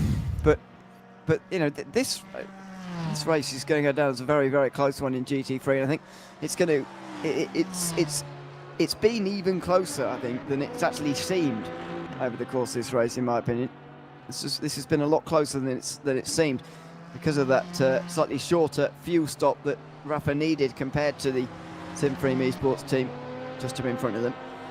It means that this race could have been a whole lot closer. And actually, when we think about it, and you know, everybody debriefs and looks at this race again and figures out how it was won and lost, I think everybody's going to realise Michi Hoyer and the RAF Esports team were way closer to winning this race than it's really felt in the last hour and a bit. Oh yeah, they are so close. 11 seconds over the course of 24 hours. I mean, you could think about 11 seconds where you lost time, you know, like a bit of traffic here, a little bit of a mistake there. So, yeah, there'll definitely be ruining this one, especially as they had the whole season. They won 5 in a row. They were ready to take the championship with a victory. And to be honest, they've got everyone else covered. I mean, Iris, you know, they're almost 3 minutes behind. You know, no other car is anywhere near them, apart from Simfreen, who have just shown up at the one race that matters. Yeah, absolutely. It's been remarkable for Simfreen. It really has. Number 99, going to finish perhaps second place in the championship. Actually, they're going to get past Caspian. Maybe not actually. Caspian are in 4th place. That's going to lose them 18 points at the start of the day. They had only 14, so yeah, they will take second in the championship. Actually, Simfreen. Not sure that's going to be much of a consolation for them, considering they have won that championship in the past. It's going to be the race win that they're going to be much more pleased about. Yellow flag in Sector 2 very briefly. I think that is down at Mulsanne Corner. Probably not. I don't know. It's moving again now, though, wherever that was, for whoever that was. Just over 10 minutes to go now in the season, as the Virtual Endurance Championship for Season 17 draws to a close. Another championship comes to a finish. And still out front, Mike Smell still doesn't have to come into pit lane. Let's see this time round. He's only, what, 3 laps away from the finish now. Yeah, with the laps being so long, you know, obviously you start looking at the clock a little bit earlier in that regard. So 10 minutes remaining. We have Luc Meunier down pit road. He's been there for a little while. Is everything all okay with that car? I'm not sure. The number isn't going up on the dashboard, unless that's just because it's a mod and it doesn't work properly. It has gone down off the jacks for the tyre stop. I do hope they are all good. They do have 3 laps behind though, so they're probably, yeah, they'll be okay in terms of that position, but hopefully they can seize the end. Yeah, they can. Just no lap counter on the side of that car, not or pit stop counter I should say. Not a problem at all, as they go back out to take the number 3 car into a number 3 finish. That's the pole sitting car, don't forget, from this race. They are 2 laps now down off the front, but at the start of this race, they certainly provided the entertainment. Checking it 3 wide at one stage with the 2 go teams. I don't know if you caught the opening lap of the race, but it was wild between the 5 hypercars before it finally settled into the pace that we see now, really, from the 5 teams. But yeah, Blackhawk Racing were on pole for this race, but it's going to be another Le Mans podium for them and a top 5 in GT3, but no win for Blackhawk this time around. Going to finish just 2 laps off the lead. So Nick De Silva, who of course is racing in this car, has said that they're going for the fastest lap. So that's why I got some fresh tyres on there. You're going to have a couple of attempts at it to try and finish the season. He's on the soft tyres as well, so it's basically going to be a quali run. Fastest lap of the race is Moritz Mel, a 17.7. Meunier's already done a 17.8. So you would assume with the soft tyres and obviously basically no fuel left in the car that he should be able to smash that time. You would think so.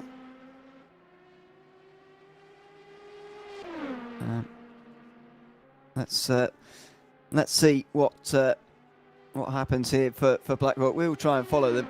Just want to see if Moritz Mel actually has to make another stop here as well. So trying to keep an eye on all things at the moment. But yeah, Luc Meunier is is going to be the one to get out there and maybe set a new fastest lap. We'll wait and see. Fastest lap, by the way, in LMP2 has gone to Patrick Sikorsky at the moment, or at least that Hyperion Esports car, by about just less than a tenth from Christian Pallison, actually, who's got in the 37 car, the Go Team car, that's really second as far as fastest lap goes. And the Simpreme car also has a fastest lap at the moment in GT3.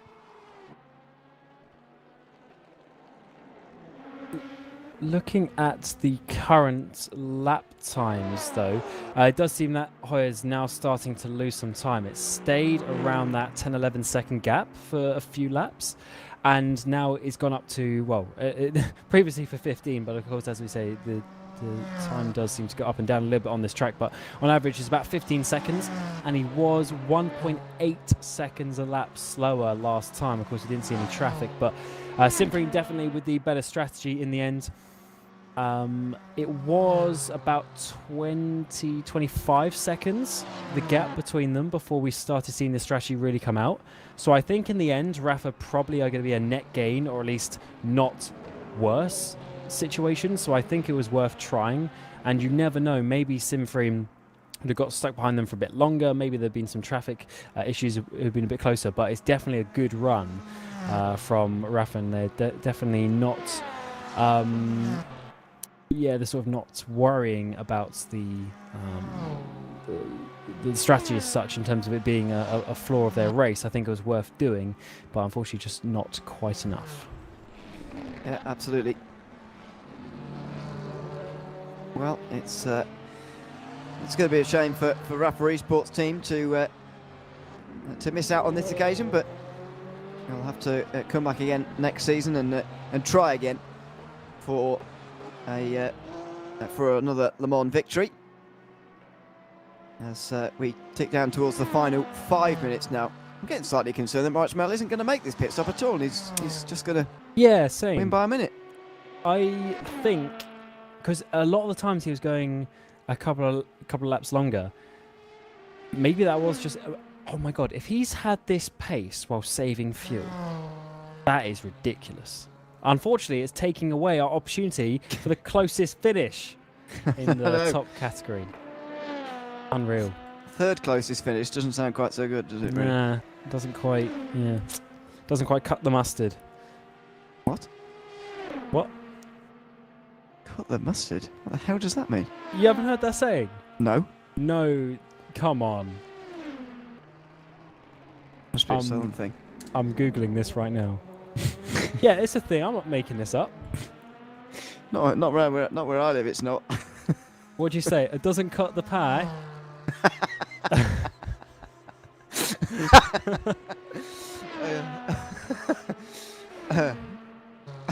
No? Yeah. Well, it fits as well, I suppose, doesn't it? Just for the viewers watching, me and you and good friends, I can get away with saying that. All right. Okay. We love the Northerners. We love pies. It's just the way Ewan says it sometimes. Okay. It's not. Is that some form of xenophobia?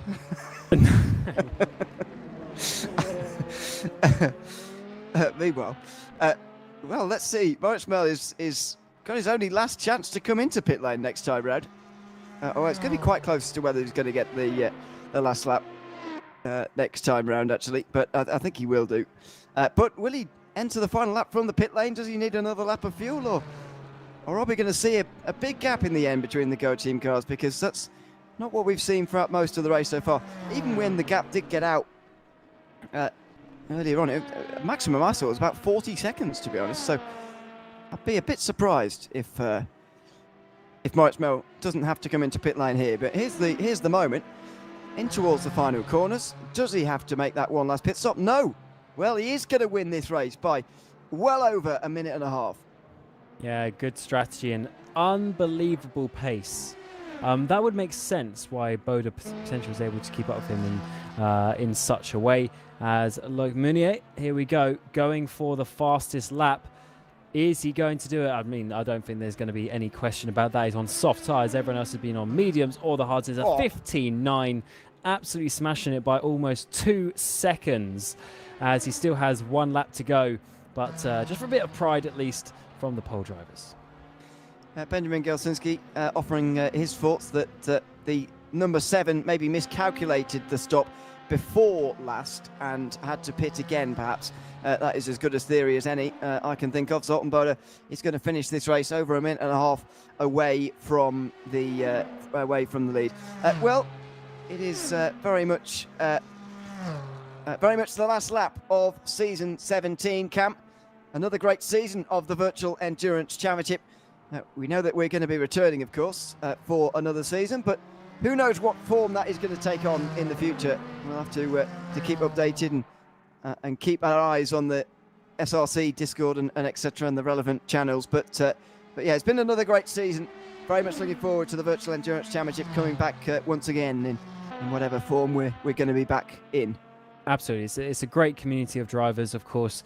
There's a good series of admins now as well. There's a few people stepping up this year, especially the likes of Jelle Binsbergen, who is able to bring back VLMS and obviously just get more involved behind the scenes. So it's definitely good to see that VEC's in a good place still after all these 17 years. And yeah, as you say, things are probably going to shift around as you know everything does. We've been saying how something changes every year, whether it's the cars or the types of tracks that we use or this sort of stuff or certain formats, the lengths of the races. So we'll see what Jimmy wants to come up with over the summer. As ever, we will hear from that once he's 100% sure with these things. But it's certainly been another successful season, and yeah, can't wait to see what happens in the future, really. We're going to have 3 worthy champions as well. Go Team Racing, of course, going to be winning in Hypercar. We've got the LMP2 of Hyperion, and of course Rafa in the GT3. All 3 of those are basically confirmed at this point. So definitely a good season of racing, top teams, and nothing really to complain about from that point of view. Yeah, on 2 occasions out of the 3, it's going to be champions and race winners here from the Le Mans 24 Hours. In the case of GT3, Simframe are going to take it despite not winning the championship, but they will move up to 2nd. There's Patrick Sikorsky. He starts his final lap of his season. I believe the Simframe car already has. They're actually going to come across the line very, very close to one another. There's Moritz Mel through the Porsche curves again. Super close in behind one of the Aston Martins, but not taking any risks through here. We've got cars slowing down to try and be lapped one more time. In fact, there is going to be some form of photo finish for Go Team as one of their LMP2 entries slows down to take a nice photo finish with them towards the end of this one. Time has elapsed on another Virtual Endurance Championship trip around the clock, twice around the clock here at Le Mans. Ends with CMT Go Team Racing victorious overall for the very first time to go with their victory in LMP2 2 years ago. Moritz Mel with the pleasure of taking that car over the line. He individually is a 2-time Le Mans winner. And what a race from these guys. So fast with the fuel saving at the end. They avoided the splash and dash compared to their sister car of Zoltan Bode, and across the season as well, taking another victory that is going to be 5 in total out of the 8. Definitely worthy winners, but of course there is still racing out there in the other categories. We've got McLaren, and of course we also have Swiatkowski for Hyperion. But first of all, it is Zoltan Bode to make it a 1-2 in the race and a 1-2 in the championship for CMT Go Team Racing. What an organisation they've put together over the last 5 years or so. They've gone up and up and up. They won the LMP2 championship, and now they've got a 1-2 in the Hypercar championship as well. Yeah, there it is. 2nd place for Zoltan Bode. He will have to settle for just his 1 Le Mans victory. He helped Moritz Mel to victory in season 15 2 years ago, to that LMP2 victory. Teammates that day, rivals today. In the end, Zoltan Bode finishes in the 2nd position, but it's dominance like we've never seen before in the top category, with CMT Go Team Racing taking both of the 1-2s in the Le Mans race and indeed in the championship as well. That is dominance on a scale we've never seen before. Yeah, this is going to be a very close finish, actually. Will the LMP2 have just enough time to catch him up? I think he might do. This might be a little bit of a photo finish between McLaren and Swiatkowski for Hyperion. As you say, Hyperion coming across the line with just a couple of drivers in that entry. It's been hard work for them, and they've been able to hold off Thomas Enger. The championship was in the balance, tied on points with Thomas Enger. They're 1-2 in the race, less than 3 minutes apart on the same lap. Anything could have happened, but they've kept it clean, and they're going to be doing such a good job to get that championship. But of course, Christian McLaren as well. What a drive at the end here, Ewan, because the strategy was at one point not looking quite in their favour, but they've made it work by such a close margin. And they're going to come across the line basically together here, the GT3 and LMP2 winners of this race. Christian Marguerite with a good strategy. Despite falling back in the first quarter of the race, it looked desperate for Simframe Esports at times, but they always knew that they had the strategy in hand. They had the speed in hand, especially overnight, and they are going to win here at Le Mans for the second time. And for the first time in GT3, it is Christian Marguerite who comes over the line to win for Simframe Esports. What a fantastic win as well for Andrea Terzi. He's a two-time winner now as a driver. And just in behind, it's Patrick Sarkowski who comes over the line for Hyperion Esports. They will win in LMP2 and the championship. Michi Hoyer comes across the line to win the championship for rFactor Esports team. They've known that for some time. It's only second place, though, here at Le Mans for them. Patrick Sarkowski, in the meantime, has the pleasure of bringing Hyperion Esports to the line. They are champions after winning here at Le Mans. Coming into this race, as you say, tied with Thomas Enger Sim Racing. High pressure, high drama in LMP2, but in the end, super good race management and indeed execution for Hyperion Esports. They were pretty much untouchable throughout that race. Here are the final race results, though. Moritz Mel and Zoltan Boda with the pleasure of taking Go Team to a 1-2 in Hypercar. Black Hawk Racing, Racing Zone Team and Seawolf Net Race all getting to the finish in those 5 Hypercars. It's Hyperion Esports who win the race and the championship in LMP2. Thomas Enger Sim Racing second in the race and the championship as well. On-off Racing, despite that weird final pit stop, finish in third ahead of Go Team Racing and Sean Clark Racing, rounding out the top 5. In 6th place, it's Undercover Rain, the best of the Division 2 promoted teams. Then Seawolf Net Race, Go Team Racing's second entry, and Arms Cyber finishing 8th and 9th, or 9th and 10th rather. Simframe Esports win in GT3 ahead of the rFactor Esports team with Team Iris on the podium. Caspian Motorsport unfortunately dropped to 3rd in the championship after they finished 4th here in this race. Black Hawk Racing are in the top 5 with their only car that got to the finish in GT3. MC Motorsport finished in 6th place in a good result for them actually in the end. Tomeli ERT were next to the Carloni Racing, with Seawolf Net Racing Online Sim Racers running out the top 10. Satellite Racing had a bit of a miserable afternoon, unfortunately. They finished 11th and 12th. Ahead of the retired cars, RFRO Simsport, G-League Esports and Valley Esports rounding out the top 30. And then Black Hawk Racing, SLC Commerce Esport, Team Iris, Simframe Esports, Brabham Motorsport and Black Hawk Racing rounding out the 36 starters of this race. Well, a big thanks to everyone who's been tuned in over the course of this 24 hours of Le Mans, and indeed everybody behind the scenes who have made it possible. This has been the season. It's been a great season, Cam, as always, from Spa all the way around the world, back to Le Mans again, and it's Go Team Racing who put on a show of dominance like we've never seen before. But another great Virtual Endurance Championship season comes to a close. Yeah, it's been amazing, and who knows what the future is going to hold and how it is going to look, but I'm sure we're going to see scenes like this, the champions doing donuts at Le Mans to finish the season. I can't wait to see what's going to happen in the future, and let's basically see what Jimmy comes up with.